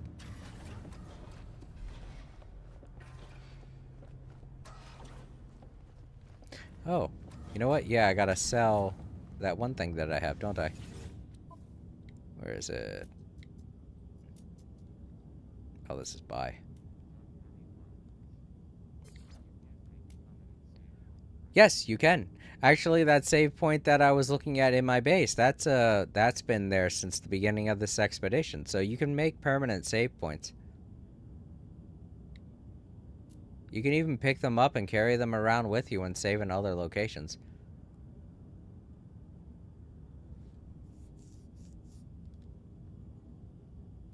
But there are so many different ways to save. There's the ship. You get into your ship, you get out, and it creates a save point.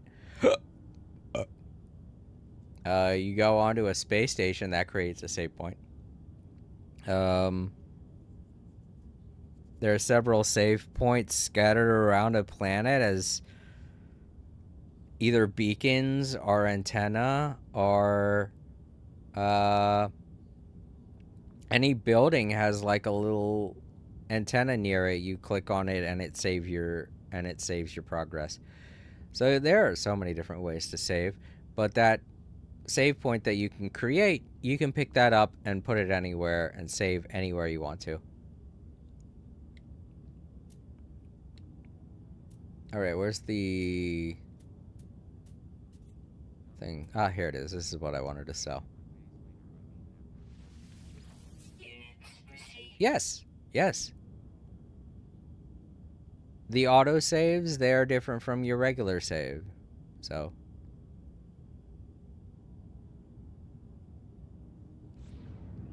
like for instance, when I came out of my starship just now, it created a different save point. See? This is the auto save that saved after I got out of my ship. And this is the save that happened when I saved at my base.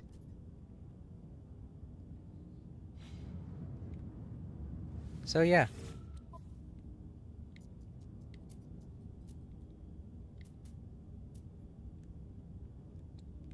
I don't really see anything. Oh, they got salt for sale. Not that much of it, but it's funny that they have salt for sale when I just collected so much. And they have pyrite. You don't see that too often for sale. I like this system. I'm glad I built my base here.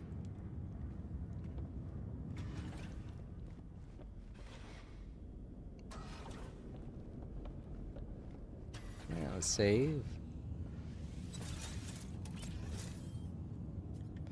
And I think that's all that I wanted to do for this phase of the expedition. Let's take a look here.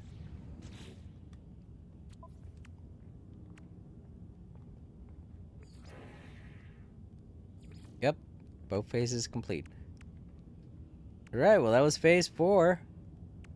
Out of everything in this expedition, I would have to say that the hardest stuff for me was right here, capturing the high temperature fish, because you never know when you're going to get the right fish. And of course, Pearls of Wisdom.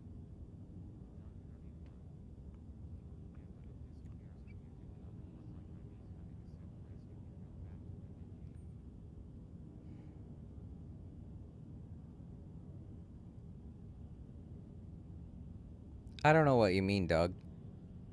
Do you mean your save point gets saved over top of? Yeah, that of course happens. There's only one save slot. But as far as save points, yeah, they're all over the damn place. I have one right here. You just saw. On my base, there's the one there, and there's this one here on my freighter. And there's one in my other base underwater. You plop them down and they stay there forever. You can pick them up too. You can put them down in other places. You can create other ones. You could put a whole bunch of them together in a row, like all of these pillars. They could be save points.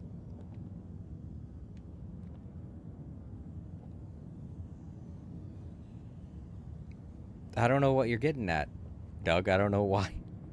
Why is this a thing even we're talking about?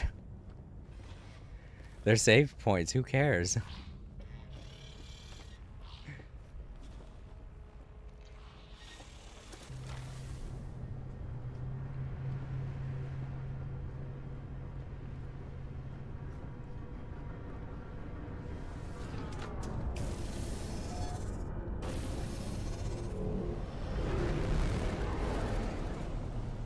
Yeah. Save points are literally physical objects in this game. Like, I plopped that save point down there. And I'm going to go back to my base now. And you'll see that the save point is still there.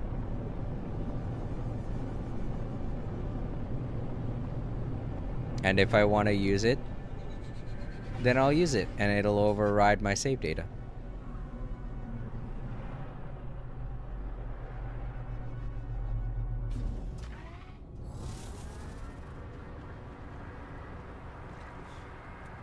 See, it's still there. And now when I reload my save, I'll be here instead of up in my freighter, which is where I want to be, because I want to start out the next leg of the expedition in my freighter, because it'll make it easier for me to jump from location to location. Speaking of which, actually, that's something I should do. I should go to the planet that I was just at in the solar system I was at, because I could be closer to the next rendezvous point.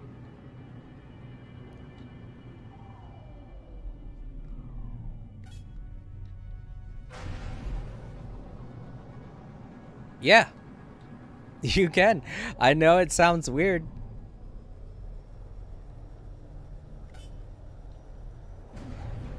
Yeah, it's something that you need to learn by going into the space anomaly. You can learn it, but I think you can get it for free just by following the story. There we go.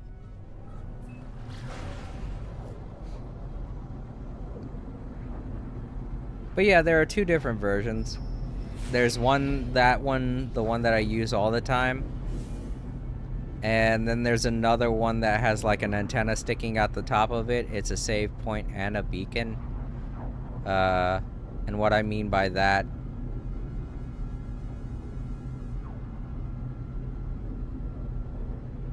Yeah. But the one that has the antenna sticking out of the top is also a beacon. Yeah.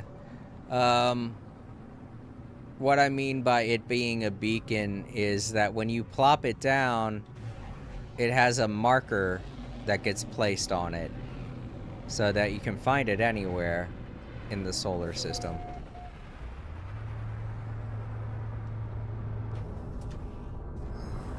So it's like a save spot that has a little marker attached to it. So if you need to find it, you can.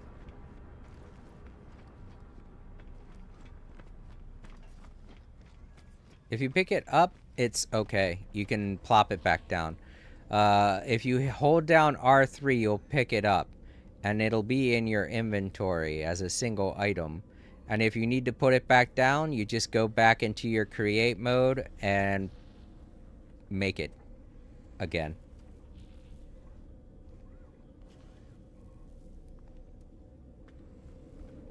Yeah. So yeah, if you need to make it again, you just go back into the build menu like you did when you made it the first time, and you'll be able to make it without spending any resources because you'll already have one in your inventory. Oh, right, I wanted to use the portal.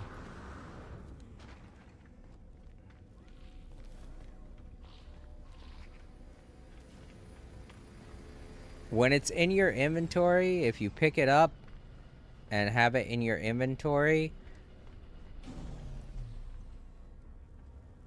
Yeah. If you pick it up and you have it in your inventory, you just have to hold down the discard button to destroy it. But you can also go into your build menu and destroy it that way.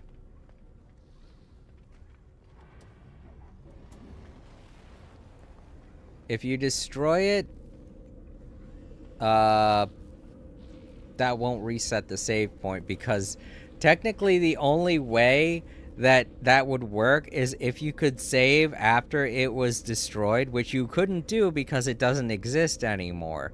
So if you reload the save data before you destroy it, then it'll still be there. You'll just have gone back in time before you destroyed it. Yeah, so don't worry about destroying it. It's not like you'll destroy your save data by doing that. You'll just be destroying the only way that you can save. Well, there are so many different ways to save. But you'll just be destroying another option to save.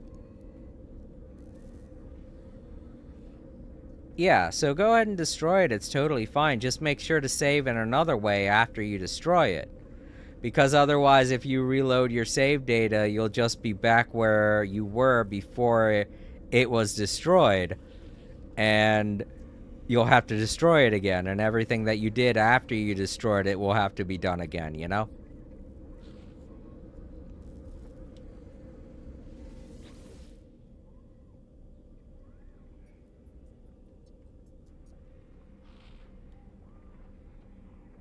Alright, let's go back to the space station where rendezvous point 4 was. There it is, rendezvous point 4.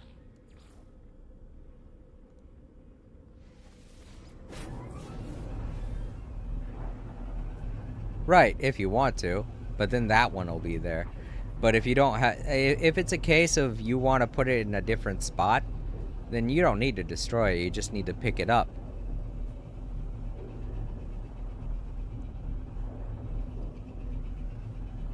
You just pick it up and put it somewhere else, if you don't like where you placed it the first time.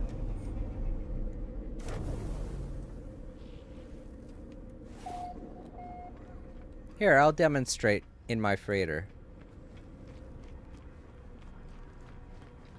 Which is where I'm about to go right now. And I want to do this anyway, because I kind of don't like where I put the save point.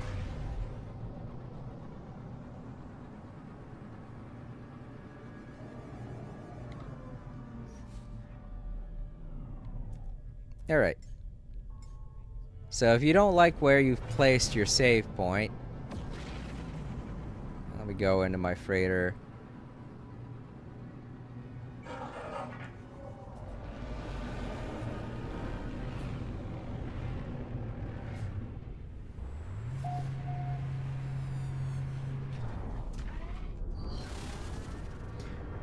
I want to do this anyway because I don't really like where I put my save point in my freighter. Because I'm going to keep going to the right by accident.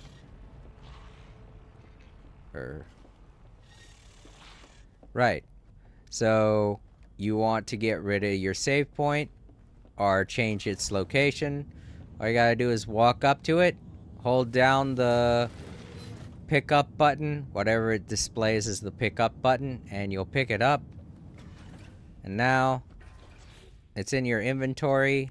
Let's see, where is it though? Is it in my inventory or is it in my freighter's inventory? It's in my freighter's inventory. There it is right there.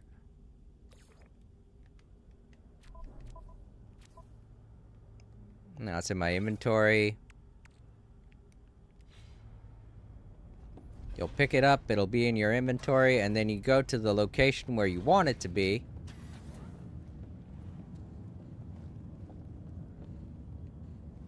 And you open up your build menu. You go over to the save point, just like how you would if you wanted to create a save point to begin with. And since we already have a save point in our inventory, it shows that's what is going to be expended, the save point that's in our inventory. And you just set it up.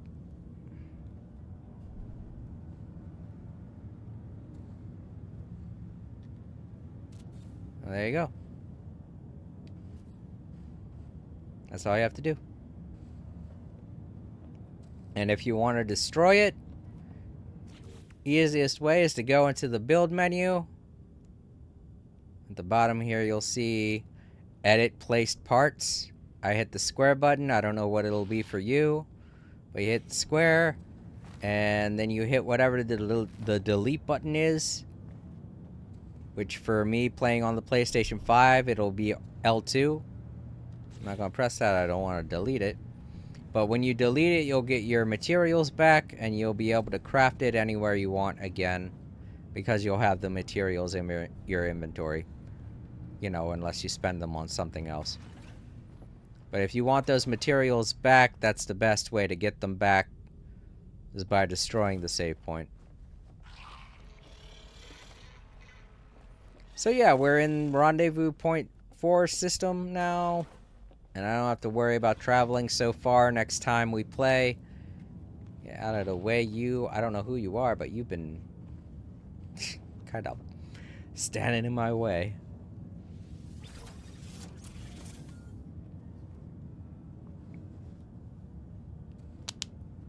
Yeah, when you pick it up, you keep the old one. My God. Alright. It's a save point. There's no real... Who cares? It's just a save point. We're beating a dead horse right now, dude. Okay?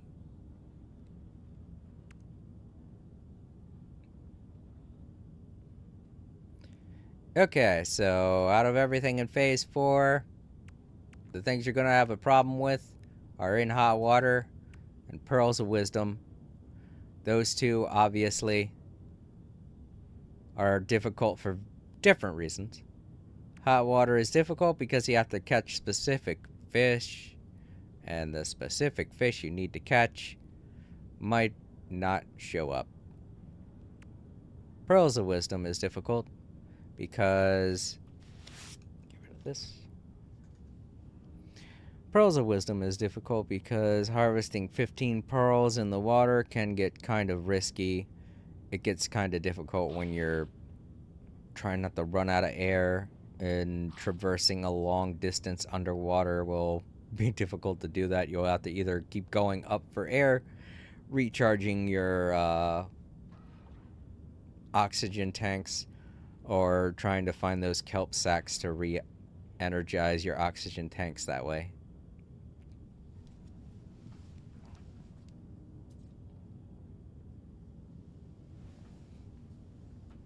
So yeah, good luck with those two.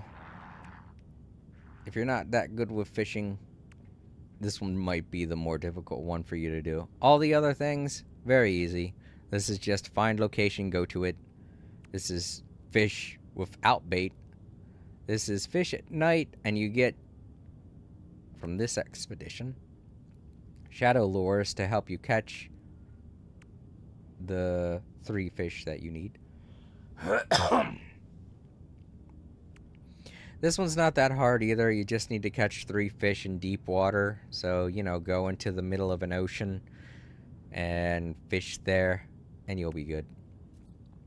Waiting, this one's super easy. This one you probably might accidentally get done before you get to phase 4. But yeah, just catch 100 fish. No big deal. As long as you're not catching trash, you're fine. And then that'll be everything for completing phase 4. And at the end of it, you'll get a really cool fishing rod. The Volcanic Polygon Silencer.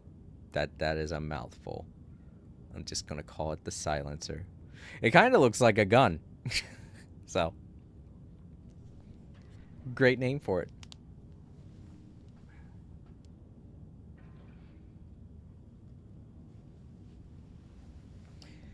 But yeah, Doug, I hope I helped you out with all of that confusion with the save point.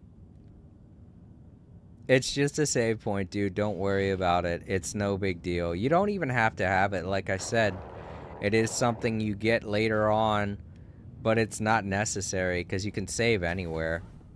All you gotta do is get into your ship and get out, and you've saved.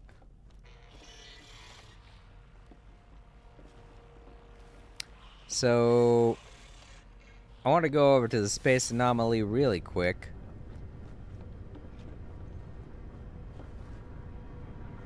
Check on something.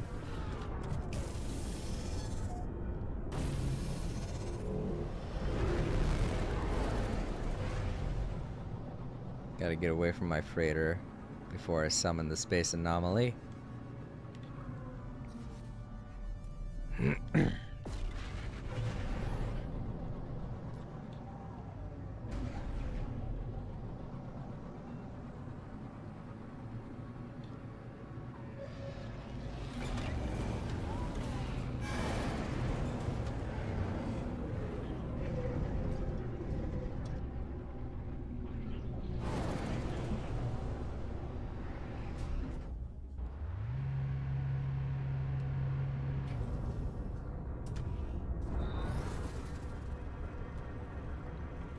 Yeah.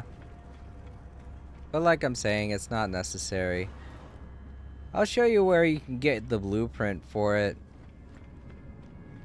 It's here in the space anomaly, I'm pretty sure. And I think it's in the build section. I don't know how much it's going to be worth because I already bought it, but I'm pretty sure it's only worth 1.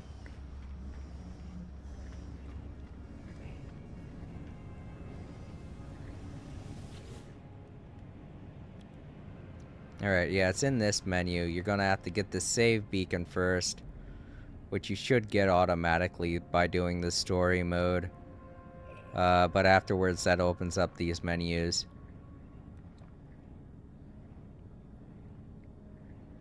Okay, yeah. This is the save beacon that I was talking about. This is the one that displays a waypoint marker and allows you to save.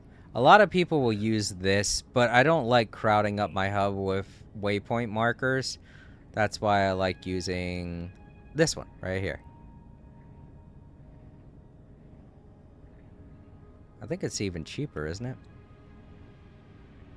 Yeah, because sodium nitrate's not that great not that easy to find. Dehydrogen and metal plating are a lot easier to get, so not only is it cost efficient, but it's a lot less annoying. Right. Okay. Now, let me see. Why did I come in here? Oh, right. I wanted to get the landing pad. I forget where that is. Now that I have salvage data, I want to be able to make the landing pad for my base.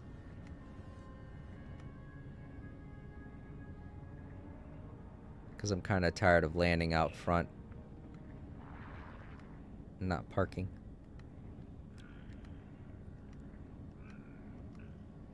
Here it is. Flat. No, that's flat alloy. It looks like that, though. Flat alloy roof. Is it in this menu?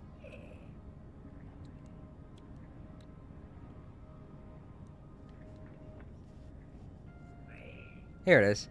Yep, it's in this menu. There are two different kinds. Wait, are there more? Oh, right. These are the teleporters. This is the cheaper one, I think. No, they're both the same. One just looks different from the other. I think this one looks the coolest, though. Alright, 1 salvage data. This one's 10. Gee. Alright, so I guess I'll get these. Wow.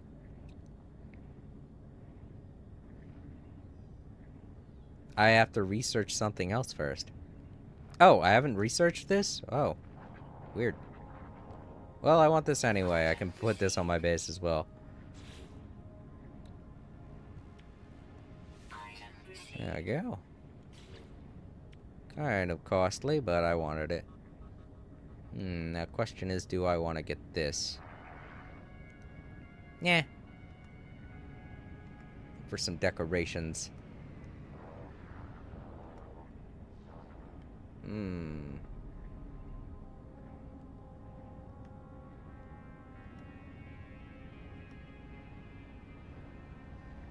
I don't know which one to go to. I'll decide that some other time. Oh, I'm getting tired. Alright, cool. Now we have the blueprint so we can build that on our base. Woohoo.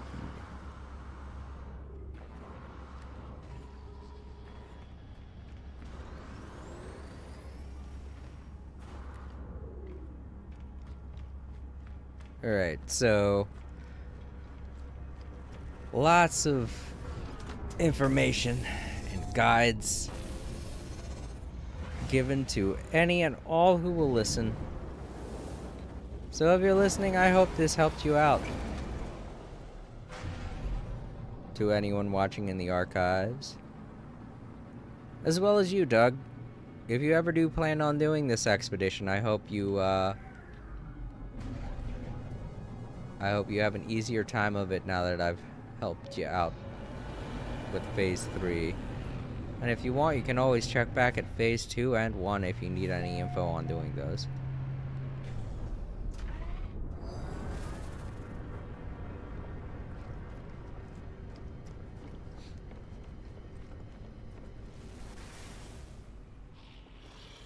Ugh. Oh man, I'm getting tired.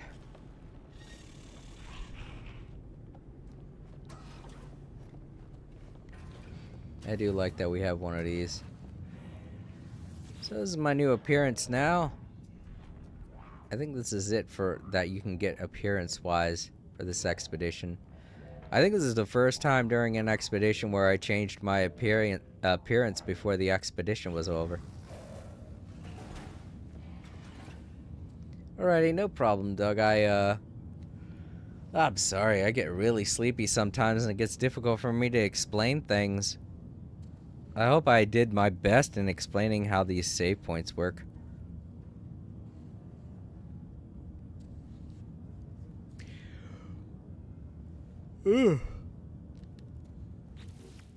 Alright, so the next time we play, we'll be going to Milestone 5. Or Fishing Spot 5. And getting our last letter from the angler. And the rest of these, well, this one's definitely a secret. I don't know. Oh, it looks like we might have a bit of deviation from our regular story in this fishing expedition. I wonder what that'll be. Fins of Thunder catch 3 fish that are only active in a storm. Oh, so we're gonna be fishing in lightning storms. Cool. Abyssal Wonder. Record an underwater creature over 100 kilograms. Ooh. This one might be difficult. I think this might be the most difficult thing we gotta do next phase. Catch 1 legendary fish. This might not be difficult because we have not used the best bait that we have. And that's the golden bait that we got at the beginning of phase 2. So, you know, we might just be able to do this a lot easier than I'm thinking it might be. Part of me is like, oh, this might be hard, but then I'm like, I got that bait, so it might not be that hard. And then this one, sell 500,000 units worth of fish. Oh, well, this one might be easy too. Actually, this is going to be easy because I've been holding on to all the fish that I've been collecting throughout this expedition. Right.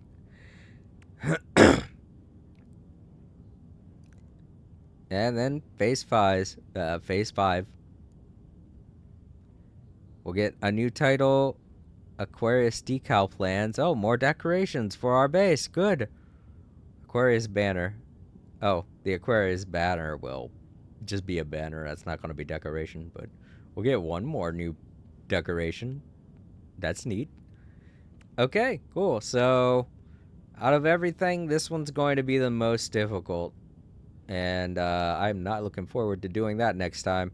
I feel like this might be the most difficult thing to do throughout this entire expedition.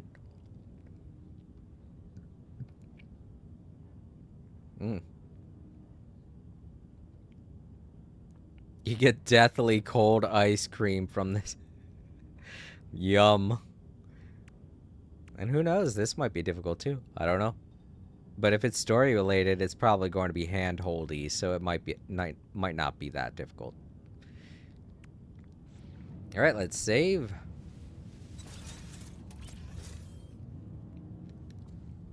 Head back to the main menu.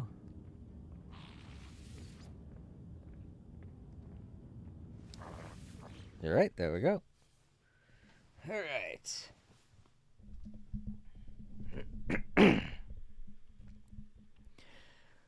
So, that does it for another day of All Creator Live. There's nobody over on Twitch, so no one over there to thank, sadly. I was hoping 4K would stop by, but they didn't. Oh well. If you're watching in the archives 4K, I hope you're doing good. I hope you're enjoying the fishing expedition. If you're still playing, I don't know. You might have already finished it by now.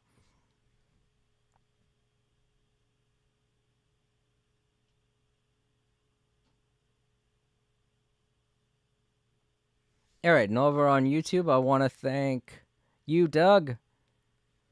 Thank you so much for stopping in and hanging out with me throughout this whole stream. That was awesome. I usually don't have that happen. Usually people pop in and say hi and bye. And thank you very much to Jeremy for stopping in and saying hello.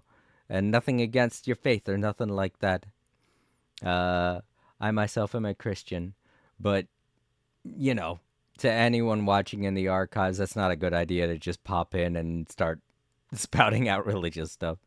It's not gonna win you any awards or make you the most popular person in chat. Uh, yeah. Alrighty, Doug. Thanks for chilling out with me.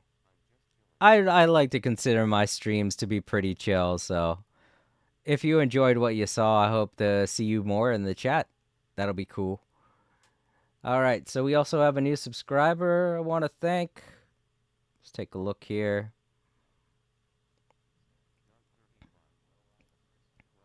Yeah.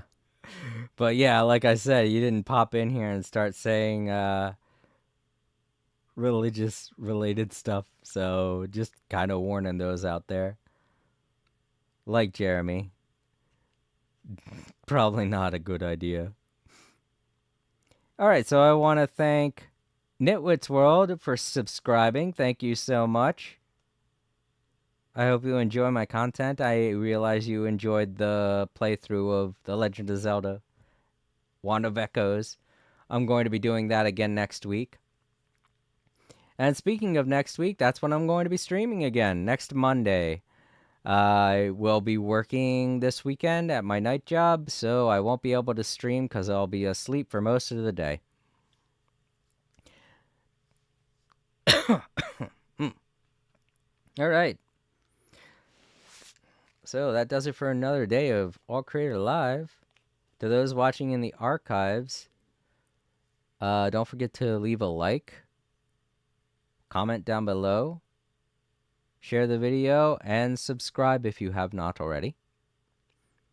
I don't know what I'm going to be streaming Monday. I'll keep you all up to date. It's probably going to be more Genshin Impact. But you can always check the community tab, or if you're new to the stream, I think it's also called the posts tab.